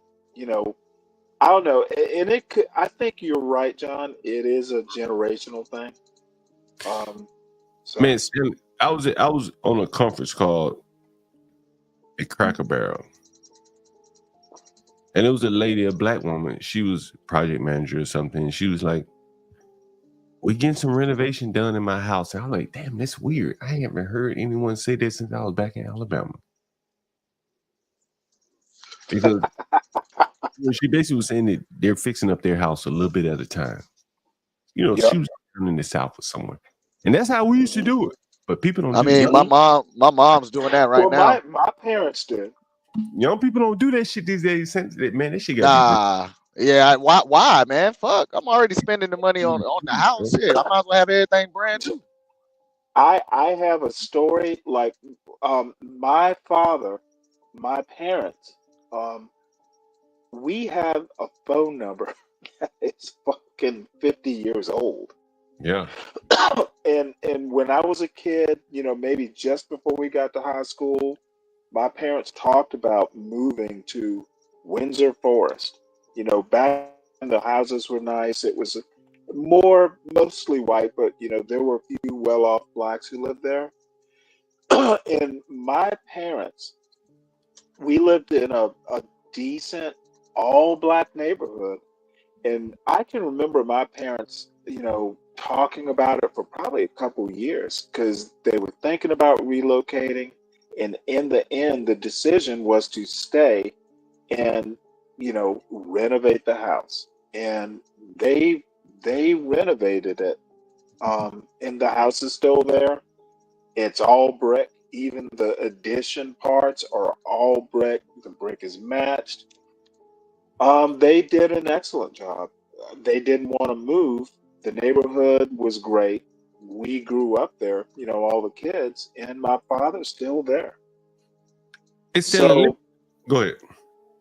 No, it when I look back on those times, and it's listening to an old man, I think my parents made a great decision.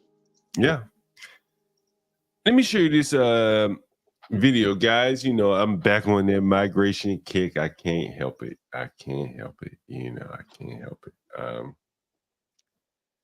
So you guys have to bear with me here.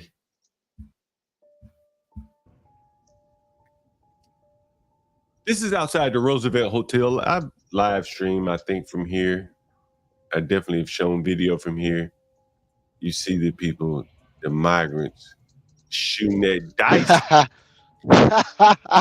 Boy, shooting that dice. 7-11. Backdoor little joke. You see this, Stanley? What do you think about this, Stanley? What do you think about this? So them boys, what's illegal gambling in broad daylight. What do you think? Nova has everything I you're don't. looking for. I don't care. Award-winning. I don't. It's Stanley, they're breaking the law. They are breaking the law.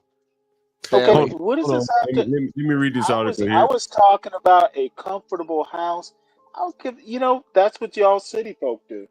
Mm-hmm. No, he just showed us a video of them shooting dice. The migrants shooting dice in front of So the. what? Black people shot dice. Actually, I haven't. Wait, Never. No. Back in the day, black people used to do the same shit. Not in front of the what's it called? The Roosevelt Hotel in New York. Grand Central. Oh, you would be surprised at what black people did if you go back and study it. Well, I mean, I think those are black people on the video doing it, Stanley. They're just migrants. Okay, I don't know what to say other than I've seen black people do it. Now you see why we should build the wall. That's what I'm saying. I've been testing No, out. Sir, that's nothing that I haven't seen before. I don't get all girly and just like all wound up about it. What if they're gambling the money that's coming out of our pockets that the government's giving? So them? what if they're they doing do? that? We gave it to them. Who's we? Taxpayers. Hey guys, I've been testing this. Oh yeah, we'll go there, sir.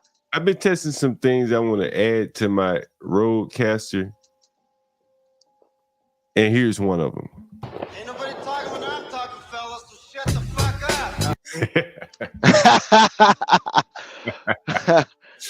up. You like that guy? It ain't gonna work, but you can. Shit. You just for fun, man. You know, I don't like.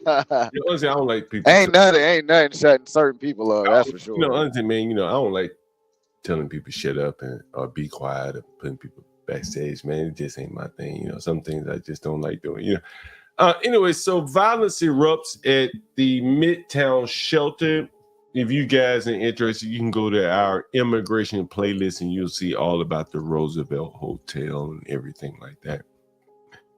A 13-year-old migrant living at a city-funded Midtown hotel was shot and wounded by a gang of thugs in another burst of violence surrounding the Big Apple. Asylum seekers. Cops responded to a call a 911 call at 124th West 30th Street in Koreatown. That's interesting.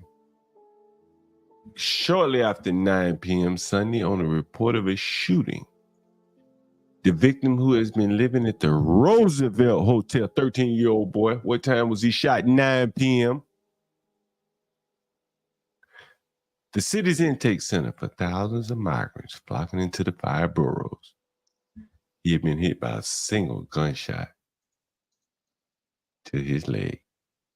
This picture should be familiar to you guys because we live stream from here, right? Roosevelt Hotel. To the right of that is Grand Central Station. If you're coming from the north, from where Hillary Clinton lives, in Westchester County, that would be your train stop to enter Manhattan to go to work. His assailants fled eastbound on West 30th.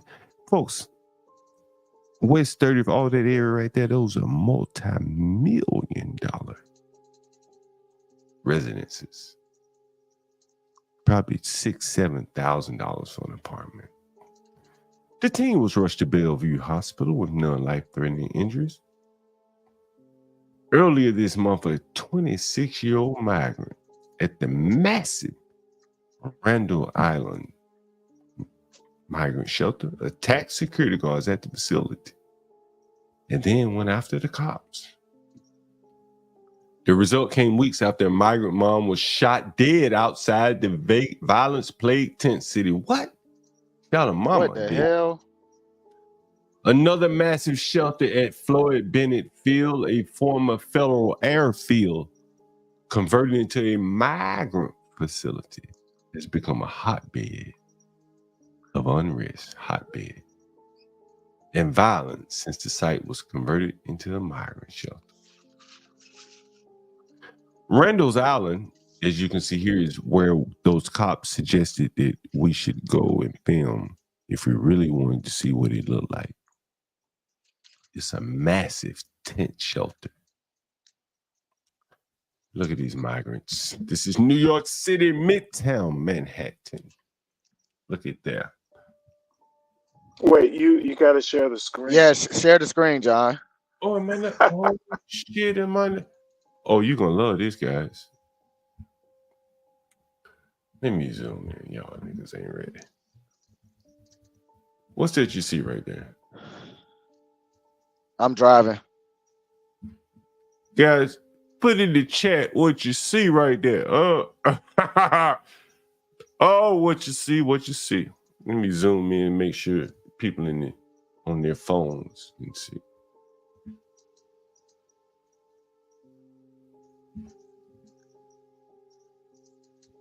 What do you see, guys? Look at them feet. Look at them feet. We got a Chicano with Jordans on. Jays. What's on the rest of their feet? Them Wait, who is them that? some fire. That's them fire hydrant red Air Jordans. Yeah, that's them Raging Bulls, or they're expensive. If they're real, they're expensive. My niggas. Yeah. The new niggas. The new niggas. Can you tell me with everyone else that you can identify their feet? What's on their feet? I can't see Sue. I think one is barefoot. She got some terry cloth slides. One has terry cloth slides on. That's the one with the chair, an office chair. Oh. Midtown Manhattan. Folks, you can't afford to live there, I promise. Yeah. You're nowhere around there. Nowhere. Not even 2 train stops away from there, going any direction. You can't live there. Too expensive. 2 stops, 3 stops, 4 stops. Unless you may be on the express train. You can't live anywhere near here. But they can. You said they're only staying in the hotels, right? Or hotels, bro. The man on the cooler sitting down, taking a little break. He got Crocs on. The man standing up. He got them, what you call them, Raging Bull.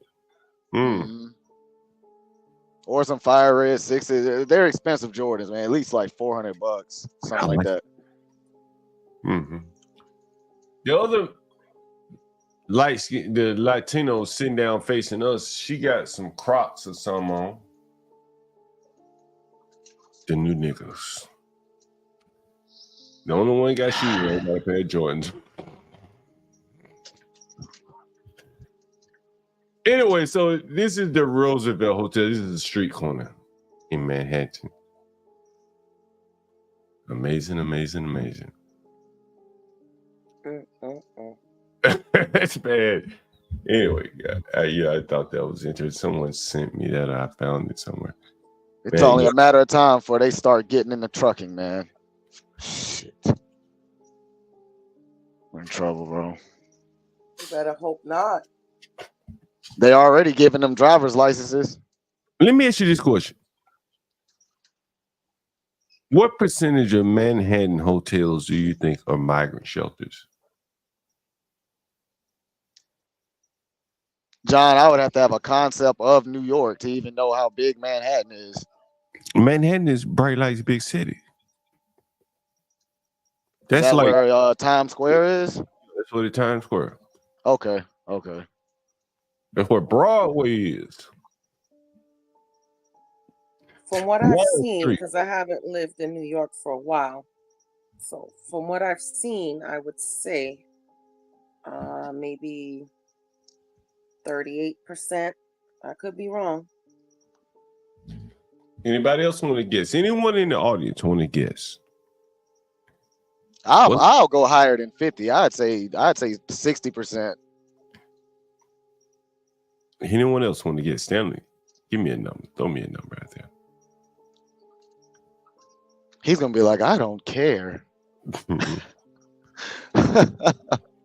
I'm gonna do you one better. I haven't been paying attention. What do you think? In Manhattan, what are the percentage of hotels that are migrants?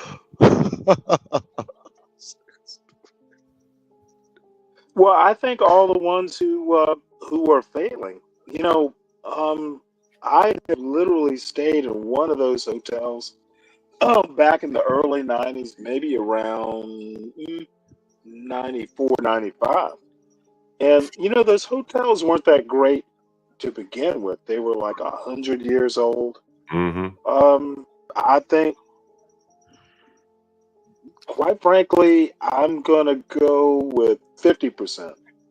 Damn, y'all are Because really most of them need to come down anyway. y'all are really overshooting the mark. Really? It's not that bad. It's not that bad. 25%. Oh, okay. So I was a little bit closer. Sorry, 20%. 20%. It's not even that bad. 20%. But 20% is a significant number because the other 80% would say, you know what, we can raise our prices. 1 in 5 New York City hotels is now an illegal migrant shelter, driving up prices. The average price for a hotel room in the city based on 2023 data is a record-breaking $300 per night. Yeah, that's crazy. That is, yeah. I mean, not for New York, but down here, that's fucking insane. And No, even for New York, yeah. Increase from 2022, 8.5. That's greater than inflation. Or maybe that is inflation, all-encompassing inflation. This rise in prices is largely due to the city's gross overcommitment to the providing shelter for the influx of illegal migrants flooding the city. There's an economic term. Maybe you guys have heard it called crowding out. Are you familiar with that? No. Not with the term. And there's probably, and I'm probably paraphrasing it a bit, but the government, by its spending, can crowd out the private sector. Does that make sense? In that there are some hotels that are saying, you know what, I can make more money by renting to the migrants than I can by running a valuable business. Guys, you've seen a couple of streams now, and every now and then I'm not here and I got to go clean my rooms. And you've seen the bathrooms and things like that. I put a little bit of effort into it. It takes a lot of work. I showed you a shower door is $2,000. If I had migrants, I wouldn't have to do all that. All that customer service and shit, taking customer complaints. The migrants ain't complaining.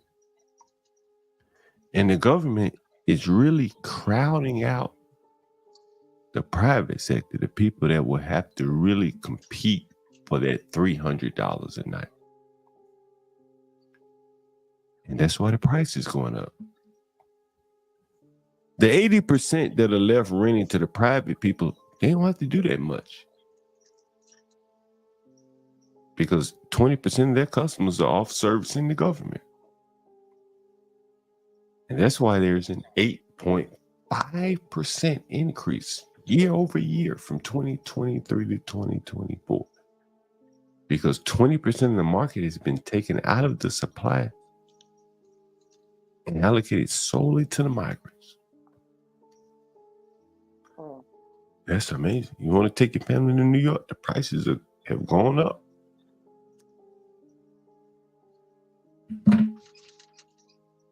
That's why I stay at my mom's. Very interesting. Very interesting.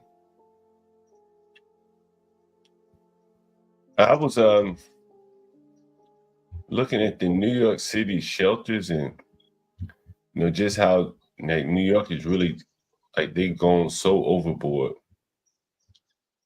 And I think they have now announced that they're going to be a new $1 billion contract. Yeah, that's right. Airbnb prices went up too. That is correct. Everything went up because, Airbnb was more or less shuttered in New York. Did you know that? Anyone know that? No. Oh, man. Now we better go down a little bit of rabbit hole here. Let's see what we got here. I'm going to Google New York City and Airbnb.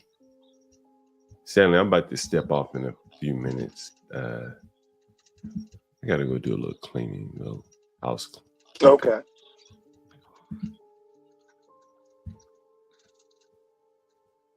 Are you guys able to see my screen? You see that first headline right there? Yeah. I can. These Bed-Stuy blocks lost 80% of their Airbnb. Now, I guess you're going to tell us why. New York City passed a real strong crackdown on Airbnbs. And what do they say in law school, like prima facie or whatever? Prima facie. Prima facie. Or, something like that. The facie, that's the way I pronounce it. What does that mean? On the face of it, right? Is that what it means? Like right. On the face. Right. On the face of it, they did it to help lower rent prices. Because they said people like John Galt is out here turning his shit into Airbnbs. So we're going to block this shit and make John Galt rent to regular people. Oh. Because these Airbnbs are driving the rent prices up. But what would a nigga like John Galt do? I done told you I don't fuck with no middleman. I try my best. I got the dope. The fuck I need a middleman for to sell the dope? Airbnb is a middleman. I got the dope though. The dope is in my hand.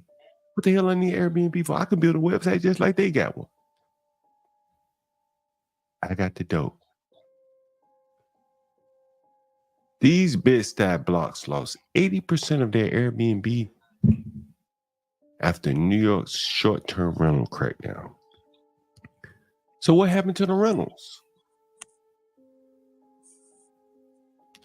Black Knight 007 says owners have to live in the Airbnb. Only the people who rent it can be in there. Yeah, that's true.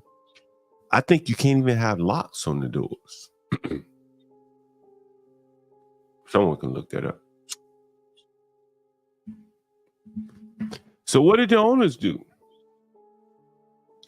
They didn't just board their shit up and walk away. They didn't rent to the regular people. You've heard Philippe. He didn't rent to no regular people anymore. That jig is up. So they went underground. They went further underground. And what is it? When you go underground, what happens to the prices? What? Anyone know? What happens to the prices when you go underground with this shit? When the prices, they go up. They go up. As Get Cracked would say, there would be no price discovery. You're underground. You're on the market. You operating in the gray spaces, the gray market. There's no price discovery, right? And that is what Kimmy. That is what the New York City government did when they banned the Airbnbs. The people did not go. Okay, yeah. I mean, basically they destroy the market, right? There's no competition. They pushed the market underground. They made dope illegal, but the people still needed dope, Stanley. Right. But doesn't that make it more expensive? There's, if you need it so bad, you're going to pay this price. That's right. If you push me down in the illegal market, the gray market, hell, the black market, what happens to the price? Stanley, you ever bought any dope before? Oh, John, you no. They know. Now, So hey, I had smoked it before, like 40 years ago, but no, you know what? I always had. Damn it, you really had to do that, didn't you? Well, let's say you want to go buy some dope blind. I'm going to do it. Let's say you arrive to a new city. You want to go buy some dope blind. I would have to know something. Yeah, I would have to have a friend. I'm not going to just, I'm not going to do the 60s, down on, what is it? 125 and where? Linux. So Linux and 125. 125. But you got to know somebody, right? You're right. You got to have to connect to that dope, right? And so you call that dope man and say, yo, man, John Galt sent me over here. He gave me your number. He said, okay, cool. I trust you that you're going to be reliable to do business with. Well, when they push these Airbnbs into the black market, then, now the Airbnb landlords who can't do Airbnb, they can't list it on the platform, they got to be careful with that dope. They got to sell it to people that they trust.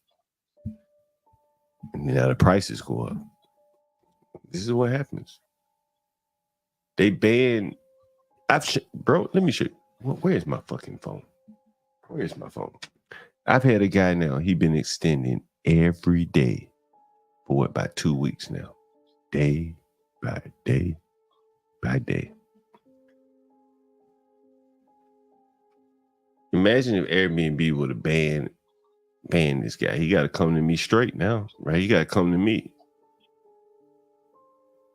Or I just stopped doing Airbnb and then I'm out of the business. I'm one less dope man on the corner. I told you, ain't that many dope men like me out here on the corner willing to rent to these people. Look at this black woman here. Let's look at this article. Look at this woman. Probably trying to Airbnb, trying to rent out her space. A year after New York City began cracking down on illegal short-term apartment rentals, the number of Airbnb listings in the 5 boroughs plummeted by 85%. Fewer than 2,000 apartments in the 5 boroughs remain on the home sharing site, down from more than 12,000 last August. 10,000 decrease. The new enforcement policy effectively blocks payment for most units that are available to rent for less than 30 days. The reduction is especially evident along the leafy brownstone blocks of Brooklyn's Bedford-Stuyvesant neighborhood. We did a live stream from Bedford-Stuyvesant. Remember that, Stanley? Nearly 1,000 apartments in the neighborhood were bookable on Airbnb for weekend jaunts and other short stays in the summer of 2023. Now just 112 are still listed. It's 900 less, 800 less. Wow.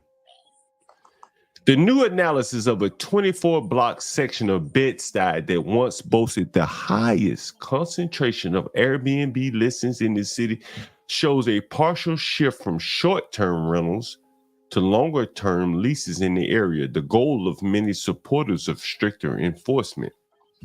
But many apartments in the historically Black neighborhood where rents have spiked in recent years still remain on Airbnb with 30-day minimum stay requirements that comply with city law.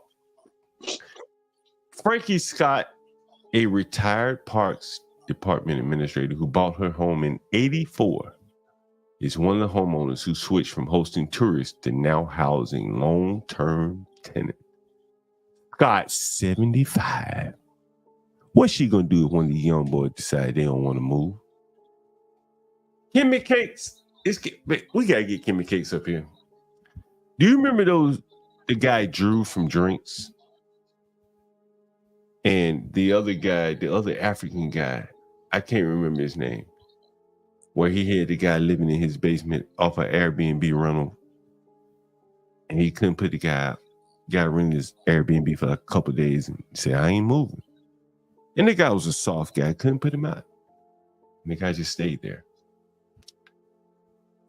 Frankie Scott, a 75-year-old woman, says she started renting her third floor unit to a young couple for $2,500 a month after she had been listing the apartment on Airbnb for several years.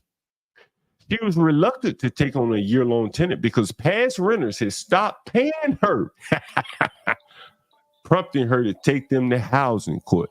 She's too old to handle her business. This day may come for me one day. But she said she decided to work with a broker to find a new tenant because she wanted to continue earning money to supplement her pension and Social Security income. He said, are you willing to take a chance?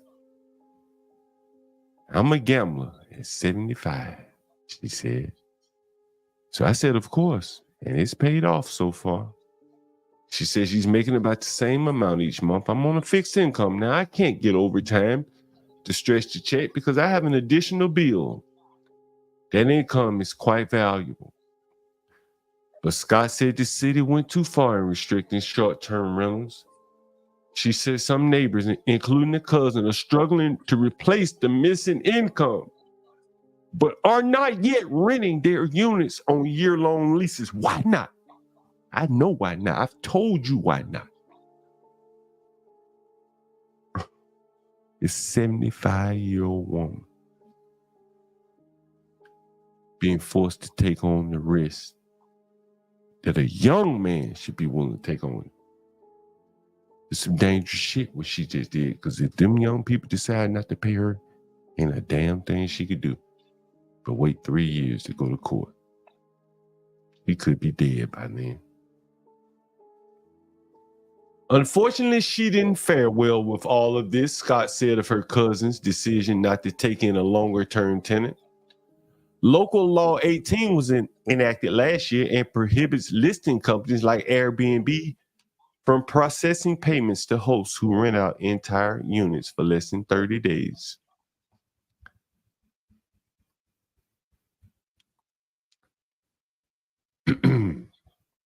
And that is the way that the New York laws have basically limited people ways from finding Airbnb housing while shuffling money to the shelters. Truly amazing. You see this old lady trying to do Airbnb. What do you think about that, Stanley?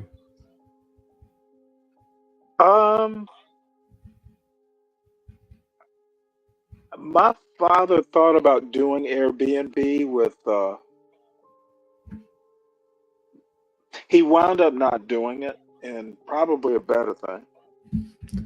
Yeah, it's all a split generation my today. My grandmother's old house.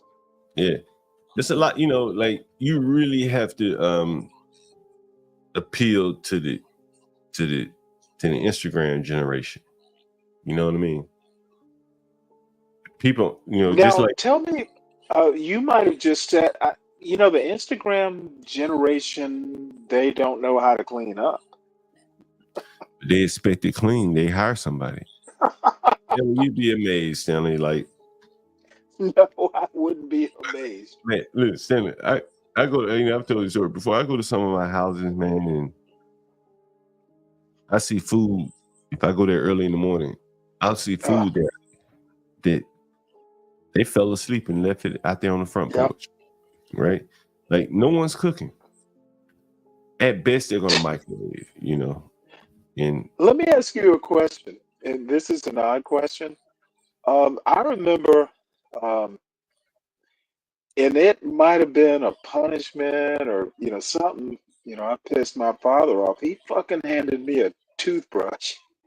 It was like, maybe I didn't clean that bathroom, to expectations. And he literally handed me an old toothbrush, and I had to get down there and clean the grout around the toilet. You know what? I don't even see it as mean. I see it as, the standard is this, make it that way. And, I rant and rave about, poor parenting. You need to know how to be meticulous. You need to know when you need to be meticulous. You need to know when you don't have to be meticulous. You don't have to fucking pay attention to every detail every single time, every single day, every single minute. But you need to know how to do it. And again, I'm gonna drift off, but yeah, I know how to clean a bathroom, and frankly, I know you know how to do it. I'm still trying to figure out why, my son knows how to clean a bathroom because I've made him do it. And I wasn't satisfied. I go in there and check up on his work. No, you're going to have to do it again. I'm wondering why people aren't doing this. Well, I think, things can be, I analogize it a lot to sports. When I talk about quarterbacks a lot of times, that's really what I'm talking about, to be honest with you, is that like you can get really rich in America without paying a lot of attention to detail. You can cut a lot of corners. You can not know how to play one instrument and become a world famous musician or artist. You don't have to learn how to play an instrument. You don't have to learn the intricacies of playing quarterback to become a quarterback in the NFL today. And on it goes. I hire so many carpenters, and you can see the varying level of skill from one man to the next. Do their corners meet properly? When they doing, say, molding, is there a little gap? Do they have to use caulking to fill the gap? Whereas another guy may have measured properly. And I think it's like all those little fine details are gradually being lost, Now you're scaring me. You actually see those fine details? Yeah, man. Like Stanley, there's certain Okay. people. All right. Nope. I think I understand you now. You actually see that shit. Yeah, man, like with doors, windows. Oh, okay.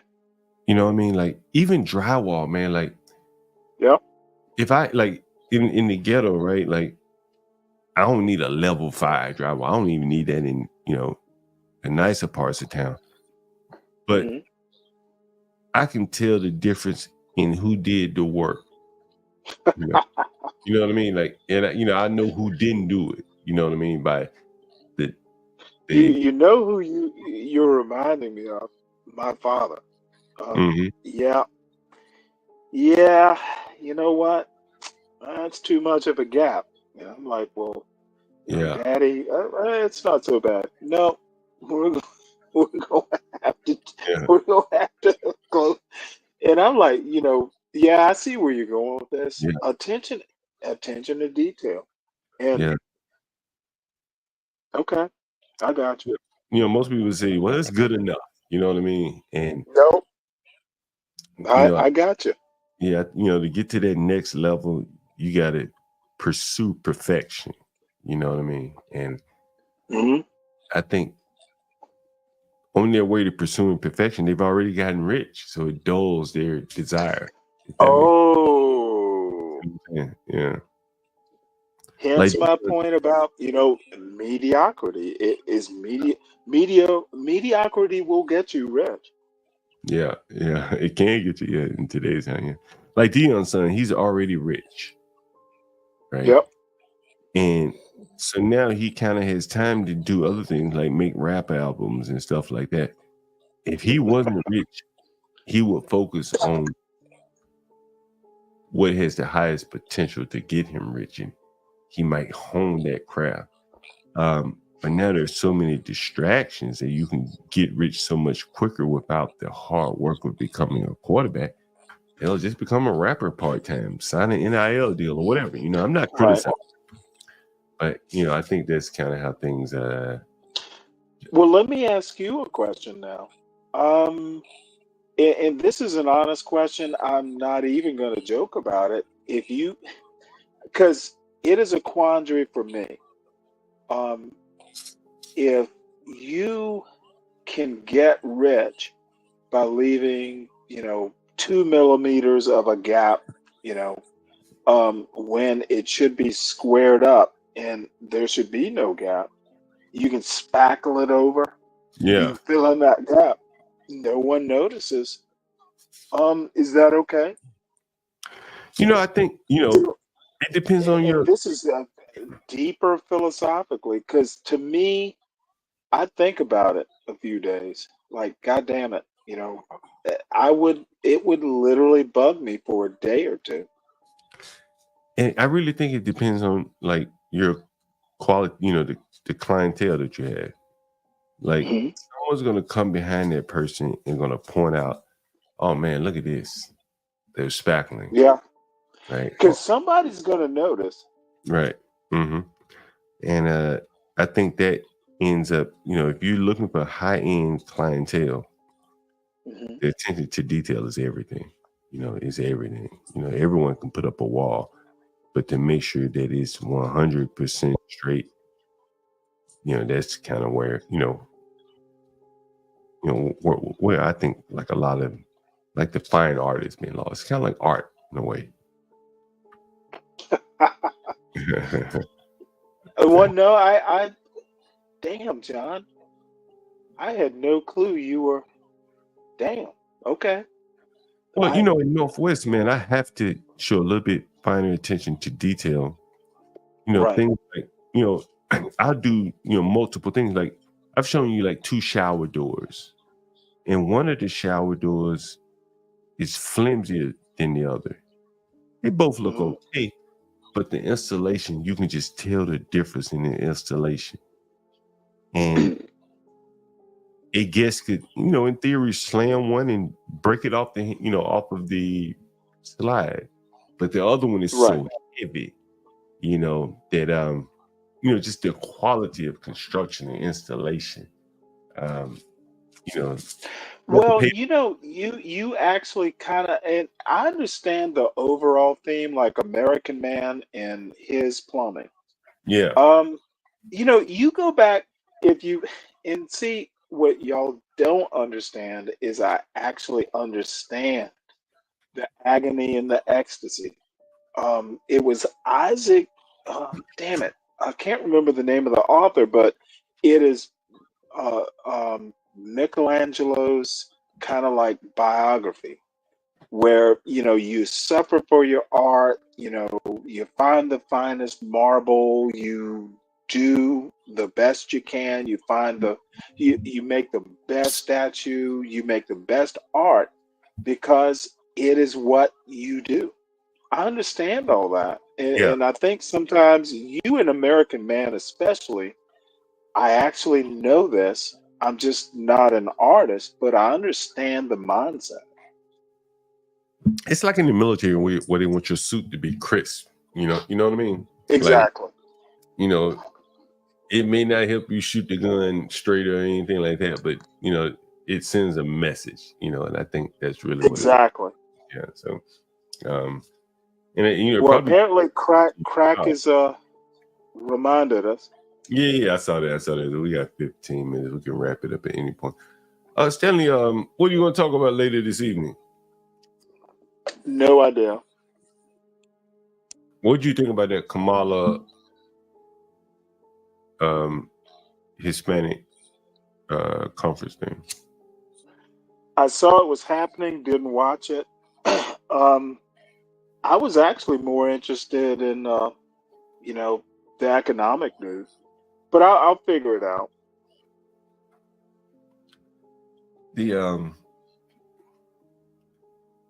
I was interested to see kind of, how she would talk to the Hispanics. I think she has to have a different message to them versus like, the other demographics, the LGBT versus the gay demographic, the black demographic. Well, see, I'm almost the opposite. You should treat everyone like an American. And, sometimes you're going to rub some feathers or, rub feathers the wrong way. And that's why I'm not a politician. Treat everyone well, follow the golden rule, and you'll be okay. Yeah, and I actually do think that, even Trump and Kamala don't understand that sometimes sucking up or, if you go into a black church, like Obama, I remember, he goes in there or Hillary Clinton, and all of a sudden your accent changes. That's not genuine. You speak like you speak. You still voting for her? They either. Does that rub you the wrong way when she does that? Oh, fucking yeah. I've told you this before. Everyone kind of shifts, the way they speak, for an audience. But I have always spoken this way. I don't code shift. I don't code switch. It is undignified to code switch. If I walk into, I had a girlfriend it's a totally different story, but I had a hood rat for a girlfriend. I thought she was awesome. I spoke the same way in Yamacraw. Spoke the same way,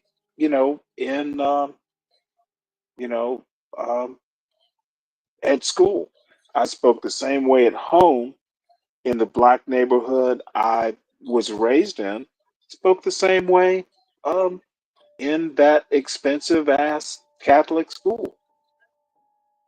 Code switching to me is the worst thing you can ever do. You must be who you are.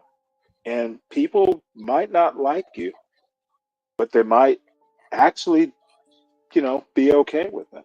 You have to be who you are. And I know I sound weird saying this. You must be who you are. And you can grow, but you can't change. I agree with that. Stanley, I've had one too many beers. I'm getting all philosophical. But you can't change. You can grow. Stanley, before I get out of here, man, I tell you this puffy thing, not to change the subject, bro. No, change it, because I don't know that much about it. This shit might have some big implications here. I don't know what you think, guys. I'm curious to know what you think. But this shit could really have some big implications. How so? There are a lot of these artists have attended these freak offs. Here's Joe Budden, by the way. Oh, it's gonna be like tail hook for rap. Joe Budden, This is Joe Budden, by the way, at the freak off. Joe Budden is a rapper. He has a podcast, Joe Budden Podcast. This is someone leaked video, I guess, of Joe Budden at a puffy freak off with a horrible haircut. Folks, I think we're gonna see a lot of people talking or going to jail. That's my opinion. It's a lot of people wanting to be in the limelight and were willing to do anything to Kiss Well, your ring. people's been talking about it for a while. I mean, we just weren't listening. It's just like R. Kelly. People's been talking about it for a while. I don't know if you know who Jaguar Wright is. Yeah. She's been saying this forever. We're gonna see a lot of these people going to prison. Some of your favorite rappers, right? Mm-hmm. Could be going to prison. Yep. Amazing. Bye. Perfect. Take that. Take that.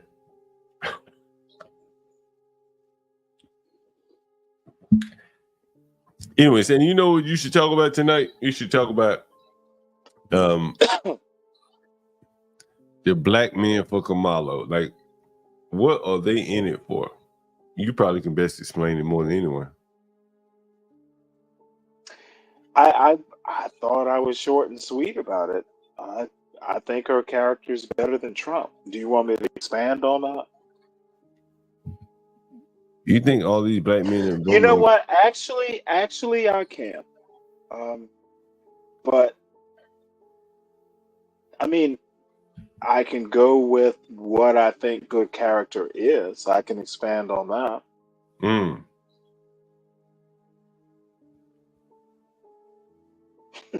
And I'm hoping Ben Thorpe will come up so I can explain it to him. Has Ben Thorpe been up in a while? He wasn't last night. And I basically didn't let them up. You don't let the Trumps the Thorpes up. No, Virgo was here and San Jose was here. And you know what? The last experience that I had with Grace in San Jose, Grace showed her ass. And I wasn't gonna have it. Now I did say, give me $60. Give $60 to Virgo. Let him up. You can come up. And those pussies, and I'm gonna say the word pussy because Ben is a pussy. And I started dragging Ben because obviously you're white. If you have so much to say, give Virgo a belated birthday present. Come up and have a chat for 60 minutes. Someone suggested $1 a minute, and I know it's petty, but you know what? I don't give a shit about the Thorpes. I think they are badly behaved, and they're not Newport, Rhode Island. They're Pawtucket. They'll know what it means. I used to work in Pawtucket. I used to live in Newport. In the Navy. Yeah, I used to work in Middletown. Lived in Middletown. So it wasn't like, I was in the Navy. It was Middletown, but it was okay. Pawtucket. Yep, Pawtucket Red Sox. You remember that team? I think I've heard of them. Oh, they were a farm team for the Red Sox. So, yes, laughing at Saga, I am petty. You petty selling. Apparently, no, I'll figure it out. I think where you're going with this, why would a black man vote for Kamala? It's not so much Kamala because I think they're better candidates, but maybe it's more why I think she has better character. Like I said, if Brian